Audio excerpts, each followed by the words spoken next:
tide. We flow together like an ocean, every low and every high. And I would have you anyway, dear, any way your heart could bear. Even if you had to leave me, I'd always be waiting here. Even when we are apart, I will keep you in my heart. And I wouldn't change a thing, even if I were the king.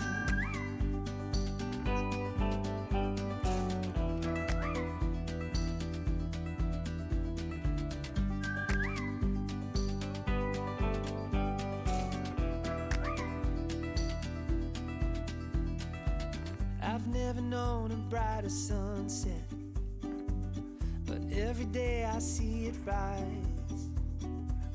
I never thought it could be better until I saw it in your eyes. Even when we are apart, I will keep you in my heart. I will hold the world at bay just to see you smile again. And when time begins to fade, I will love you just the same. And I wouldn't change a thing, even if I were the king.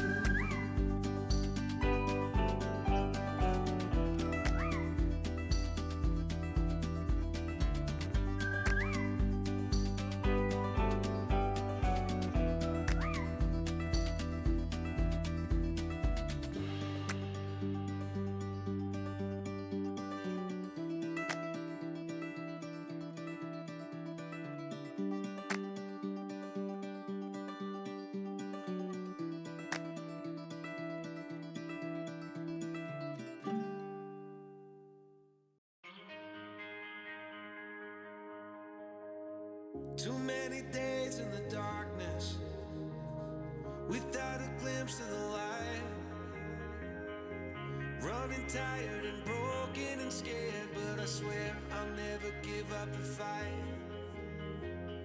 I see you broken and beat, head pulled down over your eyes. Every part of you wants to surrender, but darling, you were meant to survive. With every start, we are born again. Open your heart, spend less time in your head. With every start, we are born again. Open your heart, spend less time in your head.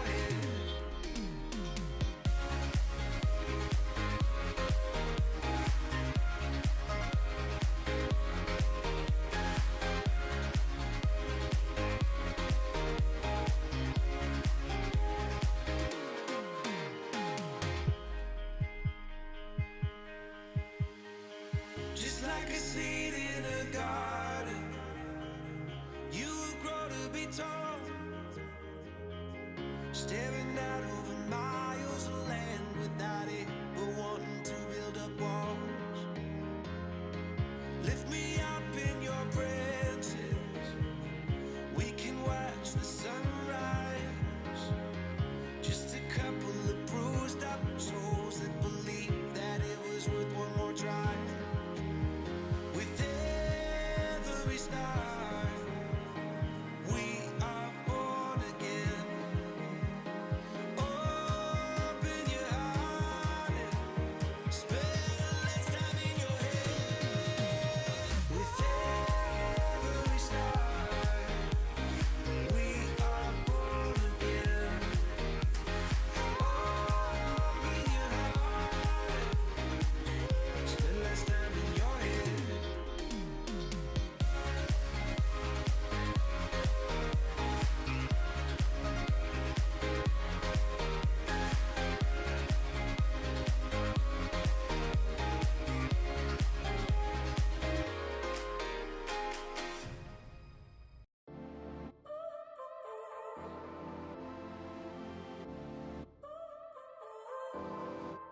So now you're here again, knocking at my door.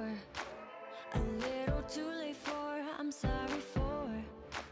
The lights went out cause you kept cutting the cord, and I started to fade into your gray. See, I finally opened up my eyes, and I saw me coming back to life. That I'd be better without you inside. It's time to be someone I wanna recognize. The future starts right now. I made a reservation, but you never came, so I'm checking out. The fire you stole away, I know one day we'll come back around. The future is now.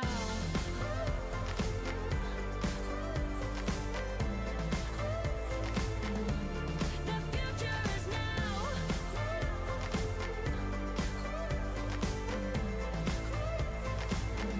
The future is now. I waited for you in the passenger seat. There's only so far I can ride in your dreams.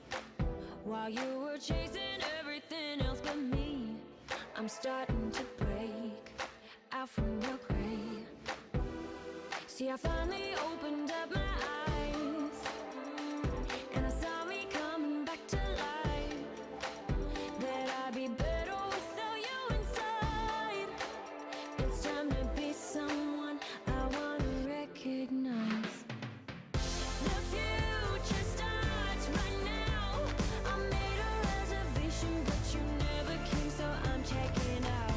The fire you stole away, I know one day we'll come back around. The future is now.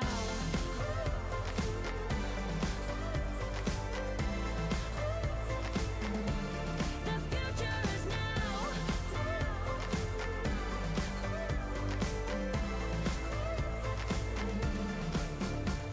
I'm not backing down, cause the future is now. Not backing down, cause the future is now.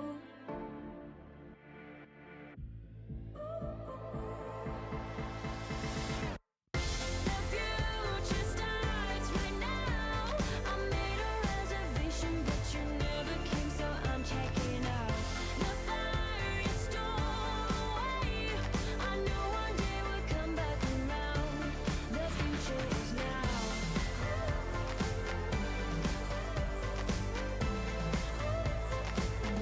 The future is now.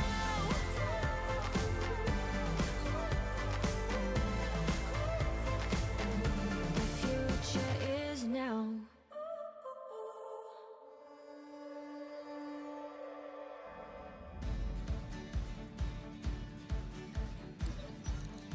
Hello and welcome to HBFT Gaming. I'm HBFT and we are back again with Battle Fantasy Challenge number 9, the redefinition of the Urbie. That's right, at the end of the last Battle Fantasy Challenge number 8, we were able to replace our incredible, powerful monk fleet. Do those words belong in the same sentence with a flea? I don't know, but in this case, they're there. We actually replaced it with a brand new Urban Mech Christmas. So we've got ourselves a stock Urban Mech Christmas, and we are ready to check out what it can do. There was a little bit of a quabble though, because actually I'll just show you. So we're gonna zoom it on out. As you know, we start with 10 million C-bills at the beginning of every stream. And quite frankly, we're down to 6.6. There you go. Thank you so much for the redemption. Serini, thank you so much for the redemption of the Nur Helmet 1.0. That's right, I didn't actually move it to the back and swap it out for the 2, so we get the number 1 today. Heck yes. So as you can see right here, actually we'll just bring this down, bring this up here. We actually only have 6.6 million C-bills right now. You're probably wondering what the heck is going on. Well, it turns out that we ended our last stream in the Dane Sacellum, down in the southeast corner of the Inner Sphere. And in fact, I've been traveling around looking for something that they will give us because we are not well liked by the Sanctuary Alliance, especially after our foray on behalf of the Tortuga Dominion up here in the flare-up. So they don't want to give us anything. So I actually have to travel to a much, much lower skull system than anticipated. So I'm making our way over to the nearest 1.5 skull difficulty system, which means we might modify a few things just to compensate. But yeah, we don't have many sea bills this run, yeah? I'll be in San Francisco in October. Can you make shelf space for me so I can just quietly stare at the bunnies for the entire stream? Well, if I were in San Francisco, then I absolutely would. Unfortunately, I'm in a completely different state. Your HB is in another castle, but that is so cool. I hope you will have a good time in San Francisco, yeah? Rest in peace, little flea. Full body sidekick melee. Hey, Lef, good to see you. I want to say has it been a little over 3 years now? I used to live in California, absolutely, but I am not there any longer. So we're over here at Orcus. I don't know if that has anything to do with the killer whale, but we are going to just quickly take a moment, see if they'll give us any missions, and they will. All right, we can actually get missions this time. This is fantastic. This is much, much better indeed. So let's go in and take a look at our mech bay before we get into it. There is one set of changes that we made other than having the stock Urbie right here. We were actually able to reassign our yeoman as well to a black mage. So this now comes with VRM. That's right, VRM 48. So it has a lot more long-range firepower and indirect support. And on top of that, I've also adjusted our Thief Highlander so it is more vertically mobile. So we bring this on over, you'll see that it now has 5 improved jump jets spread out. And then it also has Clan SRM 8. We don't have any 6s. And then some lances and pulses. So I'm hoping that that's going to obviously very, very close range as a thief, but we've also added ferrovanadium to help its damage mitigation as well. And now we're looking at a jumping distance of 7 hexes with the Highlander, which is excellent. So that's going to be very helpful getting behind the enemy. And of course, with something like this, it's not super fast on the ground. It wasn't really able to get into position very quickly, so hopefully this is going to help a little bit. So let's go ahead and take a look at our lineup today, yeah? After we catch up. Orcus is a D&D Daemon Lord. Orca is the dolphin. Oh! Yeah, it was a little bit ago, Don. Let's go in and bring this over here, and we'll switch on over. So as you can see, here is our lineup. Oh, I just typed O. I don't know why I did that. Oh my goodness. Well, we're just going to bring this up. Whoops. There we go. And we shall select the Urbie to bring into combat because it is the only one without any sort of role assigned to it. We'll just kind of refresh it a couple of times right here. And we will use this setup right here. Oh my god, that's a lot of black mages. So we'll go in and grab the set and bring it down to today's roster right here. And then we shall collapse this and go from here. So here's the thing. Since we're in such a low skull difficulty system, I'm thinking we just take a section of the roster and we'll expand downwards as we get into more difficult things. So I'm kind of thinking that 6 is probably, or I guess 6 slots, yeah, is probably pretty middling or nice. I think we could probably get away even with 4. So this might be kind of interesting if we only did the top 4 in Urbie, 2 black mages, and a panther monk. That sounds not so great, but I think we can try it as a start and then go from there because I still think they'll be pretty capable considering the low difficulty of the missions that we're in thus far. So let's go ahead and at least get started by jumping in. We have less funds than normal, so we'll have to go with it, yeah? I can use my master's in biology for something. Ooh, heck yes. You and Raven would have a lot to talk about, yeah? Well, let's head on over to the command center and welcome Antonides. So we got Festive Couple, we've got Battle in a Lunar Biome. I think at least 1.5 would be great. We've got Capture Base. Capture Base with an Urbie. We're not that fast. Blackout. I guess Show the Flag. I kind of want to stick to battles as much as possible just for the kind of brevity of the situation. And we'll come on in with 419, yeah? Less money than usual. Does that imply actual negative funds? Well, we might get there very, very quickly. Let's be real. So we're going to go ahead and clear this out. Oh, look, they've crammed in the ambassador. Oh my gosh. So this is one of the brand new, well, to me, brand new. I have not ever seen this before. I remember Bloody Doves covering this in his stream. One of the new ultralights added to Battletech Advanced. This is going to be interesting. I've never had a 15-ton mech out there. So this, as I understand it, at least in lore, was designed to just sort of be really fast and get a VIP out of dodge. So I guess that kind of makes sense. It's going to be pretty interesting. Obviously, we're going to bring our Urbie in the lineup. If I can just find it, here's our Urbie Christmas completely stock. And then we've got our Black Mage Thunder. We've also got our Black Mage Hunchy, which has a lot of mortars. And then last but not least, we've got our Monk Panther. And we'll be running with this set of, I guess, 5, including the Ambassador. So let's get the right bunnies for the job. We've got a lot of indirect fire here. Definitely for melee. I guess we can get Juggernaut and toss him on the Monk Panther there. We got a Black Mage Hunchy. I'm guessing maybe a little bit of Ace Pilot for our Thunder. We can get a little bit of, for the Hunchy, it's a lot of mortars. It's a whole lot of mortars. So we can get, let's get Kit in there. Might be kind of nice. And then for the Urbie, not the fastest, but maybe we can at least take advantage of Precision Master with the breaching shot and kind of get it in there. We might only be able to fire the large X pulse, so it might be kind of nice to get maximum value out of it. And here we go, 1 skull difficulty battle in a lunar biome as the warm-up here. And let's see what we've got. Watch out that nobody steps on it. Oh yes, that's right. Hey Serena, good to see you. Welcome. It is brand new, the Ambassador. I've never tried it. This should be really, really interesting. Apparently it has its own excellent model as well, yeah? I also got a Christmas Urbie and converted it into a Note Urban Mech Snub Nose PPC Capacitor 250XL. Oh my god, that is a fast little Urbie. And an ER small laser. The thing is completely uncharacteristically fast for an Urban Mech. Well, it should be pretty interesting because a good number of the roles that are available to us in Battle Fantasy Challenge are actually tend to be a little bit on the faster side. So while we're waiting, if we take a look at the roles available, you can see that we've got the Archer, doesn't really need to be fast. We've got our Bard, probably should be faster, but doesn't need to be incredibly fast. We've got our Thief, definitely needs to be fast. The Monk definitely needs to be fast. Black Mage, no. And the Knight sort of in the middle. So we've got 1/3 of the options available to us on the RNG role to actually take advantage of that kind of speed. So that is really impressive. I'm glad that you have a little bit of experience with it already, because you might be able to help us out to really maximize and take full advantage of everything that our little Urbie has to offer. Because after all, we need to be flexible enough to work with whatever it is that we get, yeah?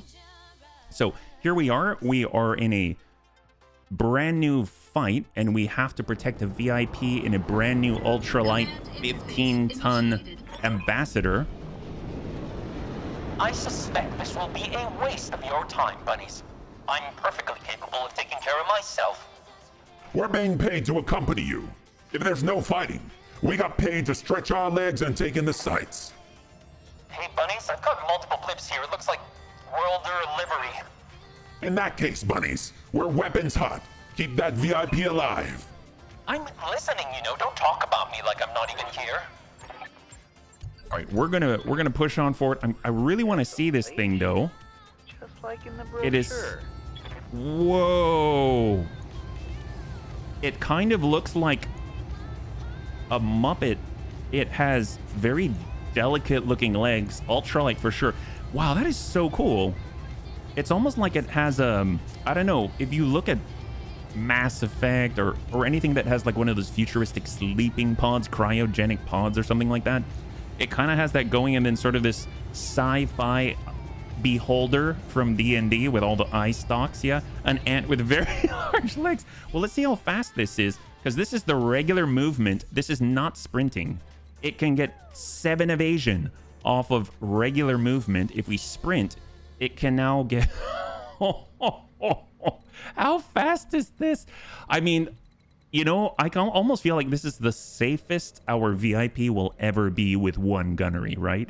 And she has 2 medium lasers and 3 machine guns. This is incredible armament for something so small and light. Oh, that's the front? I thought this... Wait a minute. That's the front? I thought this was the front. That's the back. This is the front. Oh, weird. I mean, it kind of makes sense. You know what this reminds me of? You remember in Star Wars, they had the gunners, the Imperial gunners, with the black helmets that had the pointy end at the backside and more of a teardrop shape in the front. That's what this looks like to me. I bought from Fallout. Oh, yeah, okay. I can see that. I can see that. But this is a cool mech. I'm very impressed. It is so fast in stock form. It actually is 840 armor. Oh my God, what is it equipped with? God, I really want to look at this thing. I almost want her to just biff it so that we can go take that thing and check it out for ourselves. Yeah, that's crazy. Hold here. Your dodge points don't really change either because walking or sprinting doesn't actually make any difference in the points. Well, I mean, regardless, just the fact that it can go fast enough to even generate 7 on walking is kind of ridiculous to me. All right, we can actually see these guys. So we're going to bring it down to 1 and hold. It looks ready to locate and report the rebel base on Hoth. Meme. Oh, we got a couple of Vs here, 35. It does look a little bit like that indeed. Kind of with its tiny little, like, pick up the droid legs and everything. Oh, a lot of Vs. Oh my gosh, the Worlders brought all their Vs. I don't even know if we can salvage these things. We came in full salvage. We got a single 35-tonner here. Let's see what we got. We got our Monk Panther. We shall see them for sure. I mean, you could always find an Urban Lord or a Clan Imp if you want a 70 or 100-ton Urban mech. Yes! And welcome, Wasteland Wanderer. Right now, we are dealing with a mech attack hovercraft. DRM-4, quad small modal. Pretty darn potent. We've got a Guderian rapid response tank. Oh my God, that's a lot of piercing. That's 3 medium lances on it. Going straight into the middle, we've got all the standard mech attack hovercraft, triple twin link smalls, and DRM-4, and then a fire starter. The Sanctuary fire starter with Sanctuary flamer, Sanctuary of small and medium electro lasers. So acting very much like streak energy weaponry. We'll hold right here. Very good to know what we're working against. Yeah, we got our brand new Urbie with its large X-Pulse. We actually have a line on the enemy. 31% despite shooting uphill at almost maximum range, and then also Tell me what to do. oh heck yes, look at that. That's pretty darn good. Holy crap for the stock loadout. Wow. Yes, Commander. X-Pulse, let me tell you, X-Pulse is god. That's crazy. If I get 100, I will take an Atlas. Heck yes. Well, let's go ahead and, since we kind of sent it in, we've got mortars abound. 6 evasion, 6 evasion. We might as well hit the one with the best chance to connect here. Burning in a Martian biome. Absolutely. Let's splash the heck out of this guy. Get him a little bit hotter. I mean, obviously, we could also do this to the Vs. That might have been a smart call. Yep. And then we got an even more with a Black Mage Thunder. A lot of indirect support here. AoE guided Inferno, sure. But we kind of already started with this one. Although, I don't know about the LRMs. Should we just kind of hit both? Nah, I think we'll be okay. We'll turn off the LRMs. We'll send just the mortars here, 12 of them. There's also a BTA 150-ton. Oh, I think I saw that on the wiki. Isn't the Urban King? I think the Urban King. I don't know too much about where you would get such a thing, but it looks so cool. I think it should totally have a Burger King hat on it, if the bunnies know what I'm talking about.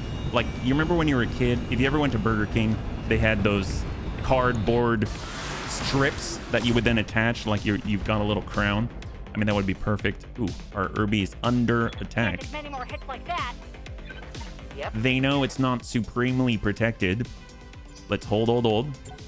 We're gonna do it just one at a time. Obviously, this guy can get back and snap our VIP. A little nervous about this, but it's gonna be hard to hit with all that evasion. Oh, he hit it for 22. I'm guessing that's with one of the DRMs, yeah? You recently fought against Solaris and get it in as loot. Oh my gosh, that's crazy. It sounds like you can get a lot in Solaris. I remember doing those. I think you've got to do 6 contracts in a row and win. And then, or just 6 wins in general, not necessarily in a row, in whatever class. And then you get to open a loot crate and you get a mech from the Solaris 7 fights. But we never really got anything too impressive. So it sounds like you really lucked out, man. That's so cool. Long Tom artillery, LRM 20 and 3 smalls. Oh my gosh, that's impressive that you can fit that much, yeah? Okay, well, out of all of this, they kind of already went. So I'm going to walk it and then get into melee. We'll see if she can actually hit. She can.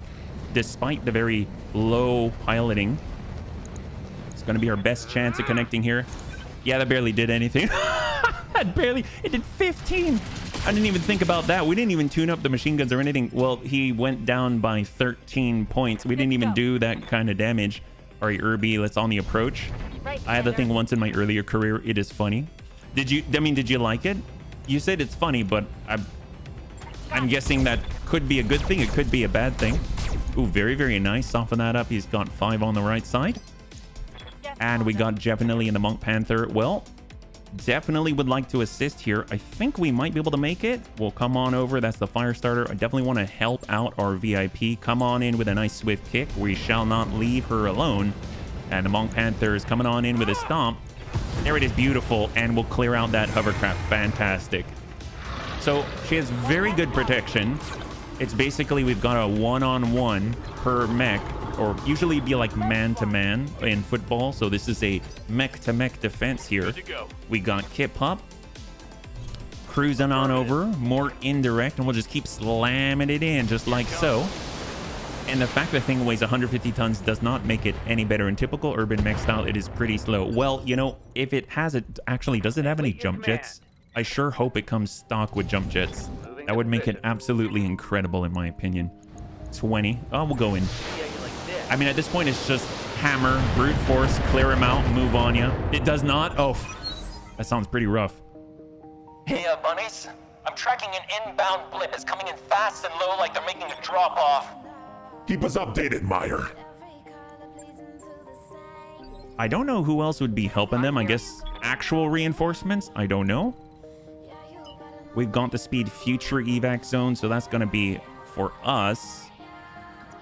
Full speed, that's 7. Kind of want to keep that distance here. Just pop off a couple of mediums. If anything, we can actually punch them down. We have enough resolve that we might be able to utilize the training wheels. +1 weapon accuracy. And it's still a 21. And we connect. VIP's not useless. Going through the wiki, I found a lamb. Yes, an Urbie lamb. I've always wanted to check that out. It looks so cute. Here's the thing. Even if you don't like lambs, it looks pretty darn cute. I mean, I gotta admit, right? Okay, can we melee from here? That would be very impressive, but it's a little bit on the far side. Let's hold. That thing would need a cannon that shoots deployable Urbies. Wow, it would be the ultimate urban king at that point because it's able to summon with every shot, right? It has the firepower of 4 urban mechs. I mean, that... Initially, that doesn't sound so great. I will admit, it doesn't sound incredible, but you gotta remember that the Urbies do usually have 1 big party piece, which means that thing has at least 4. All right, send it to the side. Dude, speaking of which, this is a decent volume of firepower on a stock Urbia. The lamb is living the dream, jump gliding faster than the ground movement ever could. Well, the cool thing is that it's a little chunky boy and it got its wings. I think that is so cool. Ooh, we're getting kind of hot here. I don't like it. Probably going to push us over threshold. Or not. Maybe it didn't connect at all. All right. Well, I'm totally okay with this. I'd like to get in on the step, give this guy a nice kip. This is our monk after all, so it's probably going to be super effective against Vs of this size at 35 tons. There it is, beautiful. Easy completion here. I think it was the right call to travel a little bit lighter with a smaller lance on this one, because we got to get our rep up after all, yeah? And we got our Black Mage Hunchy. We're coming it around. We are actually going to focus a little more now at 3 evasion. We're going to switch it on over, not to acid, to AoE. We're going to go straight to the head. Sometimes you got to adjust for kicks. It straight to the head with 16. We're going hot on this one. That's a lot. There we go. We pinged the head there, opened him up, and he's completely unsteady. Hopefully we don't blow up here. And we got tank with the Black Mage Thunder. And we're going to give a little bit more of the same, switch it on over to guided, and we're going to turn off the LRMs and send it. I think that might be it for the fire starter. There it is, beautiful. And then we just have the 1V. Obviously they've got reinforcements coming in, but it's honestly right on time for us because we've almost wiped out that initial garrison, yeah? Bunnies, I've got eyes on another world or lands. I repeat, a fresh wave of hostiles has entered the AO. If they want to throw more bodies at us, that's fine by me. Our employer's paying a bonus for extra kills, and I'd be all too happy to collect. All right, so far so good for our little tiny Urbie. And since we're working in smaller missions and everything's a little bit lighter and a little bit faster, that actually means we might be able to clear through multiple missions today and actually replace and refit multiple mechs today. So that's very, very exciting. There's an urban mech that transports battle armor with Scheibscharten. I think that would be BTA's own thing. I've already seen the nickname Urban Bus. Oh my god, they've got an Urbie bus? Wow. That I want to see. That kind of reminds me of if you ever heard the Venga Boys. You remember the Venga bus is coming and everyone... Oh wait, the Venga bus is... Yeah, it would be like the Urbie buses.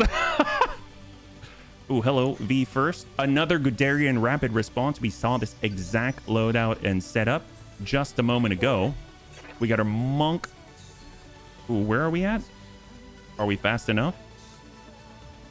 Oh, the monk's right here, but it can't go. Oh, there we go. There we just had to calculate a little differently, I think. Oh, there it is. There it is. Okay, perfect. Let's go ahead and bring it around. We'll just walk it over. Still calculating. Oh, there we go. Okay, now we can move. Oh my gosh. And let's go ahead and dump in just the heavy small and ping out. It would actually be really cool, now that I think about it, if we actually got someone with precision master, so whoever's driving it can actually land that and deal a full 50 with breaching shot. Got our ambassador. I mean, he could definitely kick. It's not going to be too impressive. We got our Urbie. We'll sprint it on over, use the line of sight break over here, and we're going to drop all the mediums, just send the large. And breaching shot again because of precision master. So even though we only dealt 1/3, it's still a decent amount. That's basically one of the medium electros at 21. And we got Black Mage Thunder. We're going to drop out all the mortars, switch over to just an LRM set and dump him because we do have Artemis 4. And we got a direct line of sight here. And then we got Kit in our Hunchy. We'll stack in and we'll just send 2 initially. 11, I guess Inferno. Send 8. From the secret lab of Dr. Science, this custom urban mech, Dr. Science has space for 2 entire battle armor squads with firing ports inside the right torso. It has a core 60, as well as a light AC5 and small laser firepower. It's really there just for the battle armor bay. You know what's crazy? So does anyone remember, I think it was from Sierra Online. It was Dr. Brain, the Castle of Dr. Brain. Does anyone remember that game? I absolutely adored that game. I thought it was so much fun. All right, stack in from the side. This is our left. Unfortunately, we're kind of spreading out the damage, so we brought that fresh side down to 29. We're going to be able to take another shot, but we've pretty much jammed those guns. We're going to bring it back to standard, and we shall walk away and then come on back. So we've got 7 right here. Here's the walk. Unless we cannot. Oh, there it is. And we'll come it around and flip it. Here we go. And hold. Hey, Kurgosh, good to see you. Welcome. Thanks so much for swinging on by. We're currently on the warm-up mission, trying to build up more reputation because HB had a bit of a snafu and he's trying to figure out how he can actually get missions for the Battle Fantasy Challenge with the Sanctuary Alliance, in this case, the Danes to challenge. We just got to wait until it's got that move. There we go. And we're going to come in for the step and probably drive this guy out. He's only at 35 tons. We've got a dedicated monk kicking. There it is, beautiful. And the initial force is down, yeah? I put a link to the wiki in the Discord. Thank you so much, Thank you. And by the way, thank you so much for linking that. I think it was the Highlander 734X one. I don't quite recall, but that thing is beautiful. With fixed improved jump jets like prototype ones. Oh my god, the jumping on that must be glorious. I really want it. The primary targets are down, buddies. You can evac at any time. That's an affirmative. I'll be on station. All right, so we took out the primary, but that having been said, we're basically fighting mech to mech once again. So let's take a moment.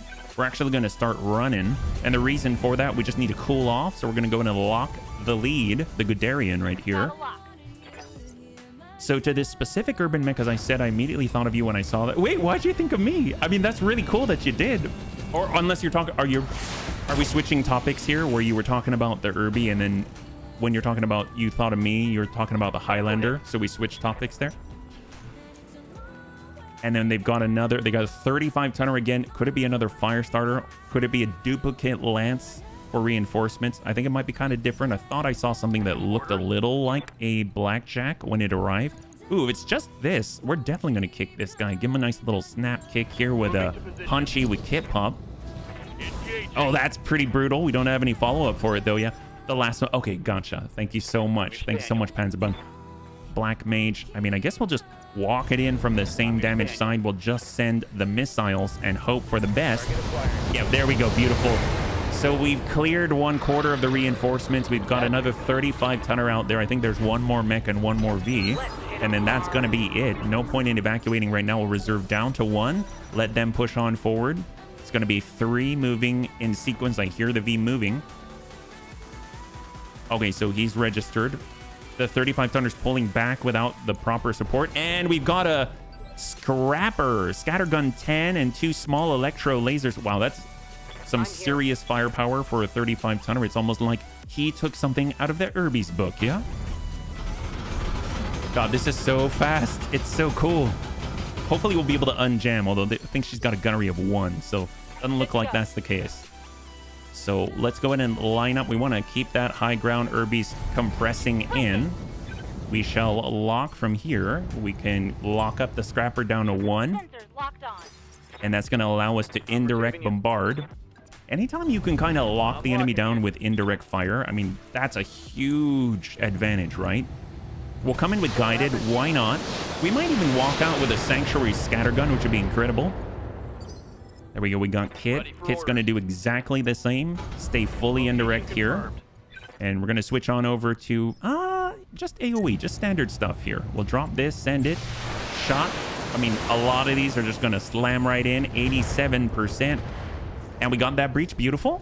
And all the hits are coming in from the damage side now. It's the only real angle we can fire. Monk Panther, or I guess we'll come in. There's the blue. Perfect.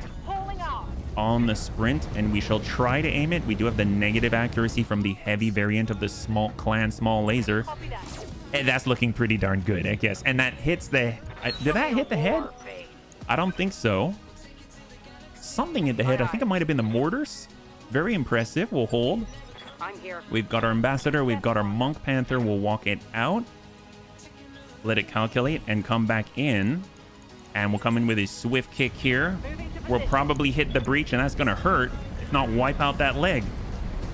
Snap kick. Engaging. There it is. Beautiful. Oh, and the scattergun is offline. I don't know if it was on that side. Is it in the torso? Oh, the ammunition is on that side. So the scattergun is not out. It's not destroyed, but the ammunition is gone.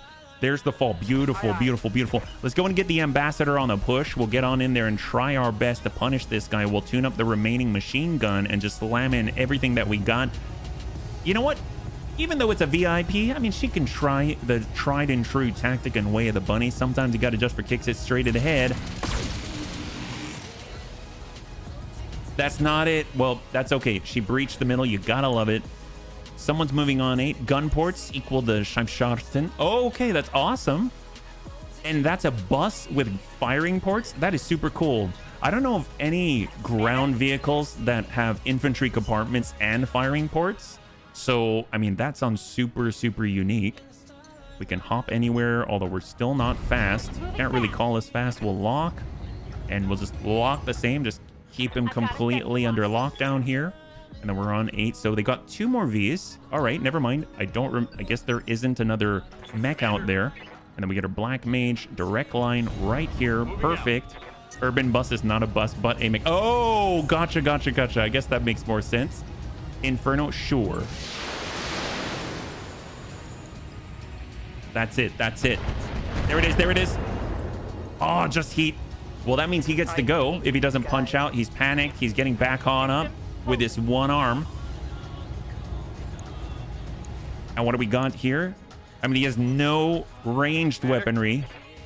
Let's get the Black Mage in straight from the damage side, and we shall turn off the mortars and just send the missiles. That's it. That's it right there. And the scrapper's offline. Beautiful. All we got are a couple of Vs, and it's a completely clean run, yeah? The early Bradley infantry fighting vehicle had them, so do others. Oh, seriously? Oh, that's awesome. I had no idea. And welcome, Captain Helldog. That was a nickname given by someone on the Discord. The urban bus. The urban bus. Man, that's so strange. A mech with firing ports. That's pretty dark. That's so unique. I would not mind a mech with firing ports that was relatively quick, because then you could have Amul on that thing, and then anytime you want to shoot, you just split the mechs to the side, it shoots, and then you close the gap and keep moving as a group. That would be so cool. All right, Ambassador coming in around. His HP, yeah, no, it was very, very low. It was beyond the, well, it was beyond neutral. It was definitely negative. Training wheels and get the shots. Give him the guns. Soften him up. Good to go. Let's just say that guy was really, really dead, right? All right, we're gonna send what we can. We'll arm up everything and go. Firing on target. 2 and 3. 33. Okay, so we hit the front glacis, so where it's most heavily armed, of course, or protected. We'll walk up. We've got the Black Mage from there. We're coming in from the same side, which is great. We should be able to stack up absolutely everything that we can. We're on 8. We'll send the full set right here. 8 plus 20. These are guided, and Artemis 4.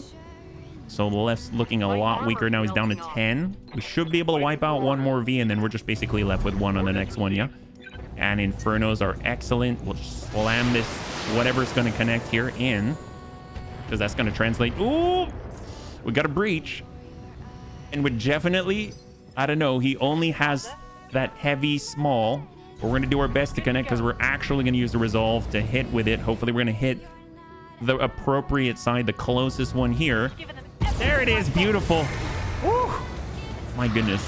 HB, you do know the VIP has to survive? Oh yeah, absolutely. She's gonna be fine. She has so much evasion. She's doing a fantastic job. An infantry fighting vehicle just in a mech shape. Oh wait, so it's a vehicle, but it's shaped like a mech. I'm so confused. That sounds very unique indeed. Very, very unique. All right, so we got our Monk Panther. We're coming it around. We got the calculation and go.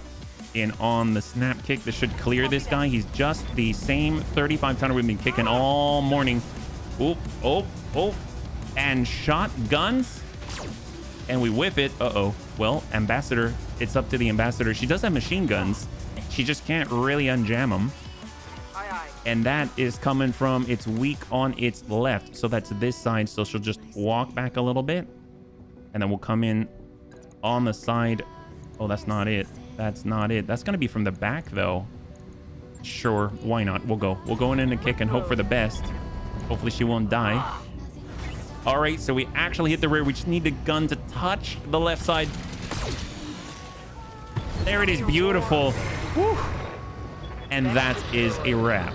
Total success, bunnies. It's a mech. You're really just getting confused. Very cool. I am getting confused. First, I thought it was mech. Then it was a vehicle in mech shape. And then it was a, no, it actually is a mech. So it's a mech that acts like an infantry fighting vehicle. But since it's a mech, it requires that it has some weapon. And so you can actually adjust it. I'm guessing the fixed infantry compartments are fixed, and the firing ports are fixed as well, is my only guess, because I have no other insight as to how you would get that, because I don't even think that exists in the game where you can, it's modular. Yeah. All right, what do we got, Samir? Well done. You managed to wipe the operatic and even extract right now. No need to get to our planned LZ. All right, bunnies, total win. That was excellent. So here's the thing. We can actually assign a role to the Urbie now. So we need to take our role on the FF job wheel, yeah? I also just replied to someone else and oh, gotcha. All right, let's go in and bring this up. This is going to be for our Urbie. We're going to be able to assign a role to it. So let's see what we got. It is... oh, it's a brawler. That's awkward. That's going to be awkward. All right. Well, it needs to be survivable. That it is. Can it get into combat? Is like all of our knights are super slow, like the Fafnir. So this is going to be interesting. We'll have to find a way of getting it into combat faster. We have many ways. We have many ways. All right, so let's go in and bring this down. Let's see what we got. Our Urbie is fine. All the bunnies are okay.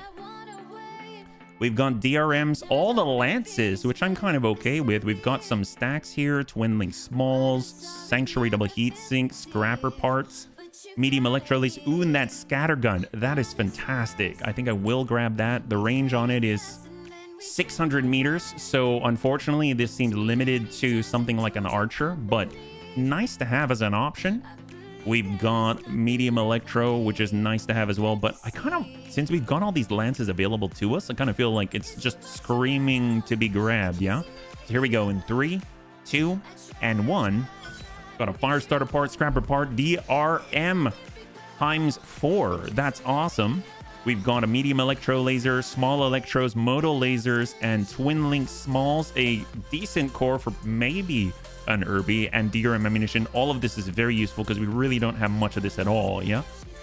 All right, so the nice thing is we can actually swap something out of the active roster. So if there are any mechs that we felt were not performing, we can actually rotate and roll that off. So if we look at the current roster right now, you can see that we had the Urban mech. This is now going to change to a Knight, which we have to refit.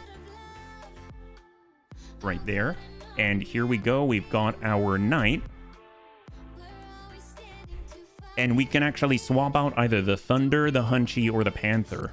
Did you feel any of these need to be swapped? Let me know. Otherwise, I'm going to leave them because I thought they did relatively okay. But if there's something else that we want to change it for, then absolutely, we'll just designate one and get on the go, yeah? All right, so here we need to make some basic repairs. It's basically just standard stuff. And then we'll need to outfit our Urbie from its Urbie Christmas to a Knight Urbie out there, yeah? So full repair. Might be kind of interesting when we start to get like bombards and things to actually utilize that.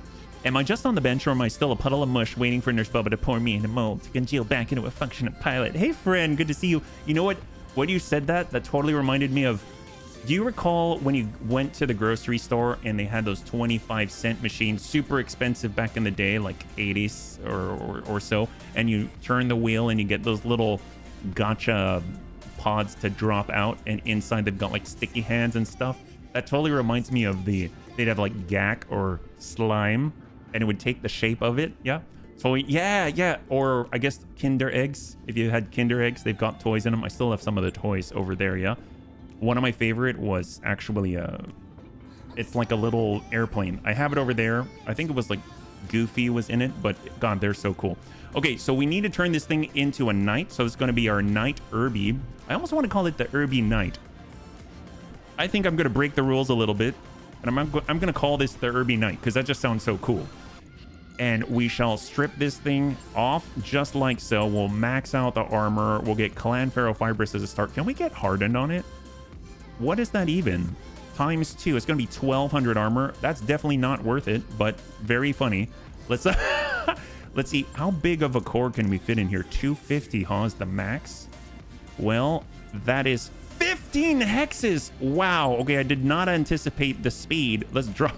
Oh my God. Can you imagine a little Urbie just like...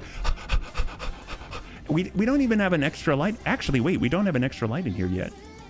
It's 10 tons with a 200 rated core, and it can sprint 12 hexes. That's plenty. That is plenty. Can you please give a command for the PDF file again? Would like to read the rules. Yeah, absolutely. There should be a pin up top, but what you can do is type !BFC like this, and that should give you the link right there, and that'll take you to the rules, which are located right. It should look like this right here. Okay. How fast did DK1 get their Urbie? Data King 1? Oh, I don't know. Well, I haven't seen him get the Urbie, so that'll be pretty interesting. I guess you're probably talking about MechWarrior 5 is my guess, yeah? Yeah, no worries, no worries. Okay, so we definitely want a double heat sink kit just to toss that in there. We're going to need at least 2. I think the 250 allows it to run without any sort of external engine heat sinking. So at a minimum, we're going to need to have 2. So we're going to toss in a couple of double heat sinks right here. And then now we're at least almost legal if we had a weapon. So if we take a look at the Knight class, right here, we have to improve armor and survivability first. And then after that, we can equip weapons with a range under 360 meters, or has a smaller medium characteristic that mostly applies to like lasers. So you can even have an ER medium, which goes out to 480 meters, and that will still be okay. Or it can fire in melee. Those are our options. So that allows you to utilize like an AC 20 or an AC 10, anything that's like 10 or higher in the ballistic category. So if we go over to weapons, we only really have energy and the support weapon hardpoints. We can't really use offensive support weapons because that doesn't really count in this case.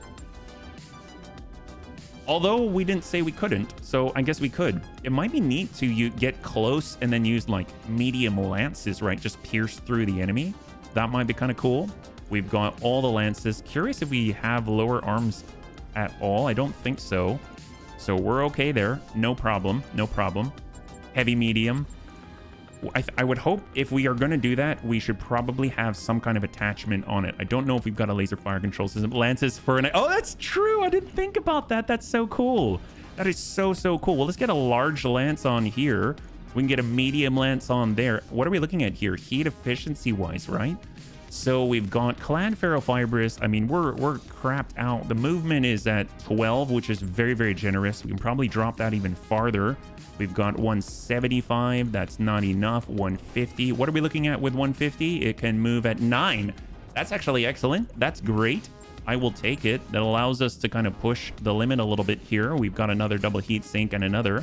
So we'll cram this in. Maybe we'll drop out one of the medium lances. So we got a little bit of long range here, and he's got exactly neutral 0 heat here. Urbie with some kung fu and MMA legs. So that would be great. That would be great. The one problem is when we go over to the latest rule set under Monk, it does have a note. The Monk is the only mech allowed to use melee damage or stability modifications such as fists, foot axis, etc. I added it in just because we started to notice that the knight could equip like everything. Almost everything. A lot of stuff. So it negated the need for like monks and things like that, or at least that niche. So unfortunately we can't add that as per the current edition of the rules, but it doesn't mean that we cannot put anything that's like super close range, maybe like a snub if we've got it. I didn't even think about that. We got plasma rifles, ERPPCs. NPCs are kind of cool, but they are rather heavy. We would need more cooling, honestly. We're going to need more cooling. So if we got in like another double heat sink and slammed in, or we could go full medium lance and not even go at that range, 480 meters for, oh wait, we can't use the large lance. I totally forgot, yeah. Hey, Lord Cucumber, thank you so much. Thank you so much for the bits. I really appreciate it. Buy some more cooling. Yes, bigger core, Urbie speed. So here's the thing. I totally forgot we can't use the large X-Pulse. That was my fault. So we actually have a lot more to work with than I had anticipated. We'll go in and grab all of the lances that we can. We only have the 3 right now. And then we have the opportunity to get 2 more mediums in here, or smalls. So I'm kind of thinking out of all of it, like medium electro lasers are at least pretty cool. Medium variable speed pulse. We've got ER medium. These are going to be really hot. So I'm actually thinking probably the best is going to be like the twin link small las or the medium electro lasers. Medium electro lasers are really nice as they operate kind of like streak. So let's go in and try this, and then we'll cram in way more engine if we have the opportunity for it, right? Unless that's the only medium electro we have. So maybe it's going to be twin link smalls. Yeah, twin link smalls perhaps. Yeah, at least then they get the accuracy bonuses and they're kind of in the middle. Yeah. Because stability is actually crucial for survivability. Whatever the link is, please don't click on it because something went wrong. Oh, well, if you'd like, I can actually... Can I remove that message? I don't know if I can. I'm not too sure how. And yeah. High speed, low drag. Why is it in the rules for the monk that is the only type of stability that can be improved? When you see the type of stability, you're talking about the melee modifications? Is that what you mean by it? Let's go and see. We got 3.274. We can definitely cool ourselves a little bit more. At 175, maybe we can push it. So that's looking pretty good. We've got movement of 10. Very, very nice. Heat efficiency is currently at -5. Even better. Kind of want to take a look at the cockpit or anything like that. Maybe like armored, torso, potentially a torso mounted cockpit, which would be very interesting, very durable for sure. If we got this over to the leg, well, it'll probably fit, right? It can. a torso mounted cockpit Urbie, so the 360 degree R2D2 up there is gonna do wonders. And then we got 0.774, which is pretty impressive. Yeah. Let's see. I think it just included the link to Google Translate for whatever. Oh, okay. No worries. No worries. Now heatsink can go into the... Oh, that's true. I didn't even think about that. My gosh, this is a very interesting Urbie. Well, I'm curious. Do we have anything laser related? No, it doesn't look like it. So this is just going to be the set. Close range, the output isn't too much, but you got to think that most of the threat is coming from the fact that we've got the medium lens. It would be incredible if we had the ability to target locations, like a location designator. That'll be incredible.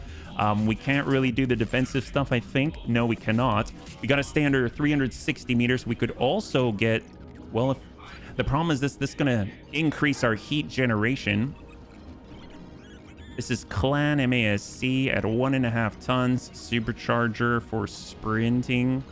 That's 10%. How bad is that? Heat efficiency's exactly at 0. And we can sprint even farther. Oh my god, this thing is relatively fast. I don't know if that's necessarily worth it. It might not be, but that's very, very impressive indeed. I don't think we need it. So we can actually get away with even more cooling, potentially jumping? -5. I think we'll just... Maybe we just need another heatsink on it, yeah? So we'll toss this into, I guess, an arm. And then maybe drop a tiny bit on the legs. Or better yet, didn't we pick up modular armor? We did! Oh my god, we got modular armor. That's even better. This is going to be a full ton right here. This is 3/4 of a ton, if I recall. It is, and we get 45 additional armor somewhere. Somewhere, huh? I wish I could put this on the back. I cannot. But if I tossed it in the middle, it makes us even more tanky because now we have 145 armor right in the center. This is so weird, but so cool. All right, let's try that. The harden would be hilarious, but I don't think we need it. 7 days out, no problem. For example, there are legs that improve stability. There are gyroscopes that improve stability. There are just other ways to improve. Okay, so what I mean by that is this. Like if we go over to the rules, I'm mostly talking about offensive, so like dealing more stability damage to the enemy. But if you're improving your own stability, just in general, that's okay. What the monk is all about offensive melee. That's a good clarification to make, so I'm glad you brought it up. So we can definitely include it in V5, but that's all that is referring to is the offensive, I guess, delivering of stability damage to the enemy. Yeah. Modification. Yes, that's correct. Stability damage. I'm glad you clarified. Thank you. Things other than the monk can use gyros that add stability, right? You can only just add constraints on arms and legs. Yeah. So just like you said, gyros to improve our stability is totally okay. Even though this Urbie right now has a fixed low profile in, I guess, component in place of where you put a gyro. That's all. So far, we're looking pretty good. That's going to be our Urbie Knight. We'll be able to get it into combat. So let's go in and get that together. We didn't really stop by the store as well.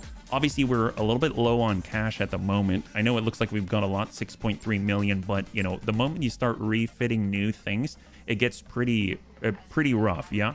So we're going to bring in the same crew. Right now, it's just those first few slots out of our roster of 12. And then I haven't heard any of the bunnies saying they wanted to replace anything. So let's go in and get into something here. Escort, solo, dual, capture base. That might be kind of nice. And we're also in the tundra, which is excellent. And since we're going to go, we might just go in like this so we can get more rep a little bit faster. If we kind of came up, we can actually get away with 211. Look at that. And still get 6 reputation with the Danes to Chelum. So that's very helpful. Obviously, once we go into Mallard Republic territory, they're not going to like that too much. So let us move. Here we go. 2 pick 11 on a capture base. We've got our crew. So we'll get our Urbie Knight. Well, actually, now that it is a knight, we can choose the appropriate pilot for it. So we got Tank Heron on the Black Mage Thunder. We got Kit Pup. We got Definitely. And then as far as a knight goes, Sukalanti kind of has been our knight guy. He's got the ability to go out there and smack people in the face and brace despite it all, and has Bulwark and has the ability to kind of push forward and get a little bit more evasion out of it. 1.5 skull difficulty capture base in the tundra. Let's do it. Yeah. Melee weapon. Oh, let's see. What do we got? I missed it. What are the Urbie's weapons? A bunch of lances, like the ranged lances from the Sanctuary Alliance. So he's got 3 medium lances able to pierce armor with energy, and then we've got 2 additional twin-linked small lasers. Twin-linked small lasers, right? Sanctuary twin-linked small lasers in the torso portion of it, yeah? Urbie Lancelot, he had lances in his arms. He did. He has multiple lances in his arms. He's holding all of the lances. So this should be pretty interesting. I like the fact we're able to move a little bit faster with just a subset of our roster. And the nice thing is, right after this, we get to do something really, really cool. We actually, because every single mech on the roster right now actually has a role assigned, it's going to allow us under a successful mission at 1.5 skull, it's going to allow us to do a full retire and replace. So that means we can choose something from storage if we want to. You don't have to. And we can actually get that in stock form and then develop that, yeah? He's also the night janitor. Ooh, why? Because he's cleaning up the mess. Hey, again, good to see you. What do we got, Darius? The manufacturing facility is just ahead, bunnies. Before we start our attack, we should recon the facility's defenses from a defensible position. Once that is done, we'll move in and capture the base. Good luck, bunnies. All right, let's see what we Okay, got. y'all. We've got our 4 on the attack. There's the brand new Urbie Knight, and it can sprint pretty darn far. This is it sprinting on an Urbie. That's incredible. All right, well, it's a knight, so it needs to lead the way. Wow, that's very impressive. Look at it go. It's so fast. And the Black Mage Thunder definitely cannot go as far. 5 evasion here. We got the Hunchy, which can go right to the front line, but we'll hold back with the Black Mage. And the Monk Panther, definitely the most nimble of all of us, but still very, very, very impressive indeed. Can choose any mech? Well, it has to be like and like. We'll go over it in a moment, yeah? So mean words from a loved one that pierce you in disbelief they would say such a thing. Yes, it's true. You lance them to the heart multiple times. All right, what do we got here? We've got Urbie Knight, let's hold, reserved to 1. They've got a 25-tonner from the Sanctuary Alliance from the Mallard Republic. We'll lead with our Urbie. Understood. Moving fast. We do not have sight on it. Hold. And then I definitely want to get definitely in on the Panther. This doesn't look like they've got any indirect support, so we're going to come around to the side. Probably going to get additional enemy contact. There we go. Right on the left here. That is a Starlink era manufacturing facility. No wonder Dane Sitchellum wants it so badly. Be careful of reinforcements. We're getting intel that there are additional enemy forces rallying to the facility. All right, you heard the guy. We've got a... Is that a... I can't tell. It's not a Panther. What is this? We've got a Cheetah. Dual Sanctuary Gatling guns and a large electro laser. We have a 35-tonner out there. We've got a 35-ton V, and it might just be the 3 on the Garrison. Stop stenciling Tank Care's name on the skitter. Poor Tank. Do you know how things work with my 250 engine? Probably very fast. When we stuck on the 250 core, it seemed like it could sprint for 15 tons. If you were able to cram a coil on it, I don't even want to think how much heat you would generate. That would be ridiculous. All right, this guy's got 5. This guy's got 4. Let's hold. Commander. We got Kit. At the very least, we can push up with a Hunchy right over to the edge of cover right here. Lock up the lead. Bring that Cheetah down to 2, like so, and then do our best to impact him significantly. Gatling can be very, very cool. Rapid fire. Oh, really? I don't know too much about it. I'm assuming it's... I mean, it's not like a support machine gun, you know what I mean? It actually sticks in a ballistic slot, so I don't know how much damage it can do. All right, we're walking it. We got the line. We've got AoE. We've got our LRMs. We're going to send everything that we got. AoE guided. Let's do it. Send it. Best chance possible for something to hit him. A decent amount for something so small. And he should be able to recover. He's pulling away. Getting into cover here. And there are the guns on our Panther. Not too much. So we just shaved off like 4 armor off of the arm there. We got our Urbie with the improved armor in the middle. 145 on the approach. All we have to do is generally control our facing. We do have the ability to rotate his top in 360 degrees. We're going to go ahead and focus. We've got our Scrapper out here. That is a lethal Scrapper with quad twin link smalls and VRM 12. But of course, we have him at a disadvantage because, alas, the VRMs are weaker the closer that they are. I almost feel like we should be still hitting the Cheetah, though. So let's go in and stack this guy and hope for the best. Any of the lances that connect are going to deal structural damage. I saw some orange numbers already, and we got our Monk Panther. We'll walk it over for 4, finish the calculation, and go into melee. That's for the Scrapper. This is for the Cheetah. Here we go, and swing it. Beautiful. Here's the Snap Kick. Guy's got 4 evasion. If we connect, there we go, down to 0, and send the Singleton gun and ping the middle. All right, beautiful. Gatling is basically a rack machine mini. Oh my god. So it tunes it up to 6. That's scary. It probably sounds cool. It definitely would. Oh my god. At least that's to the front. What was that guy? That was the Twin Smalls? Yeah, the Twin Link Smalls. Oh, I didn't... You know what I didn't think about? The fact we're in range of turrets. I did not think this through, bunnies. I really didn't. Hopefully, since these guys already went, if we wipe out their initiative 9 pilot, then we can deal the rest to the turrets. Right now, he's got... Oh, no turret. Never mind. Even easier. I love it. Low skull. Low skull indeed. And we got all our mortars. We've got Precise Strike. This guy's right in front of us. There's the Scrapper. There's the Cheetah.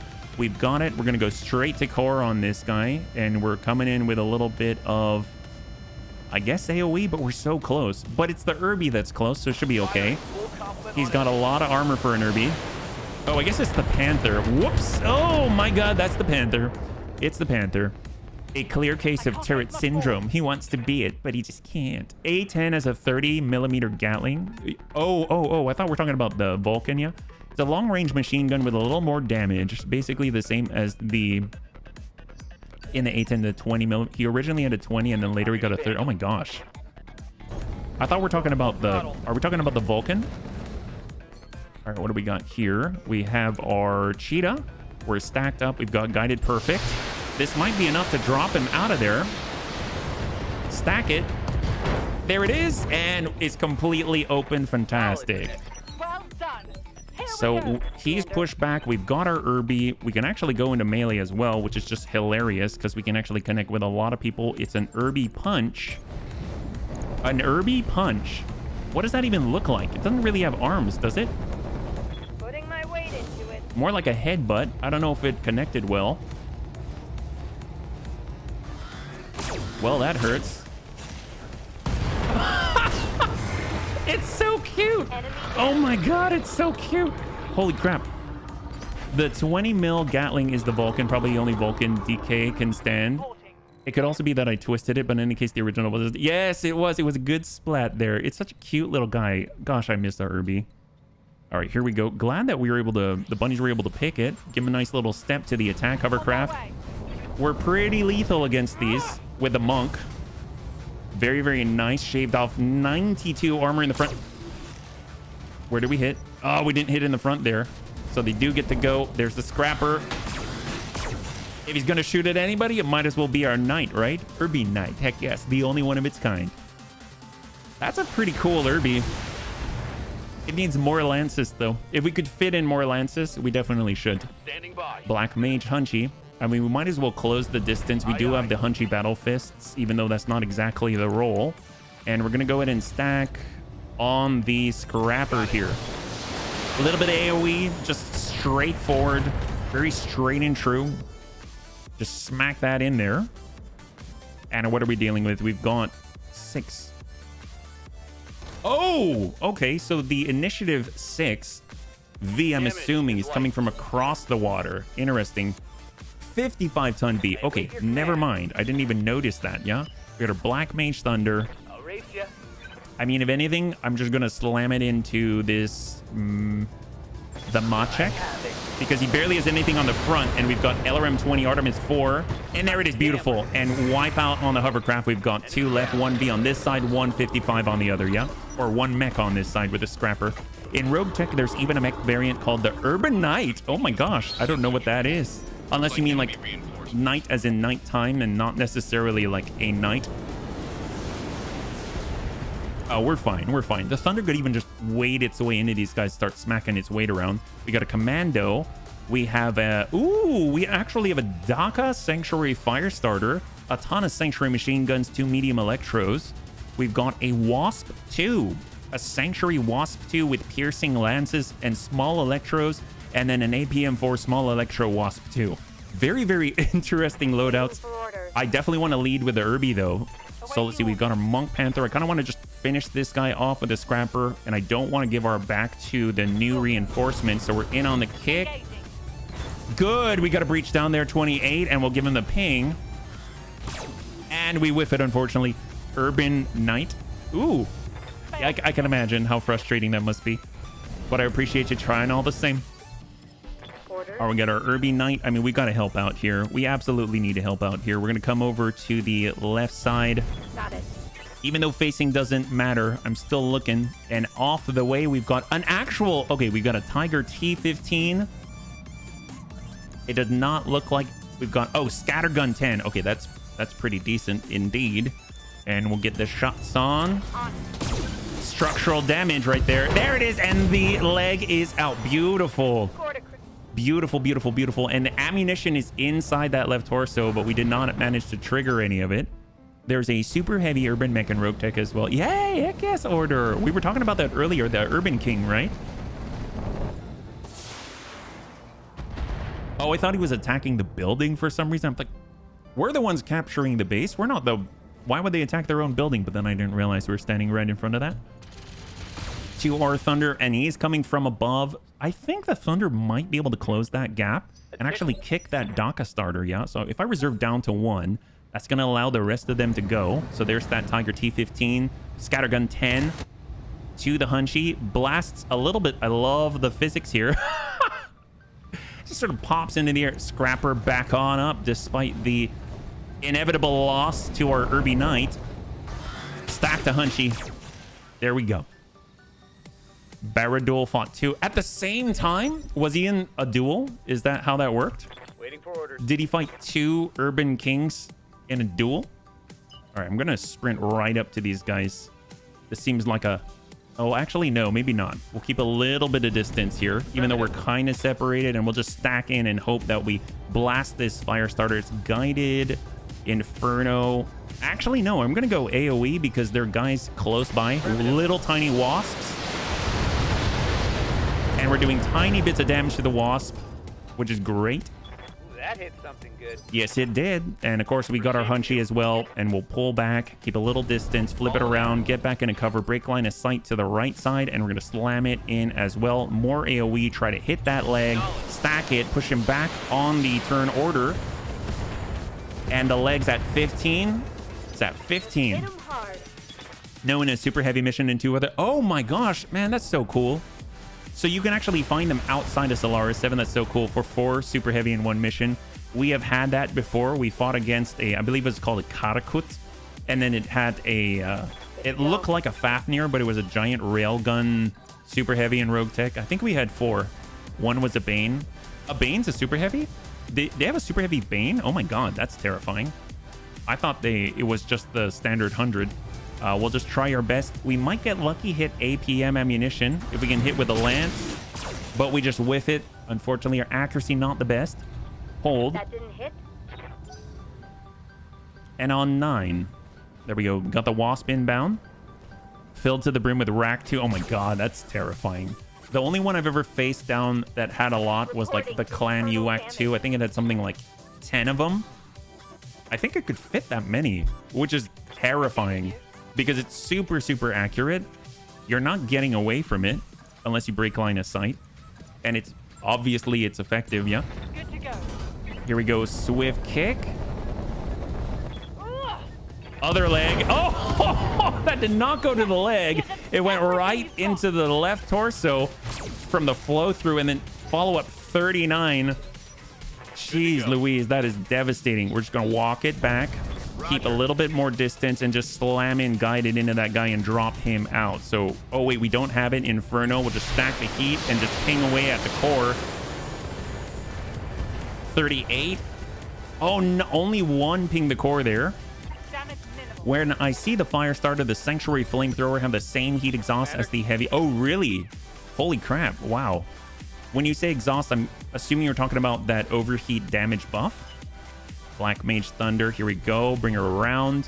This is where having the ability to multi-target would be amazing. We got 23. I don't think that's going to kick it. So we got to deal with what's in front of us. Got the Wasp, got the Commando. Let's go ahead and focus on our Firestarter once again. Okay, got it. High five, Panzerbun. And beautiful. So catastrophic damage to internals on the Firestarter. He only has one structure on that leg. Scrappers barely hanging in there. Swing on Monk with a punch. Lands it on the arm, but there's probably more follow-up than that. And no, not at all. He just hangs tight. That's fine. Very happy about that. Here comes the Firestarter in on the Knight. Of course, we're not worried at all because he cannot punch our head. He can hit the cockpit, but he's not going to hurt the pilot because we've got a torso-mounted cockpit. I don't even know how that would work necessarily on a tiny little Urbie like that. But he whiffed it, so the Urbie's still fine. All right, beautiful. Well, the Urbie can return that, no problem. We've got our Urbie Knight. We'll use Vigilance, and we shall come on in from the side, give him a nice swift kick. Here we go, Urbie kick. We hit the other leg and give him the burn. Here come the guns. That hit the arm and the leg and the torso. That Urbie doing that smooth evade. It's like when you slip in boxing and you're just kind of like, just this tiny little movement. That's enough. The Firestarter, he was projecting, let me tell you. And out he goes, beautiful. Interesting. So they shot at us, probably scared the Firestarter, and the Commando had his buddy punch out like that. We got our Monk. I mean, we want to go away, come on back. Kind of coming around. We got 4. Calculate and in. Give him a nice swift kick, and let's drop that last leg if possible. He has 56 armor. Here's the snap kick to the remaining leg, and if we hit the left leg, it'll hit the middle and kill him. And we whiff it. Oh my gosh. All right, Singleton ping, come on to the middle, come on to the middle. Reporting negative damage. Oh, this guy doesn't want to die. My God. Oh boy. At a duel where the opponent didn't show up to fight. What? I didn't know they did that. That's awesome. Holy crap. Instant win. I've never had that happen before. That must have been a little bit disappointing though. Whoa, that is mobility with that Wasp. And he goes for the DFA and whiffs it. Probably going to take a significant volume of stability damage on the line. He's completely open. Here comes Kit Pup to punish that Wasp. Let's go in and just push him and tip him over. Nice little punchy fist here. Good connect. And watch him fall. Mallard Republic. You need to learn how to bunny hop. Here we go. All right, to the Urbie Knight. Shot from the Scattergun 10. I'll happily take 2 million. It was 2 million? Oh my God. Okay, that's pretty awesome. Oh, I bet that stings. I bet it does too, because he could have been a stinger, right? But instead he's a Wasp and he's stung himself. Although, let's be real. If it were a bee, then he would die. But since he's a Wasp, he won't die from actually trying to, you know, deal the damage. We got a Black Mage Thunder. I mean, right now, I kind of feel like we should be dealing with that really annoying Scrapper here. So we're switching on over to Guided and go. Come on, that should be able to do it. 36. There it is, 17, and out he goes. So finally the Scrapper's off the field. What if it's a Hornet? Oh, well then, that would just be a sad time no matter what, because you're in a Hornet, right? That Wasp is busy staring at the sky, questioning all of its life decisions. Well, you know, sometimes at least he's trying, right? I would be more disturbed if the Wasp wasn't questioning anything at all, right? Right? Here we go. We got the line. Speed, no target. Coming it back. We want to assist. And we shall assist this Wasp with his life choices. Sometimes you got to just for kicks it straight at the head with a bunch of lances. Firing. Well, that went to the middle instead. Oh, we pinged the head with a lance. Gotta love it. Murder Hornet, yes. Then it will both bite and sting all at the same time. Or Clan Cicada kill. Oh gosh, it's like one of those invasive species just trying to get in there and work outside of its general class, right? It should not be a medium, but there it is, all nonetheless. All right, got our Monk Panther. We're coming on in. We got the Singleton, and we got a heavy small. And sometimes you got to just for kicks it straight at the head. That's not it, but we breached open that torso outside of its normal biodome. Well, here's the thing. Right now, Those guys belong to the Mallard Republic. They shouldn't even be in this area. They should just hang out back there and wait for us to come on by, right? Took a hard hit there. All right, so he's back on up. Let's see what he chooses to do with his remaining life choices. He now runs away. Oh, and shoots us in the butt. That's not good. Well, he did not choose wisely, bunnies. I was hoping that he would be reformed. Apparently, he didn't learn his lesson. So it seems like the Hunchy's going to have to teach him once again with some Hunchy Battle Fist. Here we go. All right, Hunchy Battle Fist in with lesson number 2. So now he's completely unsteady. In on Thunder from the front. Yeah, I mean, the Capellans built this one correctly. What they really needed to be serious was being a oh yeah, that would definitely get the point across. Well, here comes our Capellan lesson number 3 on the little guy. All right, we open him up a little bit there. 12 in the middle. Stack that. Poor guy. Have you learned your lesson? What are you gonna do with your life now? And down he goes. Hell yeah. Well, we'll see. We'll see if he's reformed. Here we go. All right, they're coming at us. I know. We're falling for the oldest trap in the book, but you know what? Old traps sometimes require old solutions. We got our Urbie Knight. Ready to mix it up, give this guy a little bit of a kick with our Knight Urbie. Targeting for physical attack. And he nails the leg and a little bit of guns. There we go. Well, he didn't really get to contemplate much more than that. He now has negative 12 lives and negative 8 lives right there. Dear Lord, if someone decides to make a Sanctuary Urbie with a master... Oh, they did not learn and they missed. Oh, that's the other wasp. You really didn't learn anything. Really? Seriously? All right, you know what? You deserve this. I don't know what to tell you. Here's a monk kick from the butt. There we go. Beautiful. And gun. Ping. There we go. Beautiful. Ping the other leg. Why not? Why not? Just sashay into danger here. Scattergun. Oh, I forgot that he actually has missiles. So even though we're out of line of sight, can still contribute to this combat. Yes, Commander. And we got Kit Pup ready to also provide some additional life lessons here. Nice swift kick with the Hunchy on the Wasp. There we go. Beautiful. And that should be enough. There it is. We killed the stunt devil. Well, you know, I don't know what they expected. Without the same exact action, they're getting the same exact result. I really don't know what to say. We're going to go and give this guy another kick and some missiles. Yep, that'll do it. Pop that and give him the guns. Hopefully we hit the leg. It's got 29, stack 20. That's all to the middle. Well, he's open for sure. Just single engine crit. Critical hit.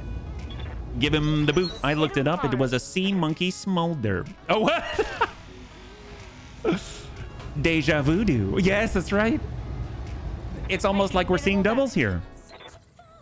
All right, monk with the superb kick. I think this might be the last one. Yep, there we go. Wasp is out. There's 2 left on the field. We basically got a special commando. And then, of course, the 55 tonner all the way on the opposite side.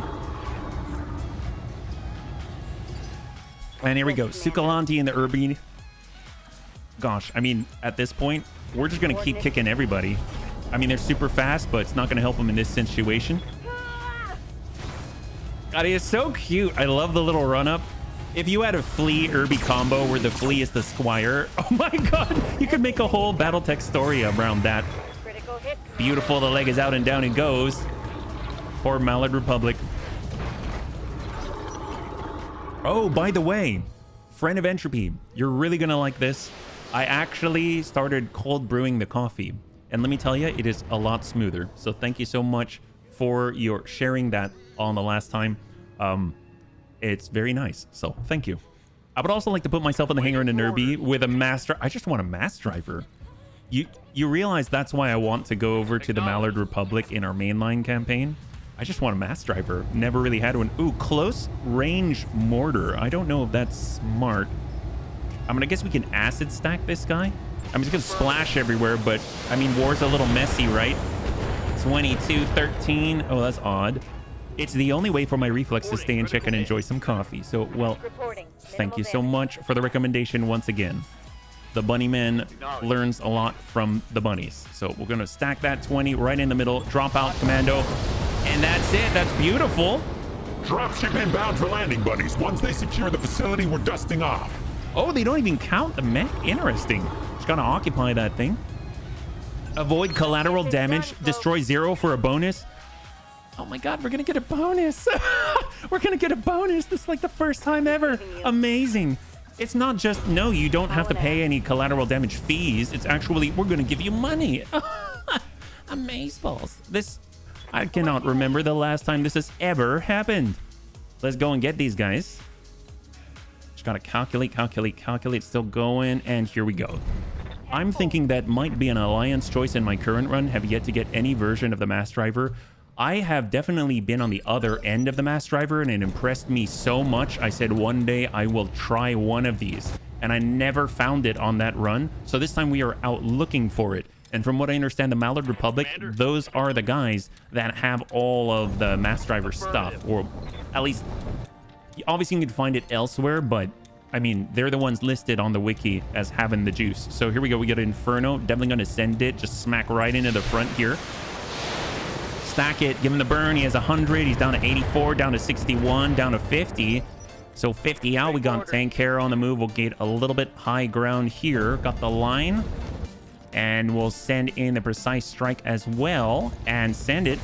I have the fully grown variant, the Railgun. Oh, yes. That will do it too.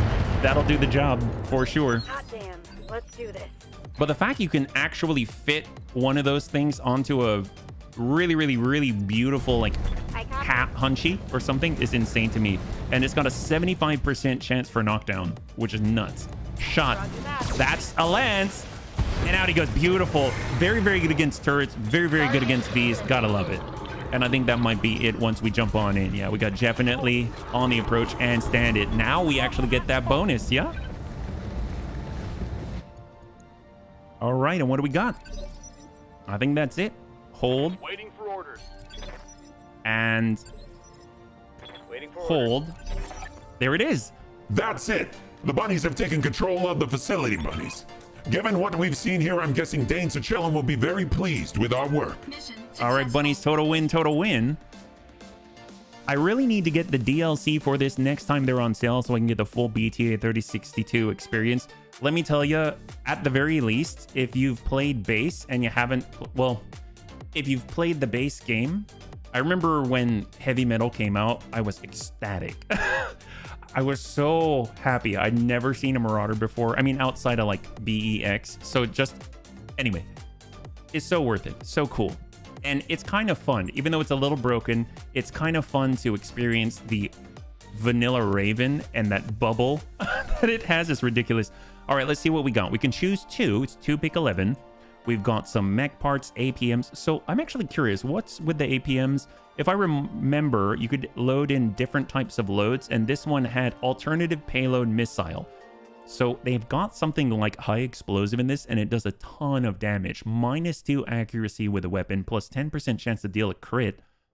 And each missile has 4 health. So that's very impressive indeed. The -2, not so much. So kind of like MRMs, I'm assuming it's only direct fire. And it's basically, you can load in some nasty different loads. Yeah. Large electro laser, 4 tons for 50 damage. We've got the scattergun 10 tons for 60 damage.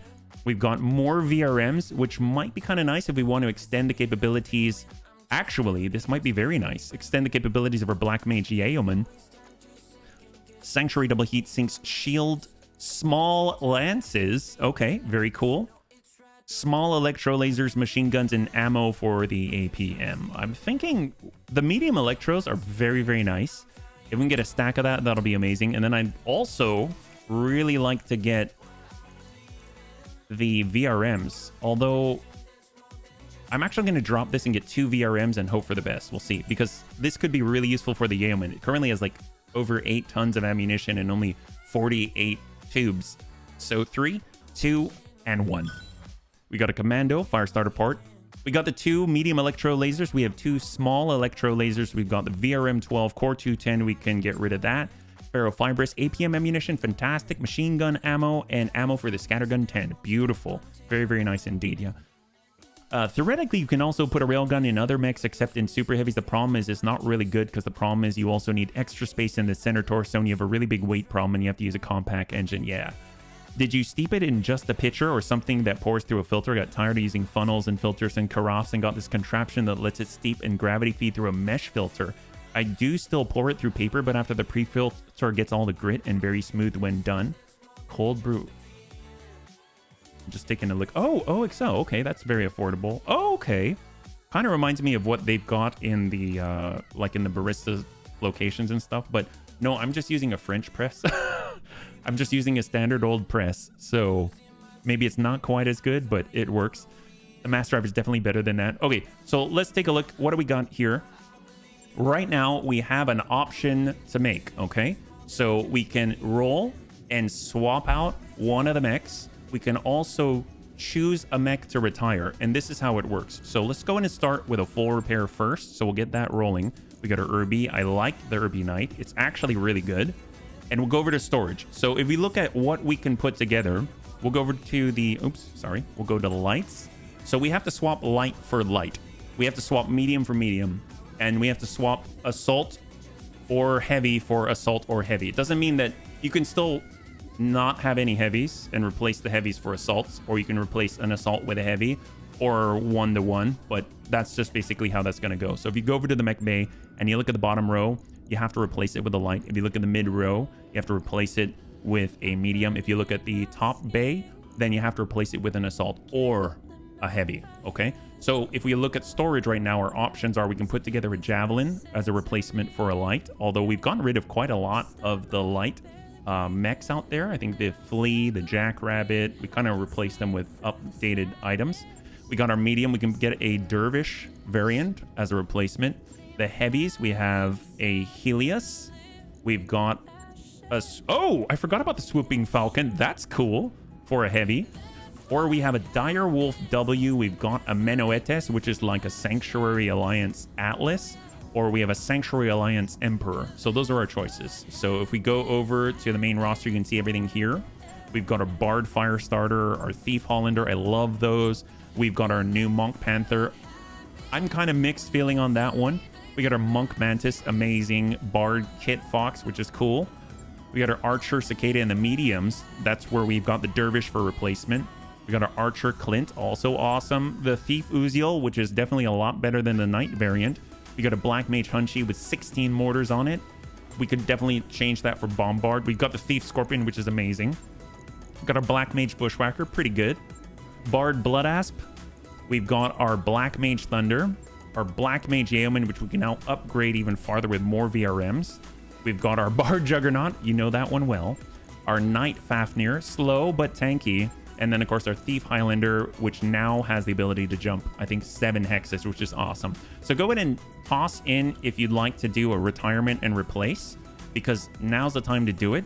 We need a, it'll basically bring in a brand new mech in stock form. We need to play it, and then we'll assign a role to it. And if you want to swap out one of the mechs in the current roster, go ahead and toss it in chat as well while I catch up, okay? Do you mean the Behemoth tank, or do you mean the name for the Stone Rhino? Oh, for the Behemoth? I know, that's why I just asked you that, because there's also a 100-ton tank. That's true. That's true. And you got to be careful because there's Devastators out there too, a bunch of AC-20s. I didn't have a press, so I had nothing but primitive tools before that. Oh, well, I'm glad that you have the right tools for the job now, friend. So here's what we're going to do. So we've got our repairs. While we're waiting, let's go ahead and flip it on over, and I'd like to retool the Black Mage now that we've got additional VRMs. You can see it's got a lot of ammunition. So if we bring this down with a 6, this is 120 each, so at 48, that's basically like a couple of salvos each, right? So we got our VRMs, this like 2.5, 2, 4, 6, 8, 10, 12. I guess with the 1, we might be able to squeeze an additional 6. I think the 6 is actually like 3 tons. Is that right? It's 3 tons, so maybe not. How's our heat sinking right now? Oh, we need these.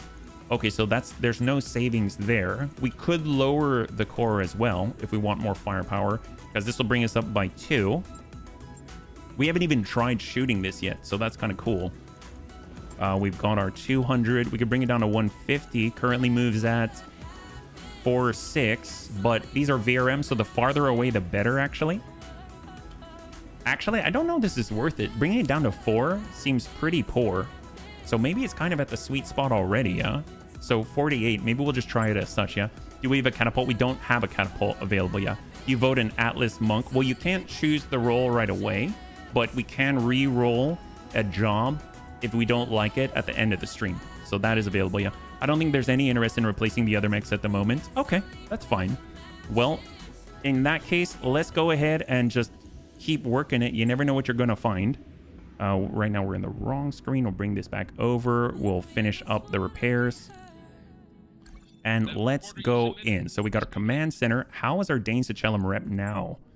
Currently, we got our escort. I don't really want to do an escort. I want something a little bit faster. We got blackout, dual. So maybe we need to move on. We'll go over to the navigation screen. What arsenal do you have in stock? Are you talking about weapon-wise? Is that what you mean? Catapult 3 is a bit behind the time. Such vehicles do not yet appear in this. Oh, I think the catapult, it's a face. It's a face. So just a catapult in general, yeah. Weapon-wise, we have a lot of weapons. Just one moment. Let's go ahead and start the travel, and then we'll see where we can go. So right now, we've been working on the Danes Chelum reputation, so maybe it'll allow us to do like 2.5 skull, something like that. If we are so lucky, 2 skull. We can go back here, 36 days. I know it's quite costly, but you know what? We're just balancing it as we go, yeah? And we can stop by over and take a look at the components as well. So if we go over to the mech bay right now, we got our components, we have our weapons, so you can see we've got a plethora of items. The battle armor stuff, not really too useful, but we've got a clan Gauss rifle, heavy Gauss, we've got lots of energy weapons, pulses, variable speed pulse lasers, ER stuff, modal, sanctuary, we got ER PPCs, we've got the neutrino projection cannon, the DXRs for heat, radiation, all that, plasma rifles for heat, we got AC-10, 2, and 20, SRM-2, 4, 6. We've got some streaks, mixed missile launcher, rocket launchers, DRMs, light AC-5. We've got LRMs, some clan, which is a nice upgrade for sure, but not quite a lot of it yet. Some VRMs, MRMs, ATMs. We've got Thunderbolts, UX 10 and 2, Arrow 4, LBX AC-20. A lot of small energy weapons, Mortar 4. I'd like to get more 8s, but we don't really have it. A lot of mag shot rifle for the one day when we might roll a thief or a monk on the Juggernaut, and that would be awesome. And then of course we've got variants of the sanctuary variety for ballistic, yeah. There's a catapult 3, it's a 55 ton. No worries. Okay, let's get in. We're gonna go and complete this voyage. It's gonna be 35 days. So again, running it a little bit low, running it to the wire. So if we're not refitting, that's totally okay. We're gonna go 34 onwards. And I'd actually like to swap out our lance. We do have multiple slots, but if we're going with less, I think if we move up to like 2 skull, we can bring in maybe 1 more. That might be kind of fair. So let's hold it back. 15. 55 ton. Blasphemy. We need a 100 ton catapult. You know what's funny? It kind of reminds me of the whole Stalker thing, right? For the longest time, I thought Stalkers were 75 tons just from the main campaign, because that's all I really ran into. And then I saw like the big Stalker at 85, and I was like, oh my god, that is amazing. I definitely want that, yeah? I think it was like I think Ruvian told me that the 75 ton Stalker was based off of a typo, and then it just became part of lore, yeah? Here we go. This is the Battletech Advanced mod. It's not that far into the future, but the work continues to expand the timeline much further ahead in the timeline. Well, gosh, this is so much farther than I was in BEX for sure, yeah? We're at Free World League. We're down to 4.7. Oof, we need more variety here. We need some monies. We got 4 days, and we are here. All right, Fancy Dan, what do we got? Let's hope we've got the rep to actually get missions. Command center. If not, we might have to get out of this space, yeah? Oh, thank God. All right, we've got eviction, destroy base, battle, urban environment. Love it. Capture base, attack. Ooh, attack and defend. Wow, we haven't done an attack and defend in forever. 1.5 skull against the actual Sanctuary Alliance. We've got eviction, destroy base against Sanctuary Alliance. This looks like it's all against the Sanctuary Alliance. So not the Mallard Republic. At least we're not just completely tanking our work on them. I haven't done an attack and defend in forever. Bodyguard, Jacobson Haven. So a little bit different there. I think they're the ones with the swooping hawks and everything like that. We might just go in on the Sanctuary Alliance battle, urban environment, seek and destroy. And it looks like since this is so low, we might still do 4 mechs. We've got a 211 as an opportunity. Monetarily, it's not too much of an upgrade otherwise, but if we bring this down, this brings us all the way down to 6. That's 6. This is still 6, and then 5 and 4. I might just kind of balance this on that 2-9, and let's do it here. Yeah. In the main campaign, there are actually only 95 stalkers running around. I'm referring to the basic game. Or were they 95? I thought there were 85. My bad. Let's see. So out of our roster, I kind of want to swap this out a little bit. So this is still in the roster, so we can pull elsewhere from the roster, right? So with our Monk Mantis, our Fafnir, Cicada, we're kind of in a battle in an urban environment. So we've got our Bards, we've got our Hollander. I definitely want to bring in the Hollander. I would love the Hollander. So let's go ahead and get this. I like the Urbie. I think it's doing a fantastic job, but I definitely want the big boom with a Thief Hollander. I know Friend of Entropy's been in that. He's been doing a fantastic job. We've also got our Juggernaut, which is hilarious, but let's get the Thief Scorpion. I kind of want to choose what we get to bring in here. We got our Urbie, Thunder, Hunchy. Ooh, and a Monk Mantis. Now that is a monk. This is excellent. So let's get Dex. He loves his Thief Scorpion. Let's get Friend of Entropy into the Thief Hollander. And then for the Monk Mantis, I'm kind of thinking definitely might be pretty good. He's got Brace after melee and DFA. 1 extra attack using physical weapons, which the monk definitely has with the claws. And here we go. Let's go ahead and do this 1.5 skull difficulty battle in an urban environment, because the 75-ton stalkers are actually a BTA thing. Well, I've actually seen, I want to say I've seen the, I could be wrong. I could be wrong. I don't remember, but I want to say I've seen the 75-ton stalkers in vanilla. I think it's a P variant. I do remember a P, and I remember being so new to Battletech, I didn't know any better, right? So I just thought, oh, that's all stalkers. And usually it had a pretty good complement of energy variants of weapons in it. And so it actually took, I believe, Garrison, Deadman, Splat, and Ruvian to explain to me that that's not normal, that it's actually an assault, typically, right? I didn't know they were 95-ton stalkers. Or maybe I got that wrong. Huh. That's very interesting. Whenever I think 95, I think of like Banshees and things like that. Banshees are 95? I'm pretty sure they are. Yeah.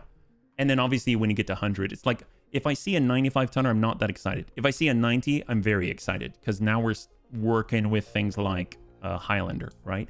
If I'm looking at 100 tons, I'm very excited, because as long as I don't get a Mackie, there's a lot of bunnies that like Mackies. I'm not a huge fan of Mackies. As long as I don't get a Mackie, I'm like, okay. 80's pretty sweet spot, but I generally find that I like that 90, 100 ton bracket. Yeah. 75-ton stalker are actually a Battletech Advance thing. I wasn't even aware, because I'd never played Battletech Advance at the time, and I had seen them already. Yeah. What do we got here? We've got 'em, bunnies. Right out in the open. These guys are amateurs. Get eyes on them and take them out. Good hunting, buddies. Olivera out. All right, so we're in an urban environment. We're working through the fog. We've got a group of 4, and we're going to fight in a battle. We've just got to avoid collateral damage. Go figure. So maybe if we kind of coax them out into the open right here, we're going to be at an advantage. Yeah, we've got a lot of speed for this lance, which is excellent, so that we can close that gap and maintain our evasion, and hopefully that shall be our main armor here. We got quite a ways to go, which is excellent, because we've got the speed to actually take advantage of the situation. Scorpion in. Look at this. This is crazy. Our thieves are moving like nuts. Our monks are moving an incredible range. God, that strikes me every time. The fact the Mantis can just close a couple of blocks. Yeah, that's crazy. Here we go. What do we got? Oh, hello. So we've got an ambush here. Very interesting. We're actually getting ambushed by battle armor, I think, in the buildings. I'm curious, does this count? Like, if we destroy the buildings with infantry in it, does that count as destroying buildings? Because that would suck. So if we destroy this thing right here, we've got our Thief Hollander. We'll actually bring it around. We don't have the large variable speed pulse laser anymore, but we'll send it at this guy. Infantry rifle platoon. Take a look at the collateral damage, and it's still at 0. Okay, high five. Beautiful. Since the publication of record sheet volume 4 assault mechs and now do allow for mechs to be underweight. Stock 4P. Thank you so much. It was the 4P. Commander. That does ring a bell. Urbie Knight. Oh, no worries. No worries. Good old Sarna. We're paying out infantry rifle platoon. Beautiful. I can do this all day. And last but not least, we got our Monk Mantis. And we'll just slam it in close range. Ping out. There it is. Beautiful. So the ambush was a wash. The ambush was a total and complete wash. Poor Sanctuary Alliance. Full reserve. And we got Debts on the move and just tuck right here. Beautiful. Sometimes there could be more than one ambush. But at this skull rating, I kind of doubt it. Where is the World Alliance? Oh, okay. So they're pretty far away. I almost want to fight them like right here. I think we can pull this off. Oh, well, that guy fell. That guy fell pretty darn hard. On 30. Okay, let's reserve down to 1. They need the site. They really, really do. They're going to climb to us. And most of them can move on 8. That's good information. And they fell again. Oh my gosh! I don't think we're fighting against the best pilots. That's fine. All right, definitely. We've got Debts. Here we go. Thief Scorpion. We got the line. Pedal to the metal. And here we go. We've got a Peregrine, like a falcon. Sometimes you got to just for kicks it straight. Wow, that looks cool. It's like the double-headed eagle or Aquila. Sometimes you got to just for kicks it straight to the head. And that's not it, but decent damage. Got a 35 fire. Okay, Daka Firestarter with the medium electros, I think. Yep. And then we've got a 25 in the background here. We got our Urbie Knight. Still very fast for an Urbie. Yeah, gotta love it. Short version of it is things broke and people just took things out and that made these mechs lighter. No, I dig it. I dig it. I knew that they were there was the lore for it. Oh, heck yes. I knew there was lore for it. And then it became canon afterwards, yeah. Ready for. And we got our Thief Hollander. Oh, I forgot we pulled back. I thought for sure we'd be able to get a shot. And let's go in and lock the lead. He's currently at... Oof.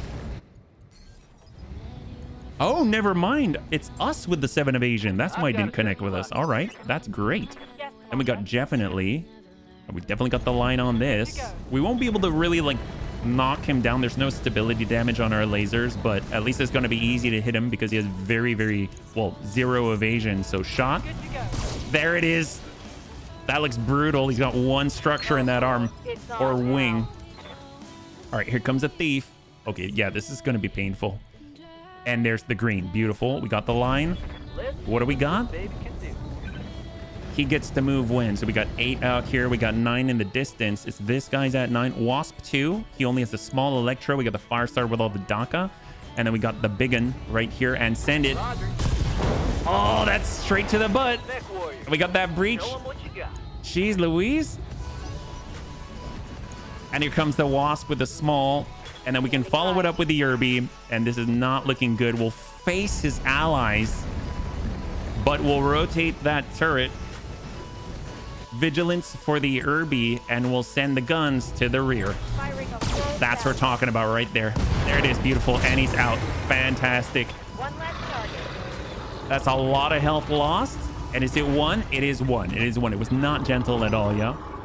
According to lore, it is the correct thing that there were lower weight variants, but they're not official variants in field conversions. Ah, okay. Okay. I think maybe there might have been a mistranslation or something. What I meant was that the discrepancy would have been like in real life, but then lore was generated to account for said discrepancy in real life, as opposed to like it being a discrepancy in lore, if that makes sense. Roll to that. All right, here we go with a monk mantis. We're coming around to this side. Right now we got in the distance. Locust too. Okay. This actually looks very well equipped. I'm very impressed. My God.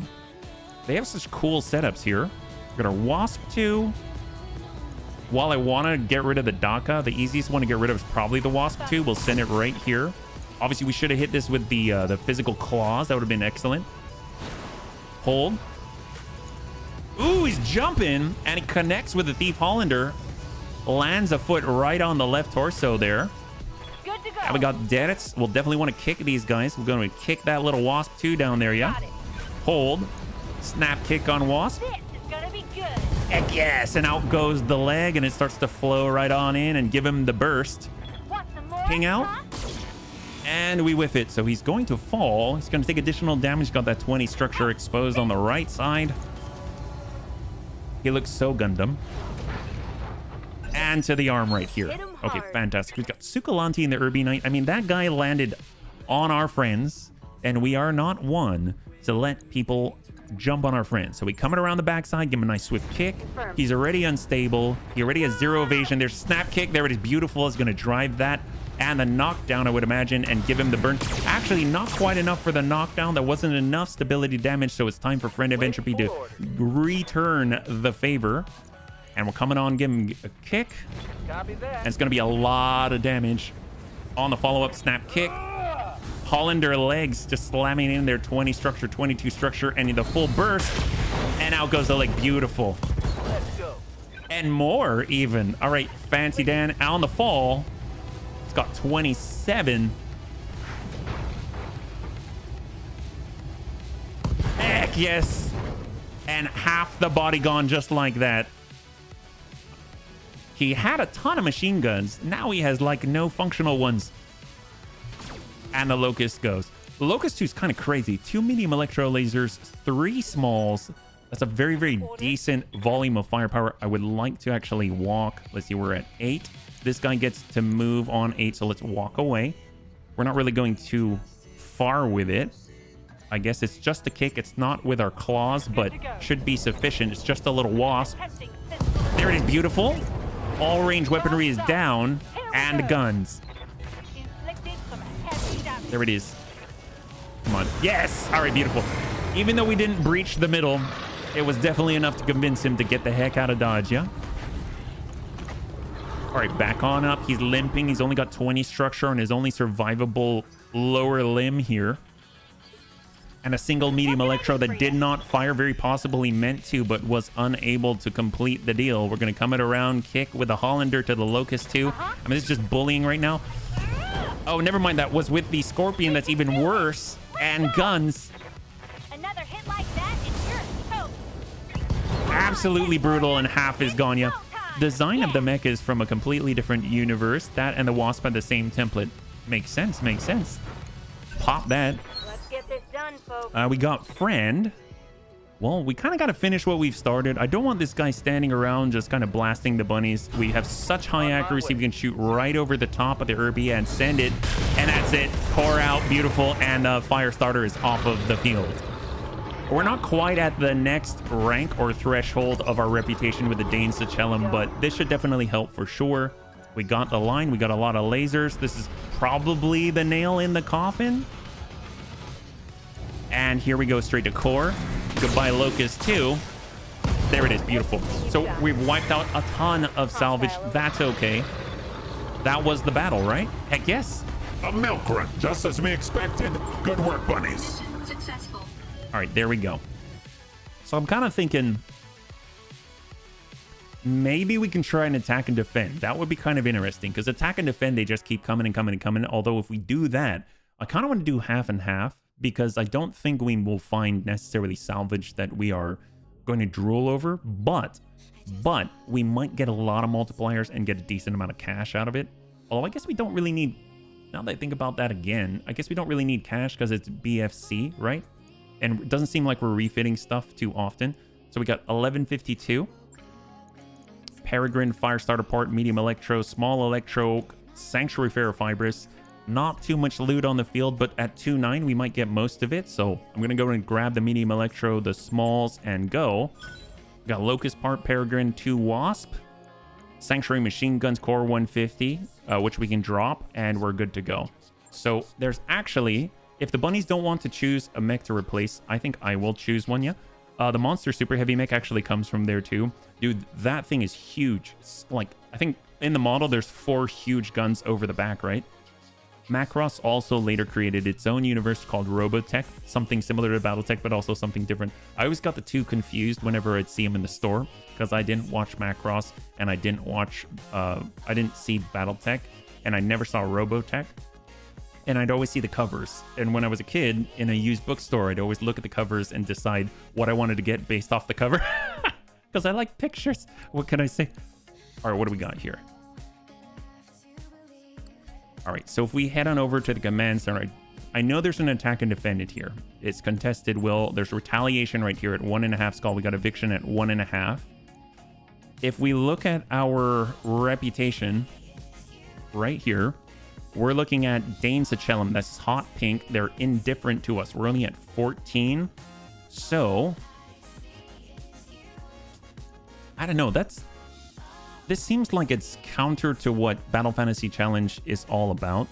So I think what I'm going to do, we have enough money. I think we can make it. Let's take a look. Let's go to something maybe a little more normal, I guess, because we can guarantee that we're going to have better luck with it. I know the Federated Sons, I'm pretty sure they like us, right? So if we go over to the Captain's Quarters, go over to Reputation right here, we're good with the Capellans, we're good with the Federated Sons, we're good with the Draconis, we're basically good with any of the great houses. So I almost want to just go smack dab into the middle of the inner sphere, even though I kind of want more Sanctuary Alliance technology. Unless there's a place I could go that kind of has a little bit of both, right? Like along the edges. Tortuga Dominion has Morrison's Extractors, and they've got Tortuga Fusiliers, so no Sanctuary Alliance here. This definitely would have it, for sure, in New Haiti, but that's kind of low level, yeah. Hey, Shaw, it's good to see you. Welcome. Yeah, the legal dispute. I came into Battletech right when that legal dispute was going on, so that was... I didn't really understand what was going on at the time. Lyran Commonwealth, Belladonna. They've got flare-ups as well. If we get close to, like, ooh, Northwind, actually. Can we go to Northwind? Who controls that right now? By the local government, 4.5. I mean, they've got to like us, right? 101 days. That's so expensive, but would it be worth it? Bunnies, do you want to go to Northwind? Does anybody want to go to Northwind? Or do you want to stay in Sanctuary Alliance territory? That's the real question. Just go ahead and... It's pretty much, since I doubt many people are going to vote, just feel free to toss it in. It's probably going to do that. What are we looking for? Honestly, something a little more exciting than 1.5 skull missions. That's all. And the problem that I'm seeing right now, while I do want to kind of go up against Sanctuary Alliance stuff so that we can test out mechs, we don't have the rep for it right now. So a lot of what we're doing, the max we can do is really like 2 skull, yeah? Can we find a 4-star? I don't think so in the Sanctuary Alliance ticket place, but we've got 12 mechs on the field war bun, so it'd be possible, yeah. Biggest dispute was harm, yeah, that one, Cyber. We got 3. I mean, we could try 3, but it's so darn far away. 34 days. It just burns the money that we got. Can you explain BFC? Oh, no worries, Survival 4. Thanks so much for asking. So the general gist for BFC is essentially you've got a standard roster in the mech bay. So actually, I guess maybe I'll just explain it in the actual mech bay. That probably makes the most sense. So there's 6 different jobs. The idea, I'll actually read the description that I wrote for it initially. So let me just pull that up. It'll probably make it a little bit more sense, so I'm not missing anything. So I wrote about BFC. It's kind of like a little statement right here. So it said, with respect to games, Raven likes to say things go horribly wrong. Well, I like it when things go incredibly well. With this delicate balance in mind, we decided to do anything but be delicate and crudely slam together two of our favorite game series, Battletech and Final Fantasy. So in Final Fantasy, you often start as a basic adventurer and eventually choose a job to form your party. In Battletech, mechs are typically good at very specialized things, long-range support, scouting, melee, etc. That brings us to a question that I know a lot of you have never asked. What if you took these mechs of different shapes and sizes and slammed them like pegs into holes that either fit or do not? We present to you Battle Fantasy Job Search, where we are here to show you the most unproven and ineffective method to place 18 mechs into their quote-unquote best class roles via prayers to RNGeezus. So the way that works, essentially you've got all of these base mechs, so they're all stock, and you fight in stock mechs, and then you roll out of 6 different roles to a Final Fantasy based class, and then that class is then applied to the mech. And as you go along, you're forced to fit the mech or refit the mech to fit with that class. So like a thief will really be focused on backstabbing, so it has incredible mobility, jump jet usage, things like that, and very short range pinpoint, just like offensive support weapons, things like that. Or you have a monk who's sort of like your melee fighter. Your knight is like your brawler. Your black mage is your indirect fire support. Your archer is your direct line of sight, long range support. And then you've got your bard, which is your utility character for guarding, ECM, AMS coverage, things like that. So that's why you get things like the bard juggernaut, which is 20 support weapon hard points, and that allows you to stick on, in this case, 13 AMS systems to provide full coverage against almost 100 VRMs from afar. We saw that happen over and over. So it's just a way of kind of putting us outside of our comfort zone, testing out things and trying to make the best of a bad situation and hopefully learn some things. There's a lot of things that I've learned in BFC that I'm taking into the main campaign, and a lot of things that I like. It's kind of like a big playground or a laboratory. Yeah. What do we got? They wanted to check you out surreptitiously. The card was applied. Class system sounds cool, but could you make a sphere grid out of it? A sphere grid? I mean, generally, are you talking about, we have circles like this? Is this what you're talking about? I mean, we've got a circle with 6 classes in it. Yeah. So, I mean, that totally works. And this is just to allow us to RNGeezus it and see, so that I have no idea what we're going to find. I'm not actually going to choose it. So that's kind of the gist behind it. Well, if you'd like to stay in the area, Tank, what we can do, we can try and drop it even further. So we've got, like, let's say attack and defend, contested will. What if we go for, well, I don't know about training day, eviction, destroy base, bodyguards, defend base. We could try and drop and get maximum reputation. Actually, you can see right now that if we come in at 211, we're going to get into the next threshold. Then we can try another location. Yeah, they're either shy or stalking you from the shadows. All right, here we go. We'll go into this one. I think out of all the ones that I'd want to bring, since it's a destroy base, Monk Mantis not so much. Urbie's okay. It's pretty fast. Did we roll the Yeoman on our roster right now? I don't see the Yeoman, so I think I will roll. I'd like to swap out, because we had a success, so it allows us to swap out. So I'm going to roll and swap out the Kit Fox V. So let's see what we can grab here.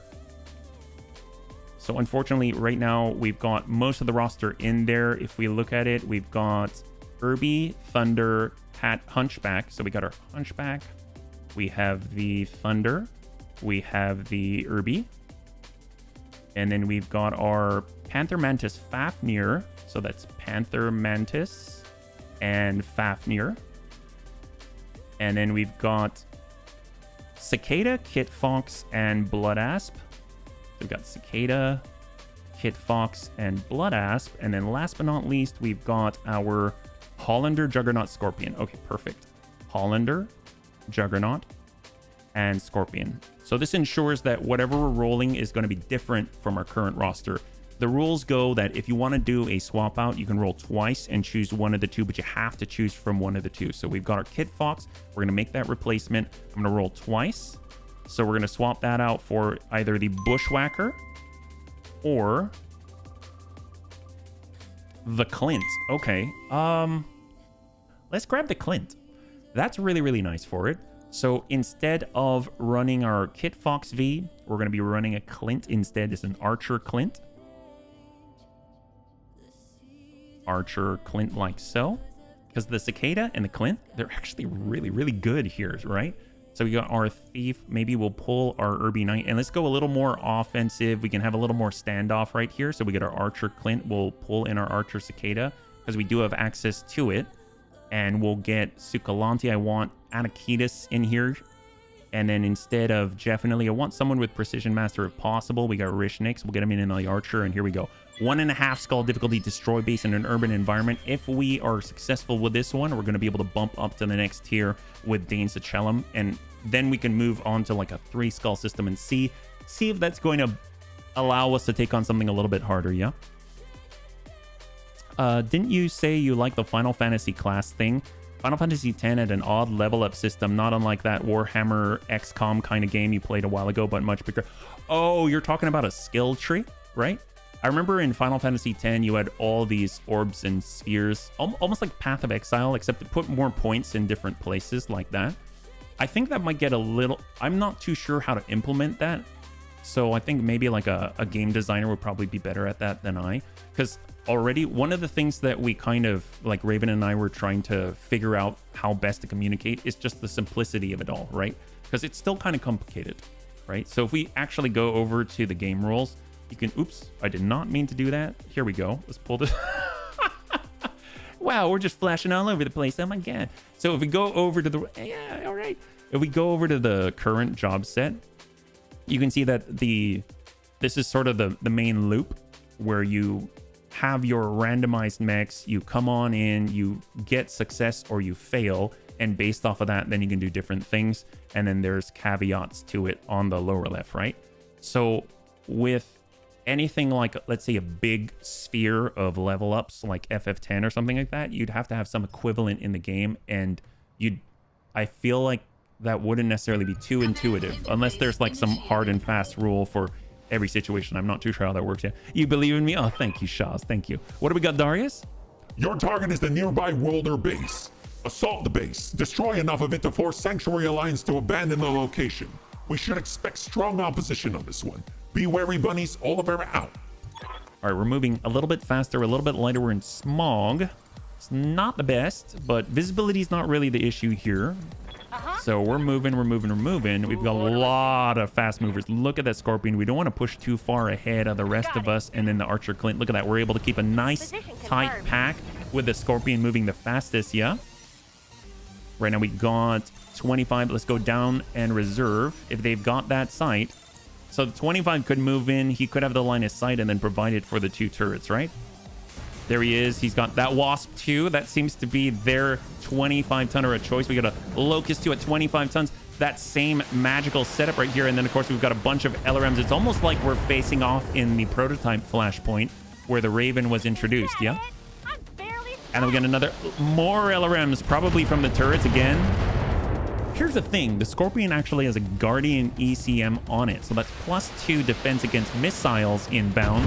And it has 6 evasion. Not too bad. Not the most evasion that it can acquire, but still very, very decent indeed. So that means we can push on up. This guy's standing right next to an electrical transformer. That's unfortunate for him. Great for us. We got the Archer Clint. Let's go for speed. We'll get on over, kind of come around the side, and we're just going to go in and pop this thing just very nonchalantly. Taking the shot. There we goes. And poor Wasp. Completely open on the back. The best person to take advantage of this situation is Debs. He has a 360-degree turret. He can jet right on by. Warning. Enemy Oh boy, we got a little too close. We're a little too fast, apparently. And we're going to be able to slam... Oh, what happened? There's that strong opposition, bunnies. Watch your position. Do not get flanked. I mean, I don't know if that's possible, but we'll try our best and we'll slam it in behind us. Oh, we still at 4 evasion? Ooh, that's a little bit rough. Never mind. We do have streak SRM, so they didn't fire. They didn't have the ability to actually connect there, or they didn't roll correctly. And what have we got out here? We've got a 30-tonner and a Cheetah. So not like heavy support, but definitely more. They've definitely got more. I guess with that kind of evasion and our hit rate, maybe we should be focusing on the turret instead. We got light VRM, so the closer we are, the better, actually. That's not too bad. We got 7 evasion. They're pretty dodgy. So we'll just start working the turrets instead. Oh boy. That plasma cannon is nuts to buildings. You can see already that we just busted 2 buildings, which is nuts. I'm guessing that includes the electrical transformer, but that hit something. It just took it down rightly. We got our Thief Hollander. It's all electro lasers. They're not really like pulse, so they're not going to ignore the invasion, but a lot better chance to actually hit this wasp, which is kind of cool. But we will go in and just blast the heck out of that turret. Double. Oh my gosh, he's got 2 left. That's incredible. Good job to Friend of Entropy. That Thief Hollander fits you like a glove. All right, what do we got here? We're on 10. There's Friend. Friend gets to go again. Walking on up. We're going to hug tight to the buildings here. That way we get a little bit of a height bonus against the enemies below. And we're just going to start working turrets in the shadow of their own base, right? And then, oh my god, they've got a lot of mechs on the field.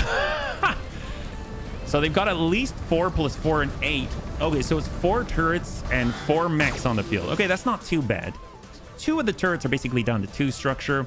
If I brought a bunny with multi-target, we just go pop, pop, drop out both the turrets. At least the remainder of it, bring us down to 6. The Peregrine flying in, blasting to the rear for our Hollander. The electro lasers dealing a little bit of sensor impairment there on connect. And we got the move with the Wasp coming out of the electrical transformer, and I think he just hit his own building. He did. He shot at us, missed, and hit the building that he's standing on. It's funny because I almost think it ironic or very fitting for us to shoot that building, but then of course that's going to be additional fees that the bunnies have to pay, and I don't feel like it. It's the only reason. That's the only reason. Oh, speak of the devil, we have multi-target, so we can actually send 1 here and 1 over there. We'll go ahead and flip this over and send it. Hope for the best. There it is. All right, 1 turret down, breaching shot. Another turret down, breaching shot. There it is, beautiful. So 2 turrets are off the field. Fantastic. We're down to 6 on the OP4. Curious if the ones in the back are also VRMs. Locust 2 through the electrical storm. And he whiffs it, trying to hit our archer. At the very least, we got Rishniks. We can pull back. We want to stay on the outside of the engagement, yeah? Roger. Full speed. Precise strike, AC5, ER large. We got that cheetah. Ooh, hello. Military building, Locust 31. I'm going to guess to the Locust. Sometimes you got to just for kicks it straight at the head. That's not it. It was 31% chance to hit, period. But we had to take it. What do we got? Oh, hello. Okay, so they've got additional reinforcements. It wasn't just 8. It's probably pushing us into 12, which would mean they're down to 10. Unless the reinforcements are not a full complement, not a full lance or anything like that. Looks like they got a little, maybe like a scattergun 5 or something. Damage minor. Very long range coming from a 25 ton. They got another 30 here. So far, the reinforcement lances is said 3 at least. And a 4th. Okay, so they do have a total of 12 of the OP4. That's not currently on the field. We already took out 2 of the turrets here. We've got our Thief Scorpion, definitely a kicker. Almost want to come around and... Oh, it's just 1 of the 2. Okay, so let's bring ourselves over into cover. Come down below, go to the rear, kick this guy, drop out the 5 evasion, drop out the leg for sure. There it is. Blow that right through, and then give him a salvo before he falls.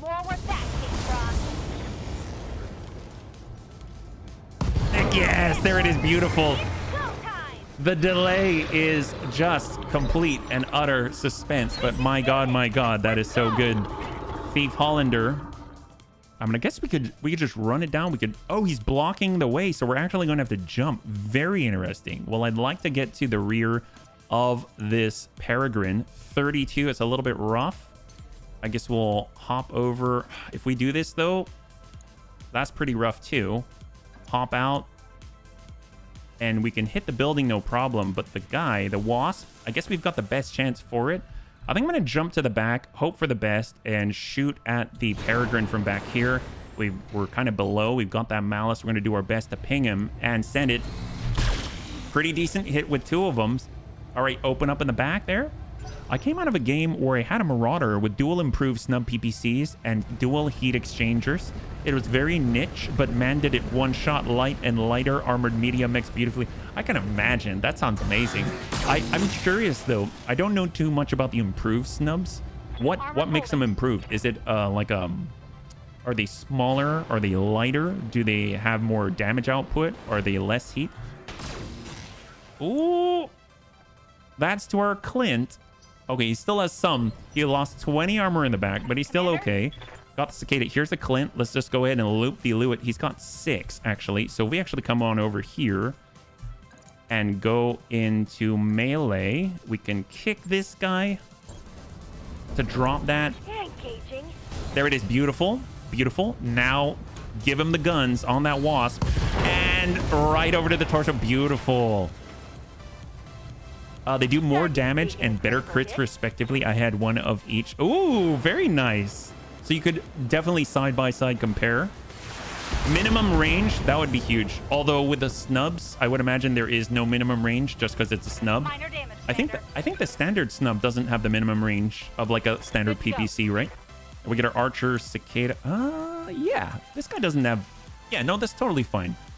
Obviously, we probably want to get a little more evasion, but we'll come through here. We've got 4, or we'll get 3, and then we'll walk it on over, get 4. There it is. Beautiful. So he doesn't actually have any evasion pips, so we'll just go ahead and send it anywhere. Shot right to core. Firing everything I've got. There it is. Beautiful. And the wasp 2 is off the field. So now we're just starting to drop targets and equalize the numbers here. Yeah. Oh, no worries, Wasteland. No worries. I totally think the same thing about PPCs. Yeah. Hey, big fluffy. Snubs do more at close range and damage tapers at a distance. You know what I noticed? So in BTA, I think the snub nose PPCs, they're listed as doing 45 points of damage, but it's supposed to do just in general greater damage up close, right? So does it do more than 45? Because I know when you list like the bombast laser as an example, if it's listed at, let's say, I don't remember what it is. Let's say it's like 50, but you actually add 30 heat and 30 damage if you tune it up to max. So it's not listed, but it's listed in the description. Do any of the bunnies know of that snub in BTA if it does more than the 45 listed? It's a very long way of saying it, right? I'll come around, give a nice kick to the cheetah, and that guy's going down because we're definitely going to take out a leg. We've got all the foot scissors. There it is. Beautiful. Leg is out. I mean, it's a perfect light stomper right here, yeah? It's not exactly good range. Basically, a very, very heavy shotgun. The closer mechs came, the worse they had it. That's very true. Extended range and snub-nosed PPCs have no minimum range. Gotcha. I'm not sure it works as the lore in Battletech Advanced. I don't know too much about the lore, so it's just whatever goes for me. All right, bring her around. We got the shots. I think that's a decent amount of evasion on the Peregrine. I'd rather just drop the cheetah. So shots to the middle, and he's out. Fancy. Okay, so the cool thing is we've got the Lance of 4, we've got the 2 turrets, we've got the 1 Peregrine right here. So we're looking at a total of 7 on the field instead of 12. So we're making good progress here per turn. We're in round 5. A couple of those turns were spent actually closing the distance. So within about maybe 3 rounds, we've wiped out 5. That's not too bad for a group of 4. If we had a group of 12, that'd be very different, yeah? Oh, hello, there's the Peregrine. And to the front of the Clint, very interesting. So I'm assuming he did that just to keep the evasion going. He's a swooping guy after all. Flying around the battlefield, 30. And they couldn't clear the corner yet. So they don't really have any direct fire to bring on to bear. Oh, hello, we've got multiple Peregrines. That's so cool. They kind of got their own Vulcan cannons coming at us, yeah? I think it's funny that it's 45, and when you put a capacitor on it, it's suddenly 70. Yeah, that's devastating. But then, of course, there's that a chance to jam. I think it's like 15% with a capacitor that I didn't really think of until Battle Fantasy Challenge when we were playing around with it. And then on top of that, they also have, of course, the extra 25 heat, but that is amazing. The damage output is just nuts. We'll just walk it. 1 evasion, sure. We'll stay in the pocket, and we'll just work what's closest to us, yeah? Oh, man. Almost. Rishniks, we're just going to kick this guy. As long as we keep our corner clear, it should be clean. But it matters on our time to kill, yeah? Capacitors are a double-edged sword. This looks like some serious gaming. Hey, old whippersnapper. Good to see you. Welcome, welcome, welcome. We are currently playing Battle Fantasy Challenge, where we kind of have a big playground and we can kind of figure things out so that when we get into mainline campaign, there's all kinds of ideas just flowing, yeah? I'm so glad you could swing on by. Fridays are very, very chill. Stack that. There it is. Beautiful. Fancy Dan. And that's half of a peregrine. There's another peregrine on the field. If we are so gentle, there'll be enough for every bunny, right? Thief Hollander. I'm actually coming around. We need to destroy this facility, so we're just going to walk on over. Let's kind of shoot them from the back. They got to come around if they want to deal with us. The jam chance goes down if you have a good pilot. My pilots are almost all max. Yes, yes, absolutely. That's why if you can get... I think it's at 9 when you get the majorly reduced jam chance. So that's not going to happen that often, if at all. So that helps a great deal for sure. And we're at 9. Oh, a thorn. Okay, I did not expect to see a thorn on the field. Very, very interesting. Double medium electro laser and DRM-8. So direct radiation missiles coming on in towards the bunnies. And of course, they got those 2 turrets. And there's the follow-up Peregrine. Oh boy, our right side looking pretty darn busted. We've got 1 structure left on the Clint. Panic level critical for Rishnix. Hopefully there is no... Oh boy, here we go. We only have 1 structure. This is almost guaranteed to pop off that entire side. And Rishnix is on panic level critical. He's got Gatling guns too. Oh, that's not good. Oh, there it is. And Rishnix is off of the field. Cross your fingers for Rishnix. I didn't hear a scream or anything, but oof, that's a bummer. We had 4. We're down to 3. Okay, so maybe we actually need our evasion now. Let's get a little bit aggressive. We're going to charge into this. Archer Cicada, we should be keeping our distance, but you know what? That's okay. We got the 5. I don't know if we're going to be able to overcome just about anybody. This is 23%, 47% will go for the Peregrine that got the kill. Sometimes you got to just for kicks it straight at the head. And we ping into the arm instead, yeah? I was starting to think Rogue Trader was very, very dense. Yes, it would be super, super dense indeed. All right, coming around, give him a nice swift kick here. Not saying dense in a bad way. Well, you know, this would actually be a really cool addition to Rogue Trader if you had to fight sort of in like the hive environment and you fought the battles in this fashion, right? That'd be kind of cool. Beautiful. And that guy is going down. He's got half a body. We've got 2 parts of a Peregrine on the field right now. This is pretty close to old school tabletop. But oh, really? Heck yes. So that guy's out. So we do have 4 parts available on the field. Here comes a Thief Hollander. Just trying to overcome this with exceptional piloting by Friend of Entropy. 42, 48 on the other Peregrine. And we ping out to leg. He went from 60. We nailed him for 30 in that leg. Actually, more like 31, but who's counting? And we got another 25 around the field. Stinger 2. Maybe he's got the Scattergun 5? He does have, it's only his primary, no backup, just the Scattergun 5 on the Stinger 2. I mean, quite a weapon to have on a Stinger 2, quite frankly. And there they go. That Thorn's backing on up, protecting his rear, sending internal shots. And he blasts ahead. So I'm guessing that those DRMs, I forget, I think they do a little through damage. And it looks like he pinged the cockpit on the Scorpion. So not a good time for the bunnies. Let's go in and kick that Peregrine. Hopefully drop all that evasion out and just slam in. Oh, and we whiff it, unfortunately. Oh, that is rough. I don't know if we're going to be able to connect with him here. And of course, we're standing in the electricity field. As a bummer. I'm entering these types of games and I'm intimidated. Oh, really? Well, I can definitely understand that. There's definitely a lot out there, but honestly, I actually think you're in the right place, because if you have any questions, this is a place I will never... If you have an interest, if you have a question, and you just want to know something, I will never shut you out for asking, and it's a pretty safe place, I think, just to explore things that the world has to offer, yeah? So I'm glad that you're here. Here we go. We got a Peregrine. Well, you know, since we got the land, sometimes you got to just for kicks it straight to the head. We're actually going to be able to do through damage. Didn't quite make it. Didn't quite make it. That's okay. We just ended up hitting that torso instead. The thief is coming on in. It's looking a little bit dire for the bunnies right now, but I think we can connect here. He only has 1 evasion. Snap kick, blow out the leg. He's got 29 structure and a follow-up. And guns. Oh, hello. We open up the right side there. Beautiful. Oh, hello. Wow, I didn't realize the stinger was so... looks almost Egyptian. It's got like that gold and the white motif going on here. Definitely the Sanctuary Alliance for sure. The Thorn that almost wiped out our pilot on the Scorpion. Oh, and we've got an opening on the Archer. They're really bad. RNGeezus is bleeding out. This is probably the most dire that things have been in quite a while. Obviously, we need to do first aid, but we need to get him out of danger first. And unfortunately, on this turn, we cannot do that first aid. So we shall slam it into the Peregrine and hope for the best. We're actually going to go for the leg instead. And that's not it, but we got the heat. We've got additional damage on the armor, yeah. Friendly place plus, if we have more pilots, we can do you up our flavor packets when HB inevitably sacrifice. So what Shaz is talking about is that you could notice that a lot of the bunnies, actually all of our pilots are volunteers from the Bunny League. And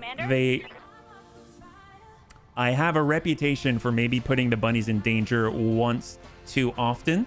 So when that happens, because the bunnies say it's a matter of when and not if, then, you know, it might be dangerous, right? It's not sacrifice, it's a martyrdom. Well, here's the thing. Sometimes the bunnies just, they like to live dangerously. What can I say? Autocorrect in the treadmill got the better of me this time. Well, I'm glad. I'm proud of you for being on the treadmill. That's awesome. I will take all the autocorrect, my sir. Snap kick, and there's the guns. All right, he's going down. This guy's been definitely a thorn in our side, so I'm glad he's on the ground. He's opened up. That's fantastic. We can get free called shots on him. We got our thief. The thief is going to back on out and then come back in. So we kind of run away a little bit just so that we can get even more evasion. So let's go in and shift. We've got that waypoint going, and then we're going to walk it right in. And this guy's on 7. So I think we can actually just kick the thorn and hopefully drop his leg if we are so lucky. Not quite. He's got 14 still and guns. Aim low. Well, we didn't aim low, but we got rid of the stuff that's been dealing through damage on us, yeah? Scored a critical hit. Whispers to the other bunnies. Call the police. Also, it's good to be home. I'm going to have to catch up on the... Hey, Green Team, welcome back. It's so good to see you, man. Oh, my God. We are in so much danger right now. The smile is because we're joking. The blinking furiously is because it's only a little bit true. Only a little? My God. Oh, that's not good. Oh, that's fine. Sea bunnies, we're fine. Minor damage, Commander. And so I will only break the wall for a moment and just tell you all, whippersnapper, that whenever I say it's fine, it's code for we're really screwed. But in general, we've been rather fine. Actually, I kind of want to move somewhere else so I can bleed out peacefully. Can I actually just bring RNGeezus over here? Maybe if we, you know, we'll just kind of walk it back. Oh yeah, this is a little bit better. We can at least bleed out a little better here. So they don't, you know, we don't want to get interrupted. It's just rude. So we're just going to send this right to the middle. Hope for the best. I don't know if we're going to hit him. Yeah, it's just a little unfortunate. It was just plasma, just heat. He's going to get back on up. He's going to shoot at us, which is not something that I generally encourage the enemy to do. But in this case, well, they're doing a great job of it, right? Here he comes. Oh, he's so fast. I'm so terrified. Oh, yes, and he whiffs it. The Bunny League, where your sacrifice ensure the rest of us get triple F burgers to supplement our flavor packets and dirty fluid. Oh! And for those who are unaware, triple F burgers, the bunny lore goes that they're made of bunnies. So that's why. We're like cannibals, apparently. Yeah, I'm sure this sounds like a very friendly place now that I'm saying all of this out loud. But, you know, it's all in good fun. Oh, great. It's all in good fun. I'm sure that makes it even better, yeah? Here we go. We've got... You know, we just got to drop this guy. Send it. That's devastating. And the other leg is out and beautiful. So they got 2 mechs, 2 turrets. We've got 1 guy bleeding out, 1 who's off the field. I think it's going to be fine. We got Friend of Entropy here. Vigilance. We're going to walk it on in. We got the Thorn. I mean, we might as well just keep driving it into those who have no legs. Oh, there we go. We just have to hit 1 of the legs. He's got 14 on both legs now. There we go. Beautiful. And down he goes. Fantastic. Oh well, you have me here as a pilot in the Battle Fantasy Challenge. Could you turn my pilot into one who kicks people? Because my call sign in my career is trample. I like to walk over things and accidentally break them in real life, and I would just find it funny if that were in the pilot. You know, honestly, you don't need to worry about kicking people. If you're in the Bunny League, you'll probably kick mechs, even if you're not designed for it. But I can absolutely... Oh, we should probably make sure RNGeezus is alive. So we're going to apply first aid. All right, cool. Commander? All right, Thief Scorpion. I think we're going to clean up here now because they're so light, and we've got incredible kicking just like that. Gotta love it. They're only facsimiles of real bunnies. The real bunnies are safe and sound in chat and cloning bets. We haven't had belly buttons for a long time. Oh man, any bunny who's not a bunny yet who comes in is going to be scared away now. All they hear is, yeah, anyone who wants to be a bunny's probably going to die. And on top of that, we'll eat them when they die. And on top of that, why? I mean, I guess you'll kind of live on within the other bunnies and live on because there'll be a clone and you won't remember anything. Agree. We're probably all gathered around the dropship table playing a fantasy game. Yes. Remember, you only need to use the first aid in the pack every 3 rounds. Okay, great. I'm so happy for that because I misunderstood what the bunny said last time, yeah? All right, RNGeezus. We do not misunderstand right now. We'll go ahead and just keep pinging the large building. And with a plasma cannon, almost guaranteed is going to go down. That's huge. Don't worry. I watch a lot of Faster Than Light streams, and there were, well, a lot of clones. Are there literal clones in Faster Than Light? I never got that far. All right, Thief Scorpion on the move. Let's go and blast out the turrets. What are these guys? We haven't seen them yet, actually. They've just been chilling here. We have the Sanctuary Light Sniper. Well, let's get rid of the VRM turret. I don't want to deal with that. There we go. That's off the field. And there's basically a little bit of structure left on this sniper turret. And then we are unopposed, completely unopposed. Hey, at the very least, at least we don't have a ton of collateral damage. So we're not going to take any real negatives. We just won't get any real bonuses, right? Let's go.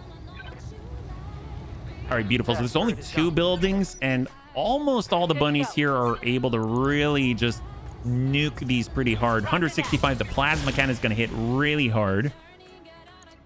And bring that down. We got Dertz, who's additionally violent against buildings.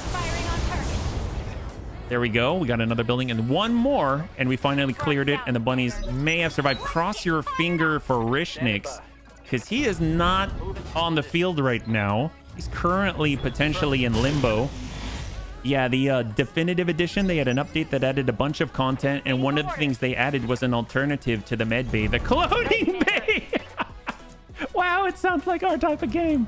Oh my gosh. Faster Than Light has a clone bay that replaces the med bay. So yes, clones. Oh, that sounds perfect. All right, I think we did it. Target destroyed. So cross your fingers for Rishnix. Well done. You managed to wipe the op route. I can do an extract right now. No need to go to our plan down. All right, bunnies. Total win. Total win. Hey there, Miniac. Oh my gosh. Wow. I'm a little bit aghast, or is aghast not the right word? Flabbergasted? Well, welcome, welcome, welcome, many raiders. Thank you so much, Miniac, for swinging on by. I hope you had a great stream. How are y'all doing today? Battletech time, bro. Heck yes. Well, high five. Thank you so much. And there we go. Gomezada, thank you so much for the follow and welcome to the Bunny League. Hopefully you're all having a lovely day. We just played Battletech tape. Oh my gosh, were you playing Mega Mech? Is that the business? Yeah, total win. We did have a total win. Oh, we didn't look. So bunnies, for those that have just arrived, thank you so much for swinging on by. We are the Bunny League, and currently we're playing a homebrew version of Battletech called Battletech Fantasy Challenge, where it's a laboratory sort of system, and we kind of come up with all kinds of weird and crazy stuff. And in fact, one of our pilots is maybe dead. So we're about to find out if they're still alive, yeah? And by the way, in your campaign, what would you say, how would you describe it in a few words? I'm very curious because every Battletech player has a different play style, yeah? Ours is DFA all the time. So how many people have you been raided by? Well, right now, this is probably the largest raid I've ever had, 136. That's in triple digits. So thank you again. All right, let's go in and flip it on over and see what we've got. 3, 2, and 1. Cross your fingers for Rishnix. Oh, man. Wow. Our bunnies are only out for 7, 7, and 18. Oh, well, that's a total win. That's amazing. Holy crap. Cyborg Larry, thank you so much for the follow and welcome to the Bunny League. All right, so I don't know why I was worried at all. It's almost like all the bunnies are A-okay. And look at the scorpion just kicking up a storm with all of the scissors in its legs, able to just smash and kick people to pieces. Absolutely incredible. Drop out that invasion, slam into salvo right afterwards, and have a great old time, yeah? We can't see Rishnix, so I think he's still dead. Oh, hey, thanks, Tank. Well, HB's just hiding the body. Well, you know, we don't even have to hide the body because the bunnies always say that all the other bunnies come back as clones. We were just talking about clones before you arrived, by the way. We've got since we're in the Sanctuary Alliance, one of the new factions, we're looking at all kinds of stuff that we're not familiar with. We've got the Sanctuary Ferrofibrous. We've got Shield, which is like case 3, which is absolutely insane. Peregrine. We actually have enough Peregrine pieces on the field where we can actually put one together. It's got these wings. It looks like the double-headed Aquila of Warhammer 40k. We've got VRMs. So out of all of it, I'm kind of thinking the stuff we need are really to pad out our medium electro lasers. We've only got really like 3, I believe. Right now it shows, oh, we have 5. Wow, we have more than I thought. That's incredible. Heck yes. Watches HB kick the body under the... Oh my gosh! You know, here's the thing. Ixnay on the kick the body under the bunk stand. We have new potential bunnies here. We don't want to scare them all away. Oh my God. Coming back as clones and quarter pounders. Oh no, this is not good. To clarify for people that are unfamiliar with BTA but are familiar with Battletech, Sanctuary is a non-canon faction that was very recently added by the BTA devs. Yes, it is very true. So, you know, we're going to use a time-honored method of choosing loot by the bunnies. Here we go. Eeny, meeny, miny, moe, catch a tiger, so iffy, always go. Eeny, meeny, miny. So I have decided that we're going to get ourselves maybe 4 medium electro lasers. I think it's probably going to be the best decision for the long term and the longevity of the Bunny League. So here we go. 3, 2, and 1. And now we get, all right, we got 9. So we've got 1 part of a Locust 2, which means we've got 2 out of 3. That's amazing. We've got 2 parts of a Peregrine. We got a part of a Stinger 2, a Thorn, a Wasp 2. A lot of 2s out there, yeah. We got a Clan... Wait, who had a Clan ER large? All right. Wait, was that us? Did I just get our stuff back? Because we lost a mech. Wait, did we have a Clan ER large? Did I just pick up our own salvage? All right. Well, you know, glad we got it back if that's the case. Oh my gosh, we got a location designator. That is like one of the best pieces of news that we could possibly get. Ferrofibrous, you can go home. Nobody needs to see it. Laser insulator, amazing. Definitely gonna need it. We got a Clan ER large. All right, let's go. KK, I gotta go fight LA traffic. Tank, thanks so much for hanging out. I hope you are gonna do really, really well in LA traffic, and we'll catch you on the next one. Have a good one, man. So here's the thing. Good, irrational decision. So now that we have succeeded, since we're playing the homebrew mode of Battle Fantasy Challenge, if we pull up the screen, you can actually see that these are the rule sets. If you're curious what the rules are, you can pull this up for your very self. If you do !BFC, that's Bravo Foxtrot Charlie, and that should give you a link straight to this rule set right here. So now that we've actually had mission success, that brings us over to step 3. And we can do one of 2 things. We can actually retire one of the mechs of the 18 that we've got and replace it, or we can also swap out one of the mechs in our roster for another one. So let's go ahead. I'm going to pull this down. I think out of all... Oh, the Clint has been destroyed. Okay, I guess we have a forced retirement. It got hit so hard, we are actually down on the roster. That is a first in Battle Fantasy Challenge. So if we go over to the mech bay, because we are playing with mech destruction, we have an empty medium slot. We only have 1 medium that we can do. We've got in storage a dervish. So we go over to mediums, you can see that we've got a dervish replacement. We've got 2 opportunities here, a 6M or a 6PA. The PA from Periphery Arms Incorporated is always either really cool, but a little bit janky. I think it might be safer to go with a 6M, even though I don't know what it has stock. So let's go in and pull that up. Here we go. The Dervish carries as its main weapons 2 federated 10-shot LRM launchers. These missile launchers give the Dervish the long-range capability needed to provide fire support to friendly units and are safely embedded in the torso as opposed to the exposed launchers on other mechs. I guess the real question is, do they also have the ammunition in the torso? Because that would make me a little bit nervous. A ton of ammunition per launcher provides sufficient endurance for any but the most prolonged battles. For close combat, the Dervish carries 2 federated 2-shot SRM launchers and 2 Chizcomp? I don't think I've ever heard of that group. Chizcomp 39 medium lasers. Oh, Red Fred, thank you so much for the resub for 12 months, man. High five. The SRM launchers are completely self-contained within the 4 arms, allowing them to be aimed quickly and fed by a ton of ammunition. The lasers are placed just above the launchers and ensure the mech is still capable of fighting should it run out of missiles. The Dervish is capable of jumping 150 meters and is protected by 7.5 tons of armor. Sounds very capable in its stock form, so that'll be really nice. So we have now had a replacement, involuntary replacement here, but still a replacement nonetheless, which means we can actually head over to our roster and replace it. So we just, I want to say we got rid of the Archer Clint, which we did, just not by design, and we've replaced it with the Dervish. So this is still a base class for Final Fantasy, so we'll grab this here. I almost feel like this is probably the closest that we're getting to tabletop or any sort of thing like that, because we actually made a spreadsheet. So there we go. So now our roster has been updated. If we head on out, you can see that we've got our Clint. We actually have a blank spot right here, so we need to roll for a replacement. All right, yeah. Let's go ahead and flip this over. We can choose from the roster. Now we can replace the Clint with our brand new stock. We can't actually just choose to put it in. This is our Dervish here. And now we shall roll twice and choose 1. So here we go. We got 1. Highlander 732B or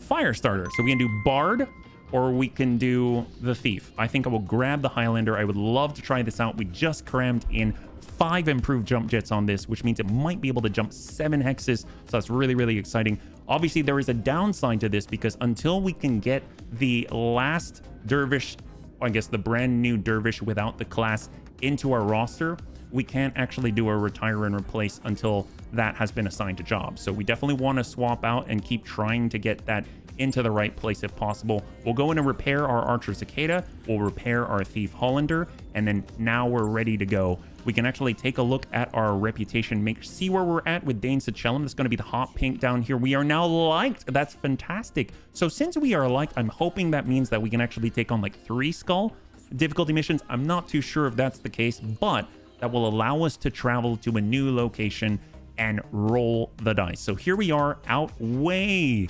southeast of the Inner Sphere in the Sanctuary Alliance territory, and we're going to go in and look for 2.5 3 skull. We'll try the 3 skull at small population right here and let us go. I also think it was the wrong tank. There's more of them. HB got that cloning bay implemented really quickly. I did? Oh my gosh. The treadmill and autocorrect strike again. Oh my. Would you show us the loadout of the new... Yes, absolutely. And Skittenberg, thank you so much for asking. Let's go ahead and pull it on over for a moment. Go over to the mech bay. Let's go in and take a look. Here's the Royal Highlander. It currently has the job of Thief. So that means we are going to emphasize mobility and speed so that it can be like a backstabber. In this case, it's got... Actually, here, we'll take a look. So if we go over to the refit screen right now, you can see that we've got a 350 rated fusion core in it, allowing us to equip up to 5 improved jump jets, and it has the ability to jump 7 hexes. We have a limitation on what we can put onto it because of the Thief subclass, so that means close range weapons, and I think here's the table right here. Oops, did we bring that? Oh, bring this down. We'll come on over, and here we go. Perfect.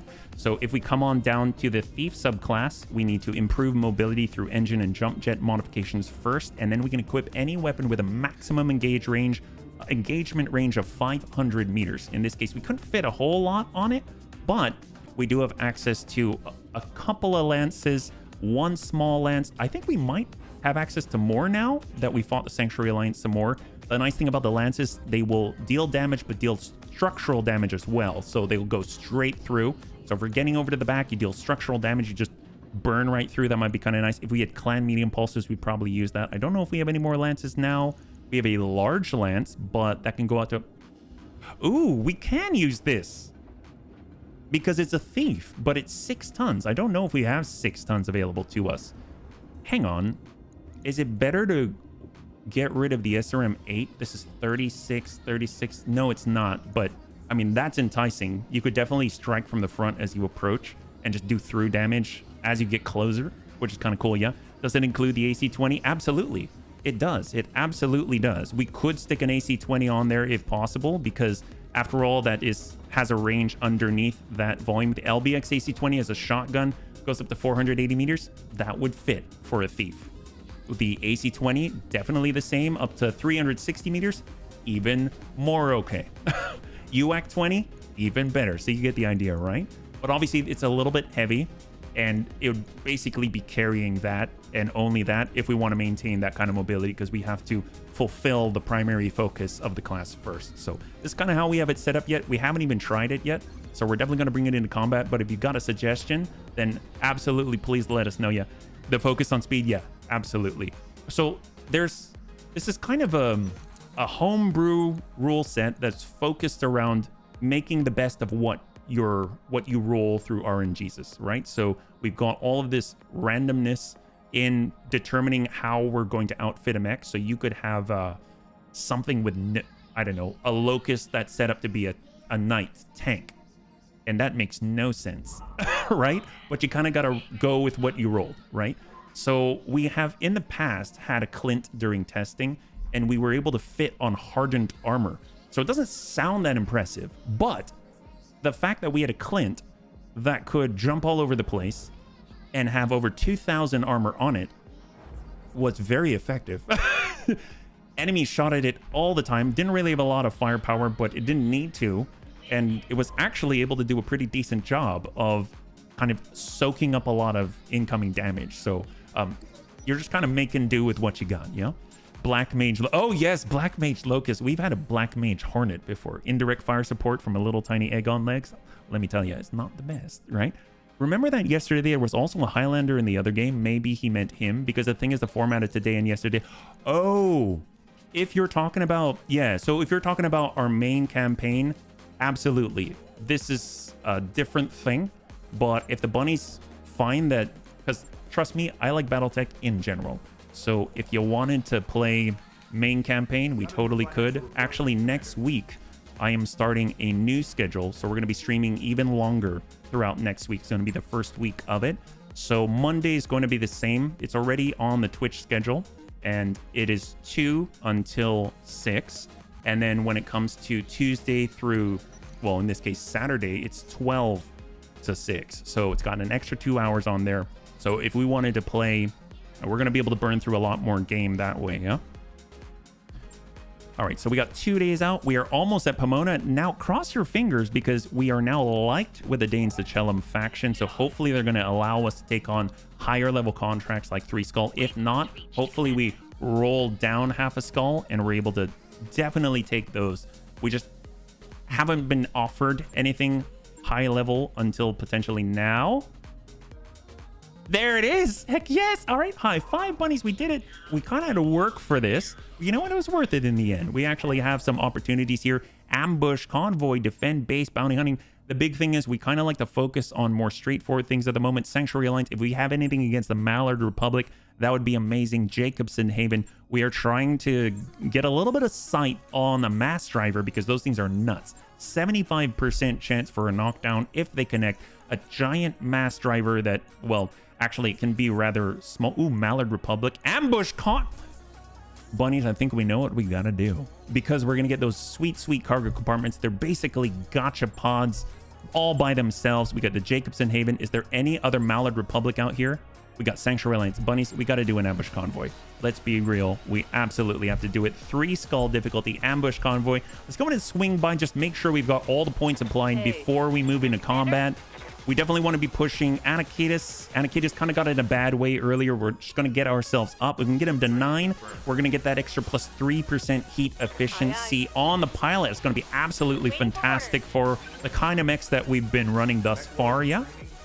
And let's go down to a friend of entropy. We do want to get him closer with his style, get it piloting up to 10 so we get that extra hit defense. We got HB definitely, well, we have the bonus, get that extra resolve, the extra accuracy within minimum range. Going to be fantastic for him because it tends to run in close range blast people. We're going to get the major reduction to jam chance for our beautiful kit pop. And then we've only got a few more bunnies here. We got Panzerbun, we've got Rishnik, Sukalanti, Superior, and Tank. So it looks like Panzerbun is going to have the Panzerbun is going to have the option to become a master attack. He said he wants to kick people, so I'm thinking, are you okay with Knife Fighter? If you're going to kick people and you've got a bunch and you're in a thief, oh my god. Oh my god, we don't have a Knife Fighter. Panzerbun, do you want to be a Knife Fighter? And for those unaware, the Knife Fighter gains a 33% boost to all support weapon hardpoint range brackets, and on top of that, an extra 10% damage. So if you've got a thief, let's say, and you've got offensive support weapons, then guess what? You're going to do extra damage and be able to shoot a little bit farther, yeah? You do? Excellent. We need a Knife Fighter badly. Thank you so much for letting us do that with your pilot. And last but not least, we got Tank Hair, who is currently navigating the... Ooh, extra heat efficiency. Fantastic. He's navigating LA traffic. We want him to be safe, so we'll give him extra guts. Fantastic. So now we've got all the bunnies accounted for. The last thing we need to do is just check the store. There might be something we can utilize. We still have 4 million C-bills to our name. ER Flamer, Gyrojet, Inferno rocket launchers, all nice things, but not quite what we're looking for. We already have a lot of mortar 4s, plasma rifles, small pulse, scattergun 20. That's actually pretty interesting because this has a maximum range of 360 meters, allowing us to put it on a thief if we so chose, and it's only 14 tons on top. We got a coolant pod, modular plating. These are Sanctuary additional armor pieces that we can slam into different locations and just absolutely make us feel more secure, more powerful, more able to weather the storm of being in close range. Definitely want the Thunderbolt 15 ammunition. We see it so rarely. And now I think we're ready. I think we're good. So let's get in there. We've got ourselves the ambush convoy, backyard barbecue, one of our favorites. We're gonna go maximum salvage because we want those cargo compartments. We need to be extra gentle with them. So let's go in and take a look at the roster and get in what we got. Yeah, Antonides, thanks so much for hanging on out. Thank you so much. I hope that you got a great rest, and we'll catch you on the next one, man. Have a good one. We're gonna go in and bring this up. Right now we have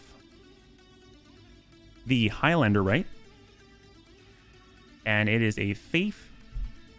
So the ones I want to bring, we can probably, since it's 3 skull, let's go in and bring 6. So we'll be able to fill out the whole first page. I want to bring the Highlander. I think that'll be great. So let's go in and grab our thief. It's been a while, so we'll get HB into the Highlander. Although, let's get some work with Panzerbun. Why not? He's not going to move sooner, but when he gets close, then at least he's going to be able to lock on the approach and everything like that. We don't have the Yeoman available. We have our new Urbie Knight that is available. That might be kind of nice to kind of flex his, well, his wings early on. And then right now we've got a lot of direct. So we got Thief, we've got Archer. We don't really have any indirect. I'd like to have a Black Mage on there. We can either have the Thunder or the Hunchy. I think the Hunchy might be good because we've got 16 mortars on that thing. So that'll be fantastic. So for the Urbie, Sukalanti did a fantastic job. So we'll get Sukalanti into that. He does have the ability to actually use Juggernaut. So he's got melee, DFA.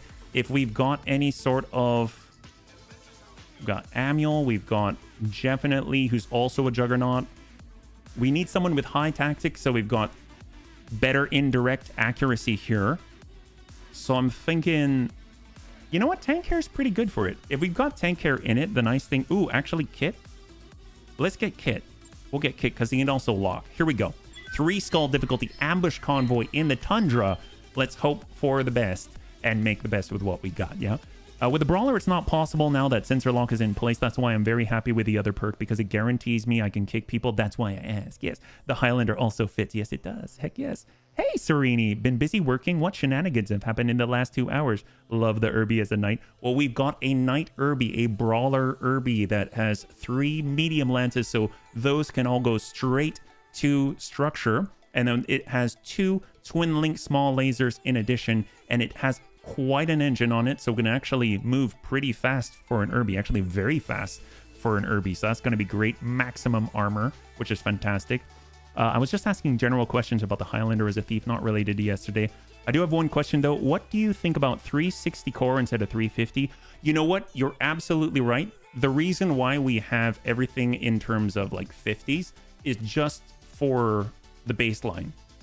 So what I mean by that, in Battle Fantasy Challenge, we actually we use the save editor to add a bunch of different basic equipment to the roster, because otherwise the idea of rolling something random and then refitting it appropriately, I mean, that's just not going to happen very easily until you acquire the right stuff, right? But we've got a lot of basic large lasers, things like that. When it comes to cores, we actually have everything in increments of 50. It's the only reason why it's that way, but if you had something that's even better and you get it through loot and a drop, then we would absolutely use it. Absolutely, yeah.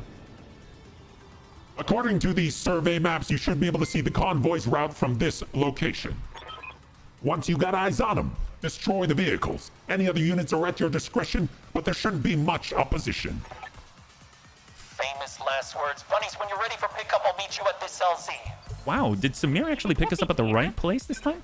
Oh, heck yes. Red Fred, thank you so much for the gifted sub. If we could show some love in chat for Red Fred, that'll be absolutely amazing. Thank you so much for taking care of the bunnies, yeah? Who doesn't like Urbies in general? We have the plushie Urbie back there, yeah? All right, let's do it. Here we go. So we got our Thief Hollander. We have no battle armor or anything like that. I'm assuming this is coming on in the denial zone. I love this map for ambush convoy. The nice thing is we just have to stand up on the big hill and not worry too much, which means if we can get up there before the enemy, that's actually going to allow us to kind of peek over the edge, maintain the high ground, and they have to come to us, which is just freaking excellent, right? And of course, the Urbie Knight is going to be pushing closer and closer. It looks like we are... Ooh! So we actually get to test out some of the brand new careful maneuvering capability. So we're going careful maneuver. We're off of the map right now, and we can actually move. Can we move a little farther? So it's still 1 for us. I'm curious if we can move more than that. The bunny said that maybe the experimental hotfix that came out recently, I think just in the last couple of days, actually allows you to move a little bit more than just the 1, but maybe it depends on the mech too, yeah? So what do we got here? You can hear the V's in the background. They're all moving, but they're not... We have no enemy contact just yet, so we are not in turn-based mode yet. So while we have the opportunity, let's go ahead and switch on over, get Kit Pup, try to get him... There we go. He's moving normally now. That's fantastic. He's all mortars, so we're going to tuck up. We might have enemy contact soon. Archer is going to... It's direct line of sight. Fire supports. We're going to pull up as high as possible. We want that high ground.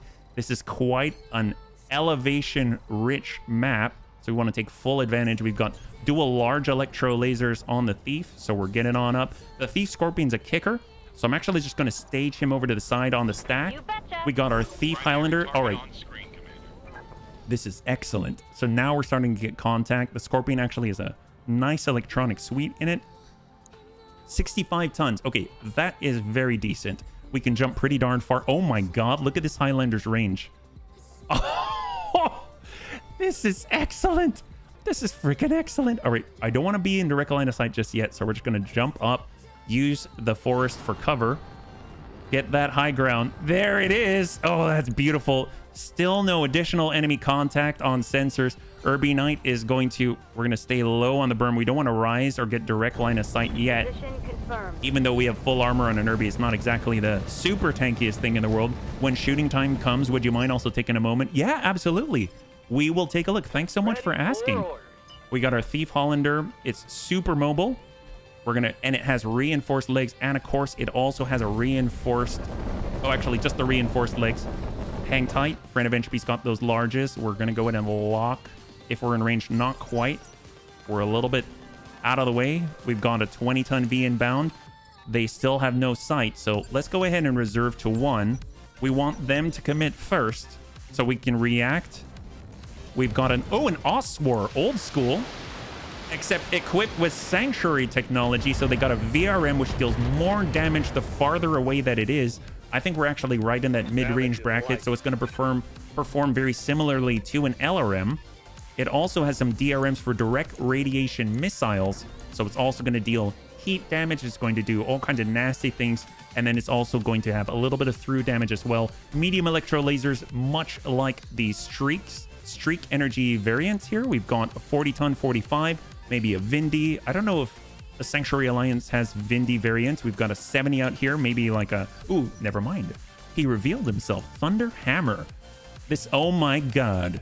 Wow, this has DRM 20. That's 20 direct radiation missiles. That sucks.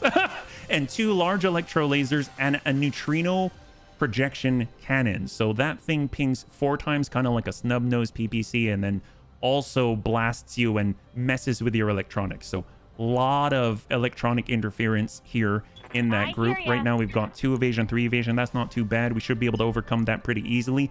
Archer Cicada, Waiting for orders. Thief. Do we have anything that can lock that down? We have the ECM Suite. Ready for orders. We got the Urbie Knight, and we have sensor lock on the Black Mage Hunchy. The nice thing is we have a lot of mortars, and we have a little bit of Inferno, so we can get hot rounds downrange. This guy is going to use a lot of energy. It's 32%, 35, and this might splash, and then the convoy has to go through it, so we'll stack 16, give a little burn his way. Primary target taking damage. Heck yes! Yay for missing, but actually hitting the convoy, if you know what I'm saying. So there we go. A little bit of heat. He's standing in it, not having a good time at all, and the Thief Scorpion can push. Here we go. We're actually going to stay low. We don't want to get up and expose ourselves or silhouette against the sky. So it's almost like doing a trench run, kind of. We'll hold right here. That means that on the next turn, we should be able to get in and kick that Oswar as a heavy Archer Cicada. We got the Thief. Let's go ahead and jump on in, and we'll be able to take a little peek at that convoy. We've got the armor to take it. We have a what? A Liquidator quad medium lance. That's terrifying. What is this? 40 ton. It looks like a Warhammer, but not. It has quad medium lance, so all of those are going to go straight through any armor that we have and deal direct damage to the core. And then we got a Lambda, which looks, oh my gosh, what is this? It has so many twin links small, so close range for sure. They all ping twice. Very similar to the pulses that we've got going on. We got a burro, 2 burros, a heavy wheeled APC DRM 8, and 2 medium moto lasers on the J37. Okay, so not too worried about the convoy. I don't think it's going to move fast enough, and we're definitely blocking the denial zone. We've got the better positioning here. These things hurt a lot, regardless of the version. Thunder Hammer. Thunder. Well, we got our Thief. Worst comes to worst, let's just go ahead and lock up the Oswar, bring him down to 0. It's going to make it easier for our Archer to kind of deal damage to the lead here. We got Sukalanti and the Urbie Knight. We'll get even closer. Look how fast the Urbie can move. We'll get right in there, and we'll stack it. We've got medium lances. We're going to open the assault with the medium lances. These are the 3 lances right here. And Skizenberg was saying he wanted to see how the lances work, so we won't speed it up at all. 3 of these are medium lances. They're going to deal how much? So if we mouse over it, you're going to see that we can deal 15 damage to armor. That's the white number. And then 10 damage to structure, and it'll generate 14 heat, okay? So we're looking for orange numbers for the structure damage, white numbers for the regular. Here we go. And shot. So you can see there were 3 sets, 15, 15, and 10. And you can see if we look at his right side right here, there it is. We've got 55 out of 75 structure. Up here, we've got 65 out of 75. So that was the 10 damage to the right torso. And then some damage to the armor as well. What's awesome in the right torso is where the Oswar has so much ammunition. So if we're able to trigger an explosion there, well, he'd probably go up in smoke. So overall, really, really cool, yeah? Let's go ahead and pull. We got HBFT in the Archer Cicada. We want to keep our evasion up. We'll also get on down 6 evasion. We've got the high ground as an advantage. Plasma Cannon's not going to do a lot of damage, but it will to the vehicles. But what it will do is heat up that Oswar, who's using he's not really using a lot of electrical, or I mean a lot of energy-based weaponry, but it doesn't make anyone comfortable, right? We got a Thief Hollander on the approach. Here's the speed that we need. He's down at 0, so we want to take advantage of the lack of evasion pips, yeah? And let's go ahead and poke it. We've got Battle Lord and Stack. Here comes the show. Beautiful. Anything that did not fire would not have hit, so that's like a streak energy weapon. And let me catch up here. We got quite a lot. With the generally agreed upon failure of the Liquidator to perform its primary duties, Sanctuary commanders quickly began exploring variants of the Liquidator that could accomplish its primary mission. Yes, Commander. Funny lore bit about the Timby. Oh my gosh. Okay, let's see. We got our Urbie. Well, the Urbie as a knight is just going to go in there and just slam into these guys. So I don't think... So right now he's completely adjacent to non-cover. So if we do get in, we will be exposed. So we can go into melee from here. But if we utilize Vigilance, at least when we stop, we'll mitigate some of the damage that we shall receive. We'll go in and calculate. Come on in. We'll maintain 3 evasion, 4 evasion. Give him a nice kick. He's already taken damage to the leg. We should be able to blow through that and get a breach if we hit the right leg. Snap kick from the little tiny Urbie that could. Putting my weight in. Oh, that's... And he nails it. There it is, 48. And guns, guns, guns. There we go, there we go. And out goes the leg and down goes the Oswar. Just like a classic ambush on a convoy, we drop the lead escort just like that. And down he goes, beautiful. The arm goes up in smoke. Very, very effective indeed with the little one, our Urbie Knight. All right, HBFT. We've gone our Archer Cicada. I mean, they're probably going to be focused on our tiny little mechs up front, so we're actually not going to move too far. We want to keep our accuracy up, and we'll go in and get free called shots. So might as well drive it into the ammunition-filled right torso and send it. A little heat, a little follow-up, large electro. We got impact, and he's down to 8 armor on the right side, yeah? Funny lore bit about the Timberwolf. When Phelan Kell encountered one for the first time, the targeting computer in his Wolfhound didn't know what it was, so it jumped between Mad for Marauder and Cat for Catapult. When Comstar looked at his mech's records, Precentor Marshal Anastasius Folks named it Mad Cat for industrial pilots to reference it as. It's such a cool story, yeah? Liquidator is a badly named design with Sanctuary World commanders joking it all it liquidates is your company budget. Oh my, well, it sounds like it belongs within our company. We're always needing to liquidate funds. All right, well, he's close enough to maybe get a little bit of DFA love. Ain't that the truth? And it's from Panzerbun. I'm sure it's going to be okay. So what do we got here? We've got Depths in the Thief Scorpion. Definitely a kicker, but not fast enough to take advantage of. We got the Black Mage Hunchy. Definitely want to start slamming this in. We got the Lambda with all of the energy, 19 heavy-wheeled APC. If we're missing, we're going to hit his friends. So send out 16 Inferno rounds from a mortar straight at that APC, 397, 377. The left side is down to double digits here.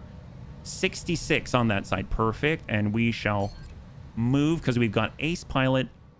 So shot and then move. We'll back it on up and hold. And there we go. Beautiful. So what do they got? Mallard Republic inbound. It's going to be on initiative phase 6. It's going to be the big Thunderhammer with all the boom. What does he got? Into the Thief. So we got a little bit of electronic impairment. It's not a problem. There was barely any of the NPC that connected there, but you know what? It's okay. Right now we got dead. We're going to hold one. Reserve. There we go. We got the Burro. Whiffs it. The Urbie's still too fast, and even if he took the hit, he still had Vigilance, so it's going to allow him to mitigate some of the damage if he should receive it. We got the Thief Scorpion. We're actually going to hold down the one, let them complete their turn. There's the stand-up on the Oswar. He could get in and try to go into melee, but he has the Malice on stand-up. He tries to fire in vain. The DRM-4 hits nothing but air, and now he's completely vulnerable. It is such a shame for him. We've got our Thief Scorpion. We got our Thief Highlander. I think since we're a Highlander, we know what we have to do. Here's that Thunderhammer. It's completely untouched. Why not? Here we go.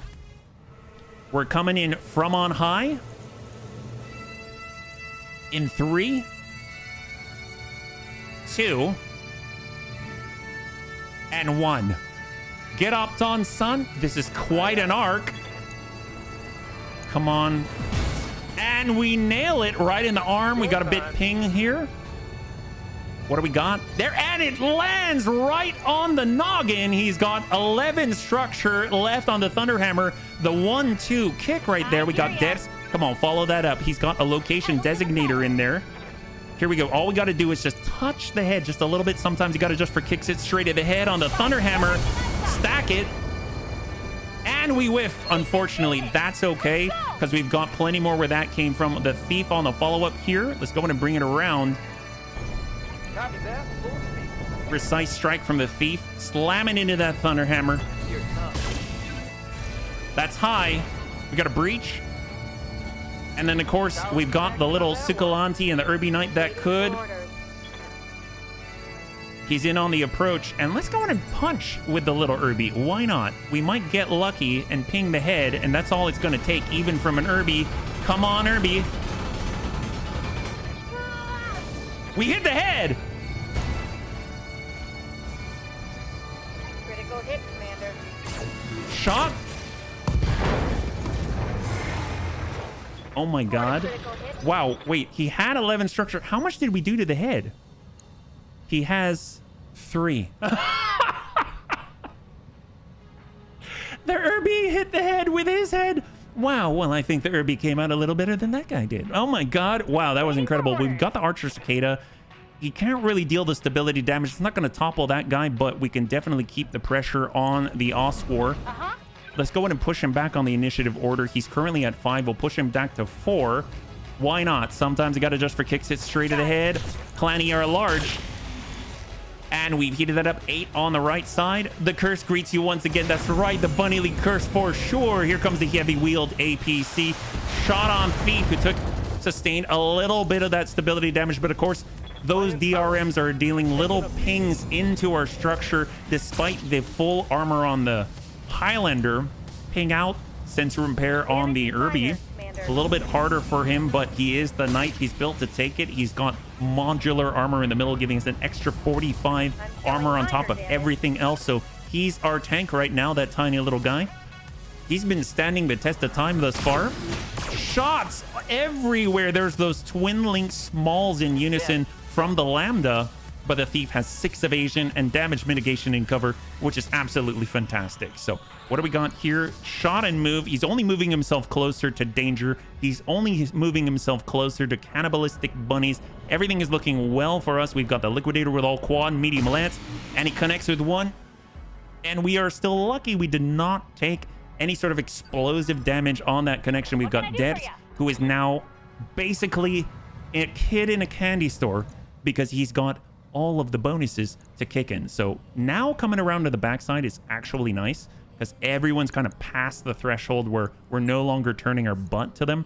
So in with a swift kick on the Thunderhammer. This is going to deal 102 on the connect. He's only got 74 armor on that leg. And we got the breach 70. And then we got the follow-up. Guns, guns, guns. At the very least, he'll fall. And out he goes. The Thunderhammer is now off the field. Absolutely fantastic result for the bunnies. Yeah, be happy I have the perk for good standing. It means I take less damage to stability. Heck yes, high five. Yes, Commander. Well, we got Kit Pop in the Black Mage Hunchy. If anyone's going to deal any stability damage, it's going to be awesome. We're switching on over away from Acid Splash and over to AoE because we got really nice clusters right here. We'll continue to hammer into that Oswar. Actually, let's push him back even farther. Actually, not to the Liquidator. Although the Liquidator, do we have his rear? Hang on 1 second. So the Liquidator's right here. We're still on the backside. Can we move fast enough that we can get a rearward shot? I think we've already committed to the shot, but that is a thought at least. Let's go in and hammer it into the Oswar. Hope for the best. Got a little bit of cluster and want to hit.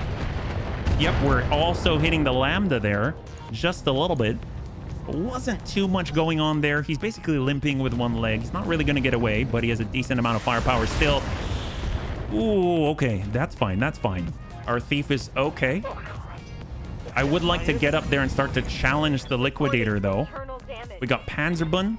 Vigilance to clear the stability damage. We're getting on up. We've got the shot. This is what the Thief is all about. Getting behind the enemy and exploiting their rearward arc. And there's the green, and we're hoping we're going to be able to connect. He's got a lot of evasion. We'll stack what we can.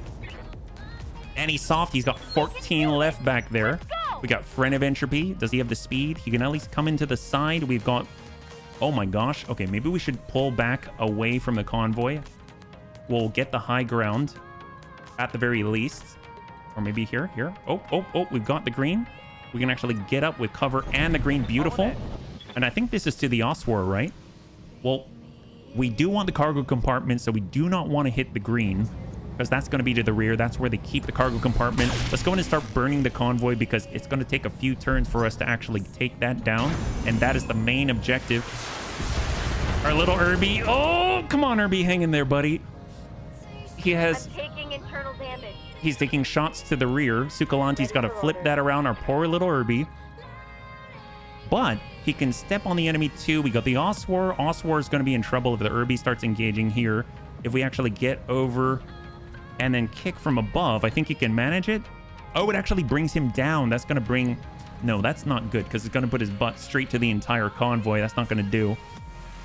We could at least sprint around this side right here and dump in some shots and challenge our Lambda. Double time, let's go. Precise strike to increase the accuracy and, of course, push him back to initiative phase 6 and hope for the best. Pretty decent there. You see the through damage right there. V on the move. HBFT and the Archer Cicada from a distance. We're going to go in and get that evasion. Flip it over. We got a plasma cannon, which is going to do huge damage to the convoy, yeah? This guy's got one evasion. Probably going to hit that pretty 50-50. We'll try it. All weapons are go. There it is. Beautiful. And the plasma cannon splashes the first of the primary objective, and he is now off the field. That leaves 3 other Vs as targets for the Bunny League. 2 burros, and of course, that venerable APC. Liquidator, quad, medium lance, shot to thief. I do not like taking the internal damage. We do have explosive things inside of our mechs. So let's see, we got Dertz, a prime kicker. So I don't think the convoy is going to get away from us. I'm actually going to back it up here. And we're going to waypoint and come around and ideally be able to kick the Liquidator, because that guy is a real thorn in our side right now. Here's the Liquidator coming around for 3. And it doesn't look like we're in a position to actually kick the Liquidator, right? He might be standing on terrain that does not allow that contact. I don't think so. So we actually have to work on somebody else, which is totally okay. So let's hold. We got Kit Pup with a Hunchy. I'm not seeing the opportunity to get into the rearward arc, but we are so close. But instead, we'll keep focusing on that Oswar. Precise strike. And we'll slam it on into the Oswar, right into that torso. Here we go. Stack it. We got that breach 58 down to 40-29. And there it is. The right side is out. The VRMs are gone. Solid connection on that. Come on, get out of there, buddy. Well, he's now unsteady, 0 evasion, and he's maxed out on his stability threshold. Ooh, twin links. That's fine. But lances have a lower crit chance. While that may be true, it's still scary. It still is scary. Oh, what do we got? All right, shot and move. For the Lambda, he's got quite a lot of twin link smalls. And then, of course, we can give that guy a nice kick. Actually, we come it around right here. And in on the kick. From the front, from the side. Here we go. Give him a nice swift kick. We'll drop out that evasion and give him a salvo. Quad kick to the leg. 102. There's all that armor. We got that breach. And guns. We did not hit the leg on the follow-up, but he's got 88 structure down there, and he's taken quite a beating. We've got our thief, which is ready to go. That guy has been causing problems for all of the bunnies. Can we get in? Oh, it's not letting us do it. Hold. Hang tight. Let's go in and just... But we can't kick that guy either, so we're just going to sprint and try to blast. That's 16. A little difficult to hit him, so what if we come around and hit the Oswar from the damage side? Let's keep the high ground right here. Close range, we got the lance, and do our best. Stack it. And down he goes. Beautiful. Come on, buddy. Well, we get that called shot anyway. Shot the thief, but we're okay. And then they only got one more.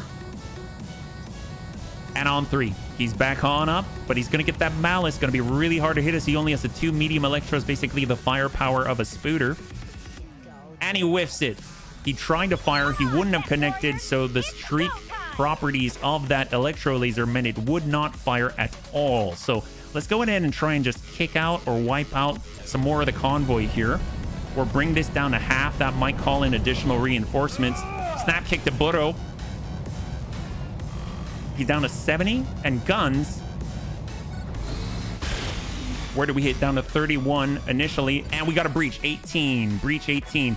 Sukalanti with our Urbie Knight, the tiny little guy. Can we actually come around? I'd like to shift.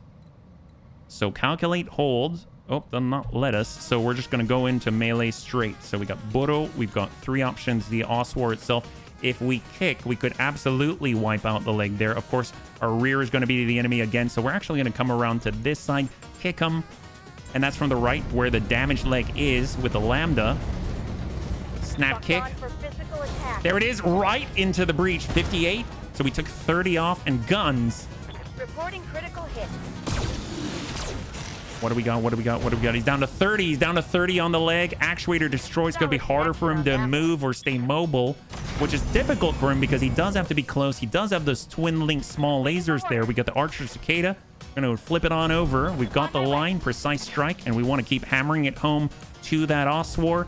And we're going to go straight to core this time. Give him the heat, give him the burn. 55. He's down to 25 armor. And the V's.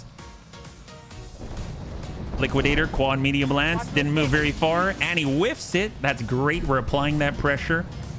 Good to Panzerbun, who's keeping it on the Liquidator. Good to go. We got depths in the Thief. Kicks really hard. We'll come around the backside of the Liquidator. Hopefully we'll be able to keep him from moving. Coordinates received. Because this is going to hit really hard. 102 to the legs. He's got, honestly, not much more than that. There we go. We got that breach down to 26 structure after the initial impact. And guns, guns, guns. Hopefully someone will hit low. And there it is. And the Liquidator is off of the field. Tons of crits to the extra light engine. Despite it being the Sanctuary variant, it had to go up. There was no stopping us. And he's on 6. That's going to be... Ooh! That's a double ping from the Lambda down below. Hold.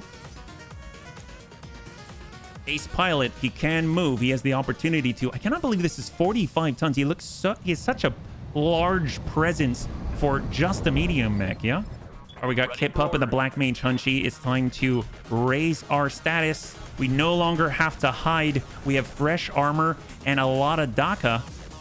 And that Oswar, well, we've been targeting it this entire time. So let's do it. Slam into him from the rear. Full value. He's got 8. And we got that breach. Beautiful. We're going to be able to follow up that up with the Highlander. He's in the perfect position to exploit that breach. Oh, come on, Urbie. Urbie's opened up on the backside here. I think the Oswar just gave his life for that opportunity. Panzerbun. Can we hit him? We got one. We got one. All right, here we go. Let's do it. We're coming in from on high. In 3, 2, and 1. Get up, done, son. Come on, land that, land that. He's got... All right, we got a breach. Good connect. Hold. There it is. Enemy down. Beautiful slam by the venerable Panzerbun right into the rear of that Oswar. So we got our Thief. Definitely want to keep working on the Lambda. We want that pressure on there. Let's go in and bring it around. We've got the green. We've got to take it. Coming around, and let's go in and dump it. We haven't moved very far. So Battle Lord +2 accuracy, 15% extra heat generated, and a little bit of extra damage, and send it. Burn the backside here. He's got 2 armor. We got the breach on the backside. Getting panicked by DFA. Amateurs. They got nothing on the bunnies. Oh my god. All right, beautiful. And out he goes. Down on the ground. Sukalanti and the Urbie Knight. We're coming it around. We'll go in and give him a nice swift kick from the little Urbie that could. Give him a nice little stamp. Smack. And we got a breach. And guns. Guns. Guns. 49. And out he goes. Beautiful. That was an awful lot of metal on the field for not much opposition, Darius. It seems like our employers may have elite buddies. It's not me. Look, I'm not seeing any more mech signatures at least, so that's at least money in the bunny bank. Only if we take out that convoy, Meyer. All right, we know what we got to do. We got to get rid of the 3. So that means all mechs are off the field. They just got double burro. And of course, a little bit of DACA. But that's about it. That's about it. This is basically cleanup time. We've got that Archer. Let's go in and sit it on back. And relax, because all we got to do is clear the day. So we got that plasma cannon. If we hit, that's going to hurt really, really badly, despite the breach. There it is. Beautiful. Wipe 1. Now we got 2 left here on the convoy, and that is wham bam, and we are all done. We're going to be able to hopefully pick up at least 3 cargo compartments. We're not hitting them from the rear. We're hitting from the side, from the front, every which way, and trying to be as gentle as possible. Thief from the high ground right into the side. Give him the blue, and we're going to send that stack. We've got 2 medium lances going to deal additional damage straight to structure. Here we go. Bring it down to 24. Beautiful. Man, if we had the quad medium lance, I understand now. The liquidator would actually liquidate enemy Vs very easily because that's the exact amount that you need to consistently burn through and just drive them out in one salvo. Yeah, so we got our mortars. We've got Inferno. And we're going to stack all the heat. 16. A little bit of additional splash damage there. 14. J37, and that's all they got. That's all they got, which means the Highlander can go once again. And if we are so lucky, potentially get a nice swift kick in there. We have that opportunity. Vigilance to clear any stability damage we have recovered well enough. Coming on the blue. On my way. I'm actually going to target the non-burning J37 and give him some love with the lances. 24 as well. My goodness. All right, we got our Thief Hollander. We don't want the green. We do not want the green. We have to keep verbally reminding ourselves so we don't make that mistake and lose some of the valuable salvage here. That's looking good. And Burrows off the field. And then there was one. We only have the J37 left. And we definitely have the firepower to take it out before then. Sukalanti, the little Urbie Knight. Should we charge? Why not? It's the last mission of the night here. We're going all in. We don't have to worry too much about the repairs here. Come on, little guy. Oh, wait, was that the rear? Oh, crap. Oh, okay. Wow, good thing we... We're pretty lucky then. All right, beautiful. Archer Cicada on the blue. And shot to the side. Give him the plasma. He's got 37 in the front and 31 structure out of 45. Thief Scorpion. And we can kick it from the front. Give him a nice swift kick. This is going to be it. It's 102. He does not have triple digits worth of armor and structure from the front. We're coming straight in from that front glacis. Snap kick. Out he goes. Beautiful. And that is clean. That is a clean wash. No losses for the bunnies. Absolutely fantastic. Oh, that's up. Okay, that was not gentle. Cool. Yes, this car can take a lot of beating. Yes, it can. All right, bunnies. That is fantastic. All targets eliminated. Sit tight. I can collect him from here right now. All right, bunnies. Total win. Total win. Let's bring it on over and see what we've got. We're hoping to get those cargo compartments. That's like the most important thing. This is the Mallard Republic. If we are so lucky, we may have our very first mass drivers ever. It would just be on BFC. I really want a mass driver. Ever since I've gotten hit by one for the very first time from a Hunchy, shot that mass driver from across the map, slammed into our fresh Marauder and blew a hole in it and knocked us to the ground. That was devastating. It was not good. So I've always thought I want to use that. So here we go. 81,000. We're in the positive. That's fantastic. No bunny losses, no equipment losses. And what do we got? How gentle. So we got 2 of the Liquidator, medium electros. Whoops, sorry. Medium modal, direct radiation missiles, twin link, small. 3 cargo compartments. We got the full complement here. Stacked small sanctuary ferrofibrous. We've got stacked heat controllers, heat negators. Amazing. Medium lance again, and the Thunderhammer parts and the Lambda parts. So very interesting. Very, very interesting indeed. Very nice. We've got medium electro lasers out the butt. We've also got a stack of 7 DRM4s, medium modal. So I don't know too much about the modals. They're 2 tons, so very much like a lance or very much like a pulse laser. And it's got the middleweight modal laser. The medium modal laser is specially calibrated to provide 4 distinct firing modes for maximum combat effectivity. Between an accuracy mode, a damage mode, a range boosting mode, and the default balanced mode, the medium modal laser is effective in all circumstances. So under normal circumstances, it's 30 points of damage. If you do damage mode, it increases the damage per trigger pull at the cost of generating much more heat and being less accurate. Very interesting. So I wonder if it's like less accurate, like a heavy medium laser or something like that from the Clanners. I don't know. It's not enough detail for me to make that decision. So I think rather than the twin smalls. I know these are specific and percentage based, so that's very nice if you have a lot of heat generation, like triple digit heat generation. So I'm feeling I kind of want the lances, because then we could have an Urbie with like 4 medium lances on it, which is like a really nice thing to have for Vs and turrets. So here we go, 3, 2, and 1. We've got half of a, well, 2/3 of a liquidator in this play. We've got 2/3 of a Thunderhammer, 1/3 of an Oswar. We've got 7 DRM4s, 6 medium electro lasers, 1 medium lance, 2. We got the 2 medium modals. We've got Sanctuary machine guns. We've got 8 twin link smalls, and those beautiful, beautiful cargo compartments will clear the 100. We got the heat controllers, and we got a little bit of machine gun ammunition, which we do not need, so we're going to sell it. And let's see what we got, because now we get to go over to the gotcha portion of the ambush convoy against the Mallard Republic and see what we got in those 3 cargo compartments. We also get the C-bills from each of the compartments as well. Hey there, Chappy. Good to see you. Good morning. I've looked at the stats on the modal lasers on the wiki, and from a completely inexperienced point of view, I'm not quite sold.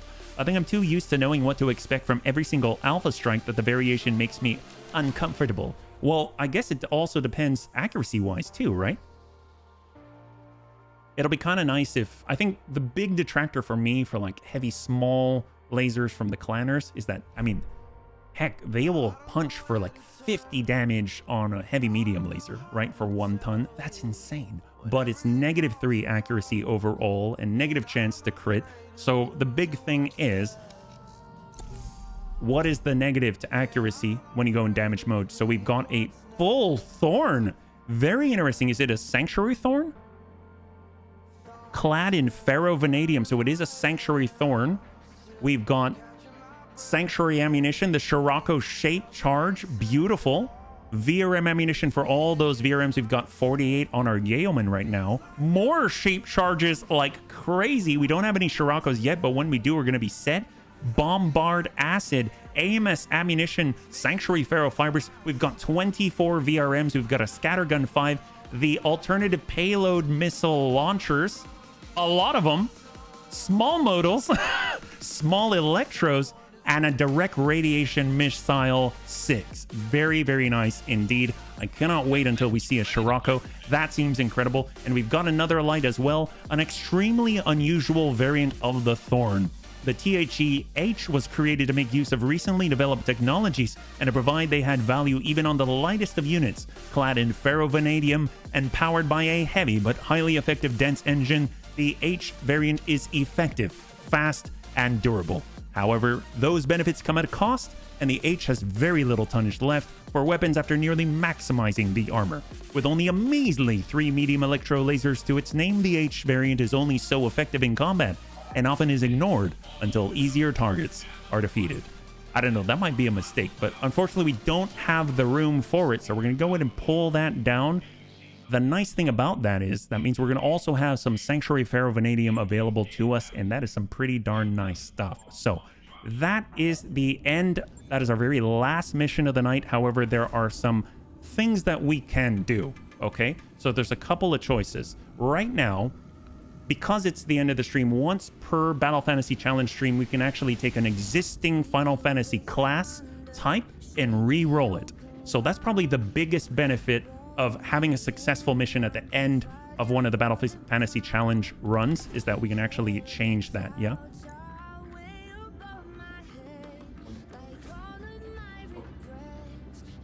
So I was talking to Raven, and it seems like I did not read my clock correctly. Professional streamer? Apparently not. I can't read. So what we're going to do, we're going to run one more mission. My bad. I apologize, but you know what? We might as well roll for one of the rolls. I think just because it's me, I really, really, really want to see what it's like to have a thief juggernaut. I know that sounds obscene, and maybe because it's an amazing bard. It's a really amazing bard. But I want to do it, so I'm going to risk it for the biscuit, okay?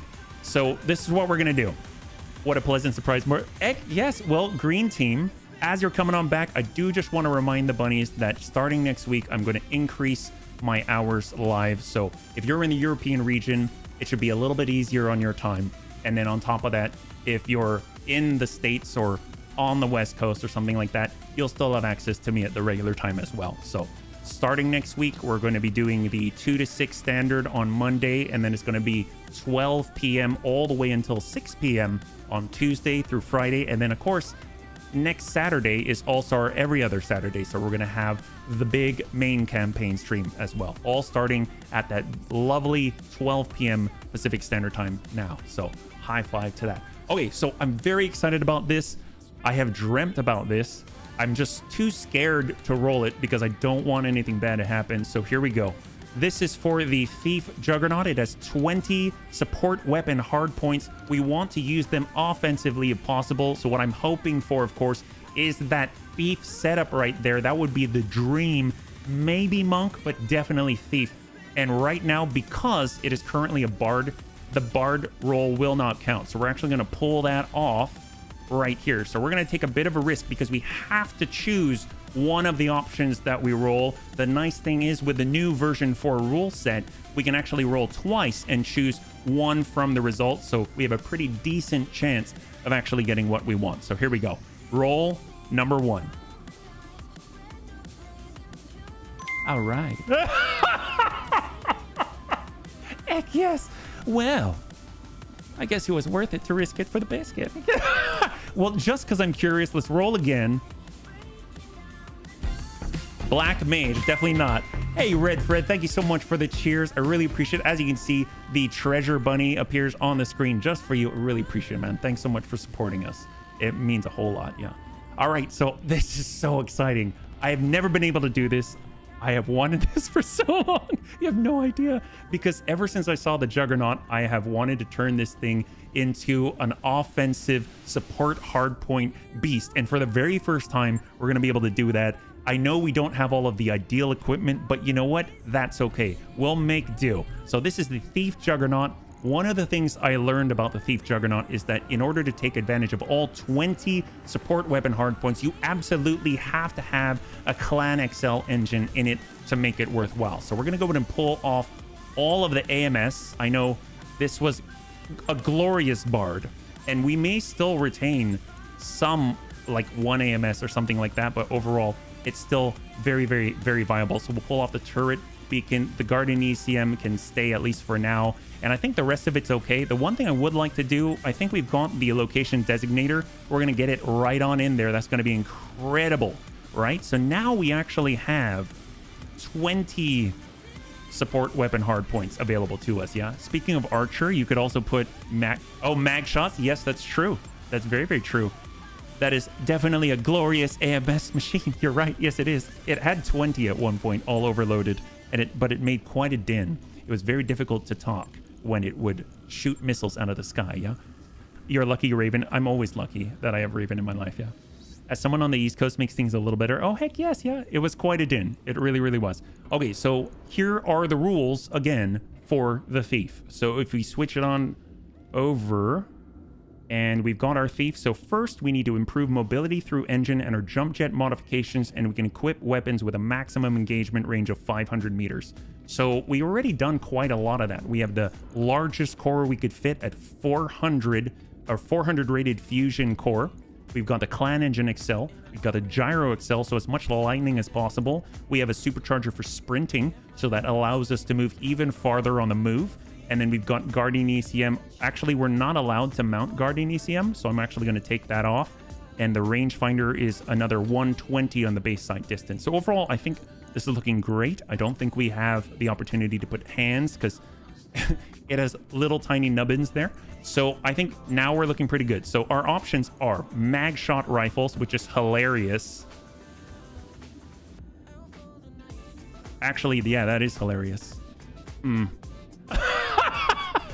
We've got all the DACA, and then we've also got small lasers at 12. How much? We've got 17 small electros. They're basically streaks. Okay, at 6, I mean, at half a ton, that's pretty good. 4 evasion, pip ignore. Oh my god, that's like pulses. Well, what about the mag shots? 1 recoil. I mean, that's a lot of recoil. 4 evasion, pip ignore. I mean, that's pretty standard. and the component can explode. So we can explode in a giant fireball, but we need a lot of ammunition, right? How much ammo in one single ton? That's the question. We get 50. 50. Okay, so if we shoot 20 per turn, if we shoot, I'm calculating, if we shoot 20 mag shots per turn, how many salvos do we need? That's the question. Mag shots can do stability damage though for the, oh, good point. Wow. Subtleader, I like your idea. You know what? Let's try it. Let's try it. Let's do it. I am feeling inspired now. Oh, I've been waiting. Okay, so 1, 2, 3, 4, 5, 6, 7, 8, 9, 10. Mirror it on the other side. 1, 2, 3, 4, 5, 6, 7, 8, 9, 20. All right. Oh, wait. I should probably let you see. I don't want to block this with my head. Yeah. These things are also damn hot, so you have to be careful. So a little electrical. How's the heat efficiency? Oh, it's not too bad. We could fix that. No problem. Well, it's just double heat sinks, right? Well, let's see. Do we have any exchangers? Oh, wait. We've got heat controllers. How much heat is that? Oh, it's only 100. Okay, that's fine. Double heat sinks are obviously rather large, so we may need to fill, you know, these sides with it. Okay. Now we need ammunition, right? Okay, so we need ammunition. So it's going to be 50. We're going to shoot 20. So it's like 2 and a bit salvos per. So we'll just pretend it's 2. We'll round down. That's amazing. Okay, so 2, 4, 6, 8, 10, 12, 14, 15. And you know what's nice is that we have case built in because of the clan ferrofibrous. And now we need some cooling. I wish we had an exchanger. That'd be great. But you know what? Oh, these are so big. I wish we had a better heat sink. Oh, it's 2 tons now. We need 2 tons. How are we going to manage this? Can magshot ammo explode? I don't believe it can. The magshot ammo can. Oh, does not explode. Oh, that's fantastic. I didn't realize that. It doesn't explode. Oh, you're right. Oh my gosh. So we can stick it in the tummy. Oh, that is amazing. And we can stick it in the legs. Why not? Wow, bunnies. You guys are geniuses. Genius, I tell you. What do we have? We already have the location designator. That's amazing. What's going to keep us safe? We've got sensors, hardened life support. We already have the Juggernaut improved life support. Can we stick anything else on here? ECM suite. Are we allowed to? It says equip weapons with a maximum engagement range. Okay. Well, if we take off a couple of tons, that gives us 2 slots back. How's our heat efficiency now? -8. We could stick on, I don't know, like a medium lance, which allows us to pierce. And then now we're really balancing it. Oof, trat. The problem with a medium pulse, I don't know if we have, do we have medium pulses? We have variable speed pulse, medium X pulses. We've got that. That's 14. Standard medium pulse at 27. That actually works pretty well. So obviously we won't shoot everything because it's a little too hot. But if we were to alpha, we'd have +18 and we have 449. We have 449 in damage. Do you have stealth armor? I don't have stealth armor, I don't think. Did we pick any up? Ooh, actually, ferrovanadium. What's that like? It requires more free slots. Okay. -5% armor weight. If I pull these off for a second, how many slots though? We need, oh, we fit it. We have 1.5. Oh my God.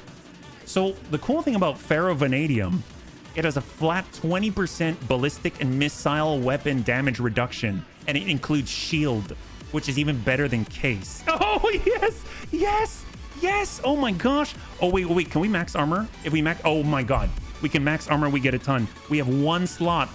We have 1 slot, bunnies. What about extra modular? Oh, modular plating is 1 ton. Guess what? We're freaking invincible. Yes, there's gonna be an extra 60 armor in the dome. Let's go. All right, this is perfect. This is an amazing mech. I love it already. I will never change this. Well, actually, I will probably change it, but you know, we're going. Actually, how's our heat again? Heat efficiency is -8. Oh, this is great. This is great. We're running 1 more mission. I've never been able to do this. And we get a thief as well. All right, bunnies, here we go. Are you ready? What if we just take 2 mechs? No, that's hubris. That's hubris. This is fine. We're gonna go in with an actual compliment, yeah. I just wasn't sure about the mag shots because I've never used them. I knew standard Gauss worked that way. Well, here's the thing. The mag shots, even though they're in support weapon hard points, they still have range. So they're not like closer. Oh my God. Panzerbun, do you know what you are? You're a knife fighter. Panzerbun's a knife fighter. That's a 33% range bracket increase and a 10% damage boost. You're going in this thing. Let's go. This is our prized possession. I cannot wait. All right, so actually, hang on. What is a worthy mission of this thing? You know what? I just even want to get into a duel. I don't even care. This has nothing to do with Battle Fantasy. Polar Biome, sure. Sanctuary Alliance, who even are they? Here we go, 419. We need to get this thing repaired, yeah? Yeah, we're right. Let's go. All right, so we got 12 days. No, oh, stocking stuffers. What is this? Merry Christmas. Tell me, were you good or bad this year? You ponder for a moment and click the appropriate response. You know, when I was a little kid, I sat on Santa's knee and I was taught to always tell the truth. And I said I was really bad, and I just cried. He gave me a present anyway. Santa was still kind. So, you know what? I've changed since then. I think I've done pretty well this year. In that case, you better check in with Yang about tonight's shipment of supplies. There might be a treat in your stocking. Ho, ho, ho.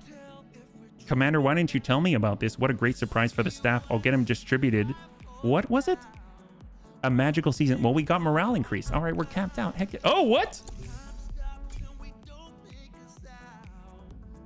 Chocolate coins, 1 million sea bills, a gnome, all that I can't use in Battle Fantasy Challenge. Modular plating. Oh my God, there's 2 million sea laser. Wow. Why haven't we gotten this in the main campaign yet? Oh my gosh. I wish unfortunately, we don't use battle armor in Battle Fantasy Challenge, but I would love to have a gnome. Are you kidding me? In the main campaign. Let's go in and check the points in the barracks because obviously we're going to be putting in bunnies and I want this to have the best chance to succeed. Superior Sukalanti, let's get that up. Major reduction to jam chance. Should call the mech Cindy. Yes, Azarul, I like your style. The problem is that obviously, Panzerbun. I guess this is health. We're going with gunning here. Okay, I guess the big thing is that we have to, by the rule set, in order to keep everything straight, we want to be making sure that we name it Thief and then whatever the name of the mech is. But I love it. In main campaign, I would definitely do that. Because in main campaign, it is a complete and utter goal. It is a huge goal in our current campaign to get one of the juggernauts. We just need to save up enough money and then roll to get it. Yeah. Okay, so we're all set. Panzerbun's still relatively new, but you know what? He's going to do this thing proud. I can feel it already. We're just a few days out, no problem. And we're going to get into a brand new fight. It's going to be great. Polar Biome. It's going to be fantastic. Renew that sub. 3 days out. Come on. We need that thief. It's going to be awesome. Hold. A friend of a friend. Agree to hide. No, we don't want to. Refuse. Hold. And 2. All right, fantastic. Here we go. So command center. We've got, was it stealing? No, it was automation, bounty hunting, 3 skull. Sure, why not? That's fine. We will bounty hunt the Sanctuary Alliance, 419. It's going to be the last fight of the night. So we got our, you know what, bunnies? Do we have the Juggernaut in our roster right now? Yes, we do. Yes, we do. So I can actually use it. Fantastic. I still need to follow some rules. So, so we'll get the Juggernaut in. We've got Panzerbun. We'll clear that. Who has... Does anyone have the little strength thing? This Brawler right here? This is great. Brawler is extra DFA damage and stuff. So we'll get that on the Thief. We're going to clear this right here. There we go.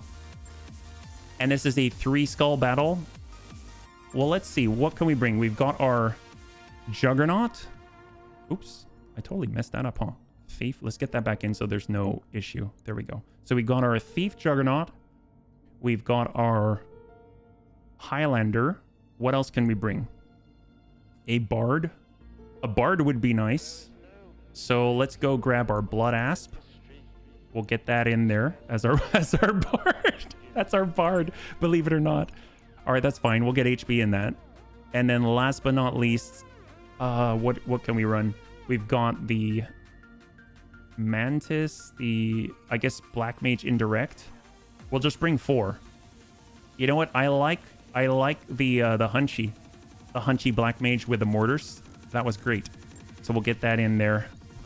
And for that, I guess we'll get Friend of Entropy. All right, here we go. 3 skull difficulty battle in a polar biome. Sorry, I have to repeat myself again. You notice you don't need the case for the ammunition, but for the weapons that the MC shots can explode. They're Gauss weapons. That's why it's good that you have fair... Yep, absolutely, absolutely. It's same like Gauss rifles, right? Mag shots are part of the Gauss family, and the weapons themselves can explode, but the ammunition are, well, they're like nickel slugs or something like that, yeah? Steiner Thieves Guild. Yes, it is. Oh my, Skizenberg. You've got the right idea. That's right. Oh, this is so great. I feel like this is a bucket list item for me.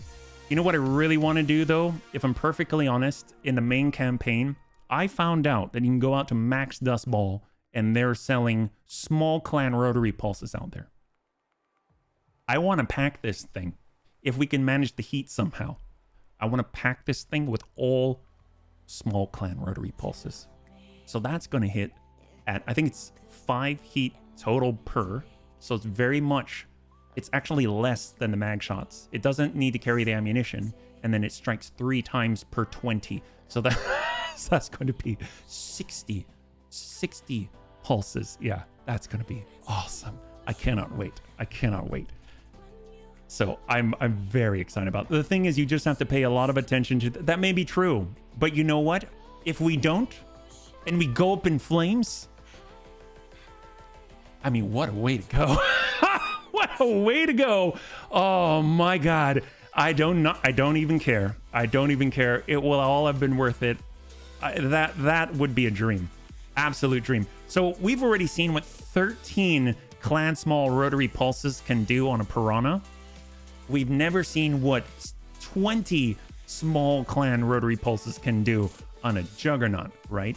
And guess what? It can also kick. So you can get free foot scissors, basically, if you want, at the very minimum. And that's going to do a little bit of extra. Well, you've got a 90-tonner who's kicking, who can sprint. It's going to be a good time. I'm telling you. I'm too excited. All right, what do we got? I'll be on station keeping an eye on things, buddy. Unknown Lance, this is Hansi in command. We're in pursuit of dangerous criminals. Leave the area or you will be fired upon. Darius, did we just get sold out? Let's assume good faith on the part of our employers, Meyer. Attention, Hansian Lance. We are an MRB bonded mercenary group called the Bunny League. We are under contract and cannot withdraw. No answer. Bunnies, they don't seem to be bluffing. It looks like we'll be fighting 2 battles at once. Oh man. All right, well, that's exactly what we like to hear. We got to test things the right way, right, bunnies? There we go. I think we have a few mag shots on the field. Oh my God. Oh, look. Okay, it's not the fastest thing in the world, but for a 90-tonner, that ain't bad. 7 evasion. That ain't bad at all, Panzerbun. All right, we got our thief, and for jumping a 90-tonner through the sky, that ain't bad. And for a blood asp, let's go and tune up all 7 of the AMS on the move. I mean, that's pretty good too. And then we've got our Hunchy, which just has burning. All right, great. All right, bunnies, we're ready. All 4. It's a 4v everybody, the whole world. Make a man on fire, he'll be warm for a day. Give a man a juggernaut with 20 rotary small clan pulse lace. He'll be warm for the rest of his life. Heck yes, high five. All right, what do we got here? We got to get scouting bunnies. Let's get our bard forward. Is this smart? Here we go. We don't have enemy contact yet. We're just going to play it cool. Move the thief just a little bit here. There we go. We've got enemy contact. Worlder terrorists are in front Oh, apparently we've got contact. We don't even see him. Yeah, we got depths on the move hold. And then, of course, we've got friend who's got to stay behind outside a line of sight with our mortars. Yeah, I thought you put me in the Juggernaut now because of the knife fighter. We did. We did. Did I not put you in the Juggernaut? Are you not there? Hey, boss, we got an unmarked dropship coming in fast and low. You want to bet that's the other team? I think I did, right? Panzerbun's in the... Oh, we did. Yeah, you're in there. That's great. And you do have knife fighter. Commander? You just said I'm jumping. No. Oh, I must have made a mistake. I meant Debts is jumping through the landscape. Yeah. All right. So we got Hunchy hold. Gosh, I actually... What if we just don't attack this turn? We'll let them land and then enter the foray all at once. We'll just move the Bard laterally, get that coverage spread. The speed you need. We don't see any contact yet. There we go. 100-tonner. We got a 100-tonner on the field. Oh, this is perfect. All right, Thief. Let's cross it out. And we're going to brace in this position for Debts. We got a 100-tonner on the field. 75-tonner. And it's a Sanctuary Alliance, so most likely it's like a pile driver or something. Thief Juggernaut. We're going to advance here. 6. Let's go. Keep that line of sight break. What do we got? 75, 100. Mackie? A Mackie? All right. I mean, that's fine. Well, they're about to get flanked. Bunnies, there's the Hansian bounty hunters. Still no response, so expect to be fired upon. Engage, but watch you don't get caught between them and the targets. Well, I don't know. What do they got? They look like they've got some big stuff, though. What is this? They've got a... Oh, look. We were just talking about this. The 75-ton Stalker 4P. They've got a Loader King 2. Ooh, they're advancing 65 tons. We've got a 65-ton Crusader with Gyrojet 40. Holy crap. And we got Thunderbolt 5S at 65 tons. All heavies are above. We've got a 75-tonner on the Sanctuary side. And, of course, that 100-ton Mackie will reserve down to 1 and see what they do. They're probably going to engage, and we'll get an idea of what we're working with, yeah? 75er flipping it. We've got an AoE ping, probably like a Beagle active probe here. I'm guessing that's from that 75. Stalker 4P from above, 75 to 75, but I don't think they can fire on this first turn of ingress. I want the Stalker Love playing in a mech warrior. Like, yes, order.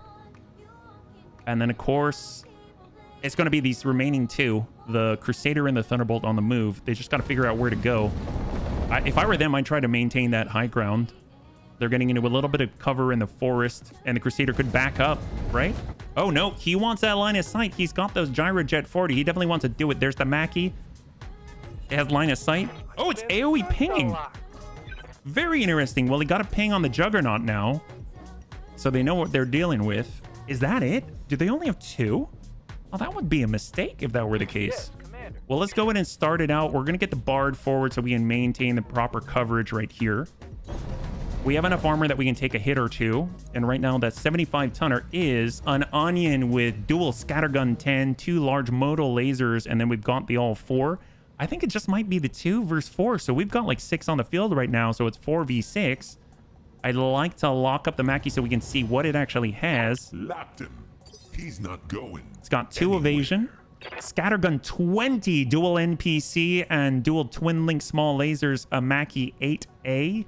With an elite brawler. All right, so now we know what we're up against. Here we go. We've got Depths in the Thief. We're going to start hopping and bounding as we are moving. I totally forgot to change the firing order for all of this, so my OCD, just give me a moment. There we go. And bring the Lance for Pierce up.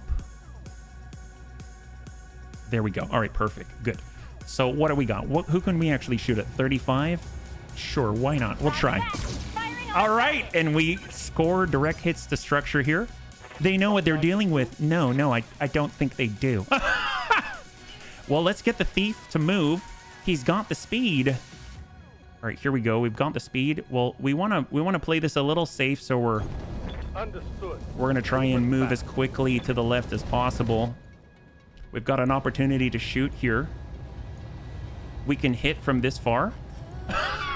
We can hit from this far. This is ridiculous. Well, I guess we'll try and shoot at the Crusader. Not a very good chance to hit with 33%. Firing all weapons.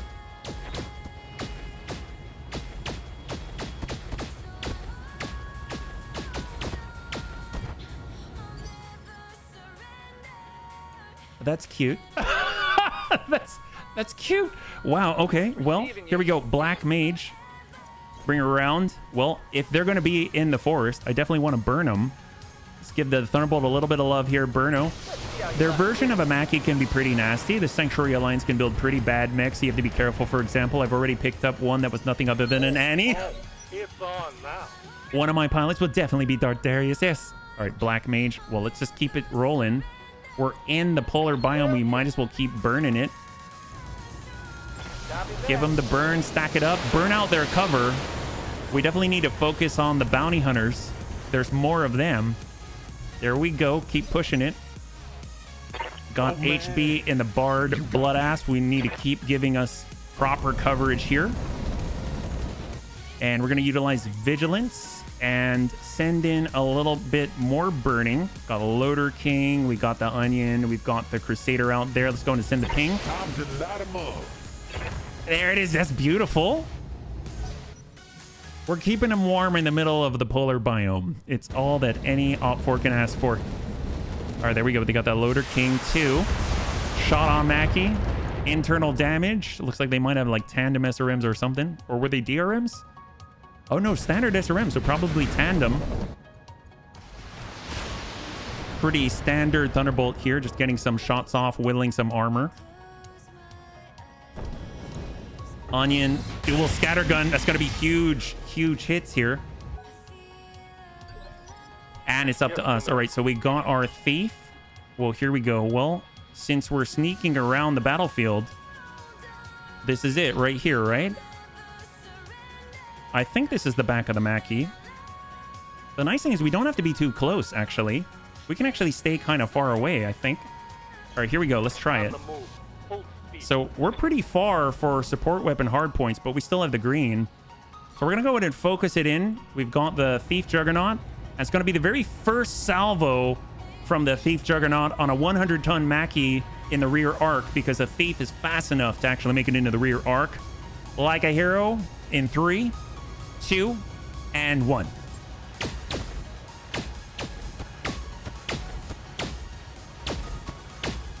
I see a breach.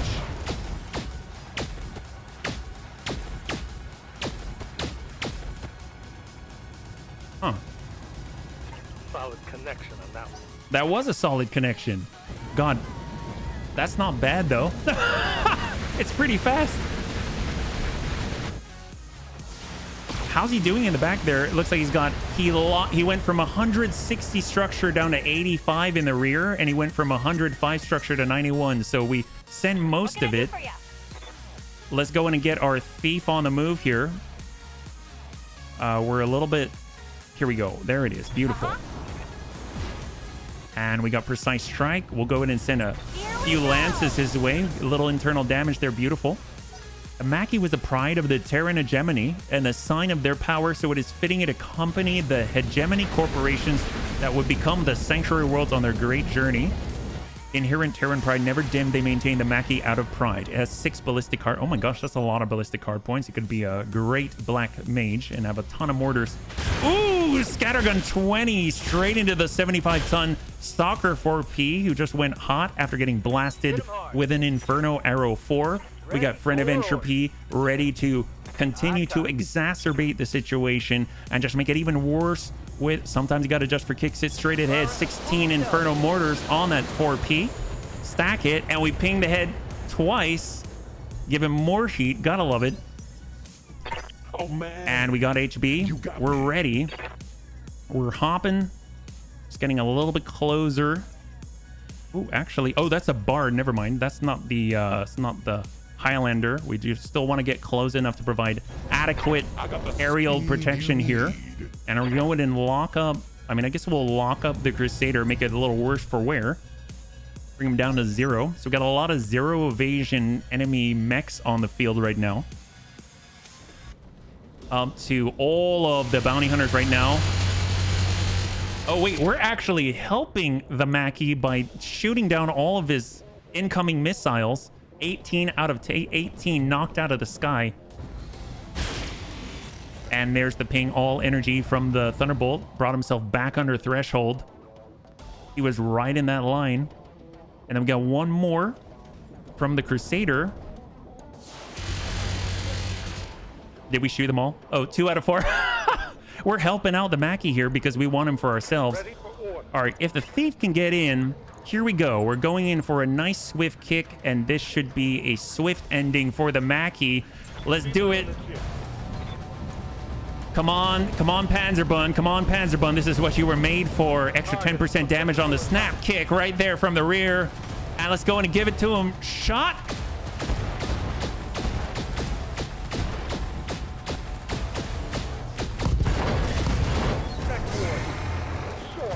All right. I really want the clad small rotary pulses. Dear Lord. All right, onions up, onions up. All right, it's basically the lone Sanctuary Alliance. Holy crap. All right, let's go, go, go. Farmer, bring it around. And that guy's out. Holy crap. And the 4P has overheated and gone up in smoke. Here we go. We've got Debts ready to go. He does extra DFA damage if there's anyone to connect with on this. Doesn't look like we have the opportunity yet. So let's go ahead and start becoming the aggressor. We're getting on out here. Just gonna hold, and we're gonna prime ourselves, steal ourselves in position. We're getting them in a bunny pincer with just 2 mechs. Let's go in and stack it. Inferno, we know the Thunderbolt just came off the heat line. We'll go in and stack him again. Just tip him over the edge here. Did you hear the crits fly? A fine red mist, maybe, but not salvage. The Juggernaut does not leave salvage. Oh, no, it does not. HB, Bard Blood Asp. You got me. Well, you know, the Bard isn't exactly useless. It also has access to a turret. We can also send a little love from the rear. Let's go in and get him in a complete enclosure. We got this, man. We're going to dump out that turret right there and provide middle of the battlefield AMS protection. You walked into the arena with a bunny leaf. That's what you did. Oh, he tried to shoot at the Juggernaut, and most of those missiles are getting swatted. 18 out of 18 knocked out of the sky. Good on the Blood Asp. And there goes Thunderbolt, trying to cool off. Shooting more missiles. And 15 out of 50. And off he goes. He committed too hard, unable to keep himself in the fight. And now it's the bunnies 4-on-3. Crusader on the push. Deciding not to attack the bunnies, but instead the onion, and onions up. He could come around the backside. That's what he's doing. He's getting shots on, but to the Loader King. And we got an opening on the leg here. And it's up to the Magical 2. Can we connect? Yes, we can. All right, bunnies. We're going to be coming in from on high. In 3, 2, and 1. Get up, done, son. Land it, land it. All right, good connect right here. We're going to do additional damage because Debs is a brawler with that DFA. Hopefully it's effective, and now goes the head. Lethal damage, and he just strikes and lands that foot right into the Loader King's dome. We've got the Panzerbun ready to go. Not to be outdone by Debs. Right now, the Sanctuary Alliance is the biggest threat on the battlefield. So we're going to go ahead and walk it around the backside. Can we actually come at this side? You know, the best opportunity will be if we hit him, of course, from the back, but unfortunately we don't have the opportunity. He did back himself up against the wall, so we're going in with a swift kick, and let's go in and send it. Here comes the Juggernaut with 20 mag shot rifles at point blank. Snap kick. There he is. Good strike. Bring him from 140 down to 50 on the leg. Guns. We pinged the head one. We got a breach. We got another breach. And now he's open on the right side, and he's taking a bit of a beating to the noggin. And the turret has something to say about the enemy as well. All right, Black Mage, come on. Push it. We're getting a little bit closer here. They got Inferno. We've got, let's go ahead and stack. We got AoE. We're going to stack this guy and drench him in acid. Battle Lord, we're going to go ahead and stack and drench the Crusader in all the acid. Give him a little bit of... There he is. He hasn't shot a single gyro jet yet. He does have the ability of sending out 44 missiles whenever it is his turn. He will get to go first. Oh, never mind. Why am I in He the does cockpit? not. Is this smart? Well, let's go in and back it up, back away from the blast zone, HB, with vigilance, and we're gonna go in and send a little bit of burning on the way. Time to light 'em up. There we go. Primed. Here he comes. All right, he's backing it up, hoping to return his fire. Is it all the gyrojets? All the gyrojets, 44. But the blood asp doesn't have all of its AMS online. Light damage. Holding fire. But it doesn't matter. It doesn't matter. He shot everything, but was unable to land a single missile on the enemy. Of course, the Onion not happy about the thought of dying to that fuselage. There it is. Beautiful. And the only one left is now that Onion on the field. We have had an unspoken truce with the Sanctuary Alliance until this very moment when he is the last combatant active on the field. So we've got Dertz. He's on the move. He's going to move on in, and then we're going to go and clear that stability damage and brace it. And we got the Panzerbund that's coming around to the backside. We're going to go in and walk it, waypoint it, kick it, and go. Here we go. On my way. Hopefully now we can finally get into the rear arc of the Onion and snap kick. You're gonna feel good. And blows the leg, and here it goes before he falls. Guns, guns, guns. Got the breach. Got another. And That is fun. down he goes. So we gave him, he's got 106. Oh! All right, everybody. Let's get this How, done. wait, how much does he have now? He's got, well, it sucks for this guy. It sucks for that guy. Well, you know what? Sometimes you got to adjust for kicks, hit straight to the head. We'll give him a little more burn. Stack that. There it is. And we pinged ahead a couple of times. We're just kind of giving him something to think about. Maybe reconsider his life choices. We've got HB. We're in a Bard Blood Asp. Usually these things cannot go into melee very well because of the clan negative quirk. But you know what? We have a torso mounted cockpit. So that means we can definitely kick this guy. Spreading the love. All right, it works. Heck yes. All right, we just tickled his leg there. Oh, and our turret has something to say about it as well. It sucks for this guy. That's true, Skissenberg. All right, he's back on up. He could do the unthinkable and win the battle, win the day. Yeah, no, that's not gonna that's not gonna happen. That's fine. This is cool. This is cool. Well, you know, we do have deaths. What can I do for you? We're ready. Here we go. We're coming in from on high. In 3, 2, and 1. Get up, on son.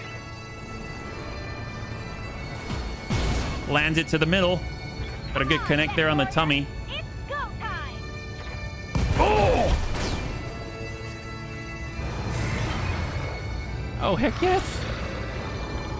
Bunnies, I've been talking to our Daner rep, and it kind of seems to be a simple case of bad luck. Apparently the bad guys wiped out a Hansian unit a few days ago, and we just happened to both arrive in the AO at the same time. Drat. Let's regroup back in orbit. Mission successful. All right, bunnies, total win, total win.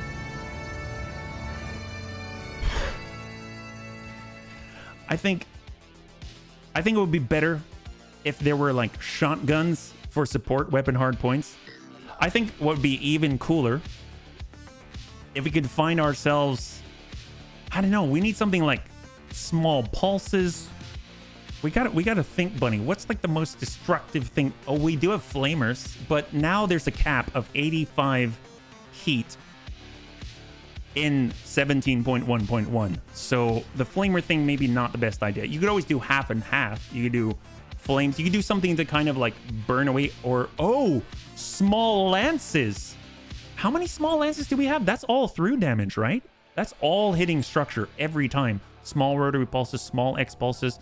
Dude, this sounds awesome. Gyrojet, Loader King, what do we have here? Do we have anything we can work with here? Machine guns, scatter guns, Mackie.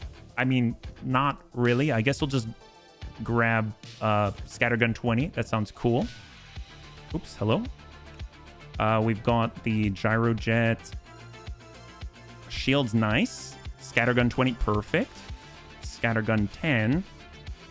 And we can also get a large modal. Sure, just to have it. And then I guess... Ooh, the probe. Death says this is the best probe in the game. Has a range of 350 on the swing. So there we go. We've got parts. We'll be able to sell the standard, large, the regular machine guns. We got the Scattergun SRM4, core 260. Ooh, actually hold on the 260 because we don't have any of that.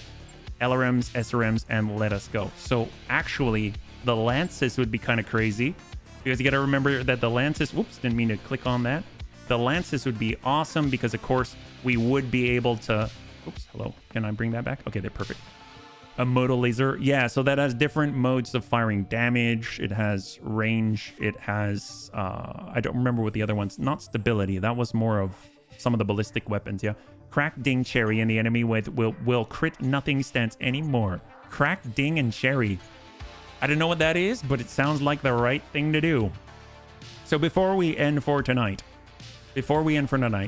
let's just go ahead and make sure that we... If there are no mechs to retire and replace, we kind of already did one, so that's fine. But I just want to see how many small lances we have. I'm really curious. We can kind of extrapolate on the potential for what might happen with it, yeah. I'm confused by mag shot damage. Weren't they supposed to hit for 15 a pop? What did they hit for? I don't know. We've got Mech Bay. I wasn't actually looking. I was just seeing all where the impacts were going. So we got our Juggernaut right here. Here's the refit.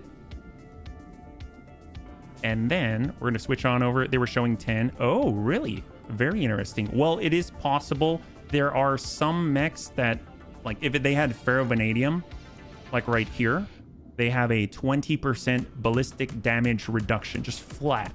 So even if you're dealing full damage to the rear, there's still a reduction on top of it, yeah?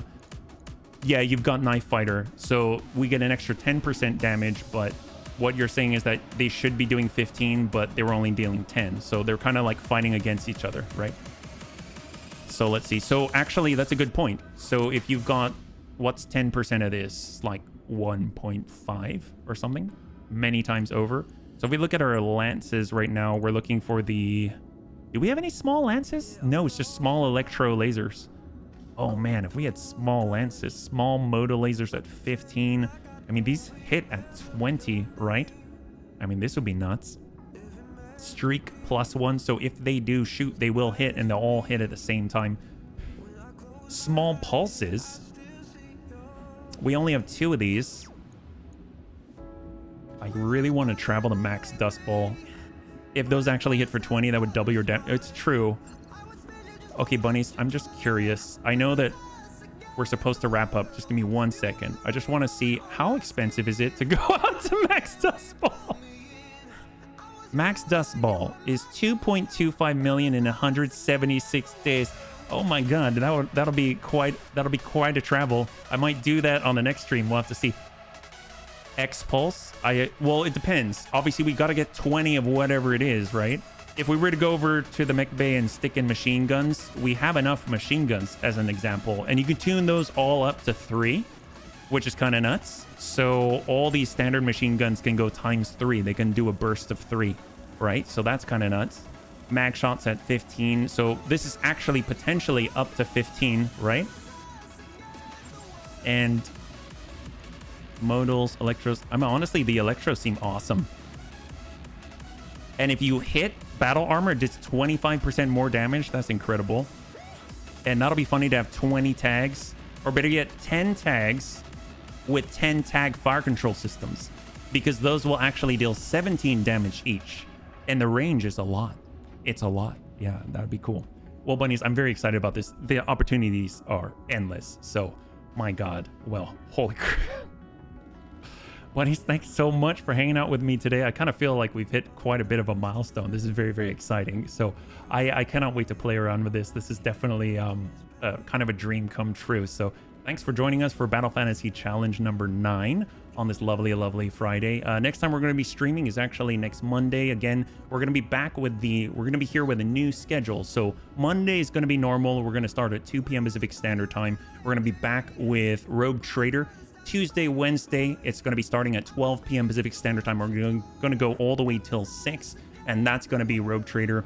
Thursday, Friday, and also Saturday, we're going to be streaming starting at 12 p.m. Pacific Standard Time, and we're going to go till 6. So overall, there's going to be a lot of Battletech, a lot of Rogue Trader available next week. So feel free to swing on by. We'd love to have you. To all the new bunnies that swung on by, thank you again for the raid. I hope you enjoyed yourselves, and thanks again for joining us here at the Bunny League. My name is Nathan. We are trying to hit 1,000 subs on YouTube. If you'd like to get on over and help us out, it's much appreciated. If you want to hang out until the end of the music, we'll go and give someone a nice raid. I had a total blast. I hope you did as well. And I can't wait to get into the next one with you. Have a good weekend. Heck yes.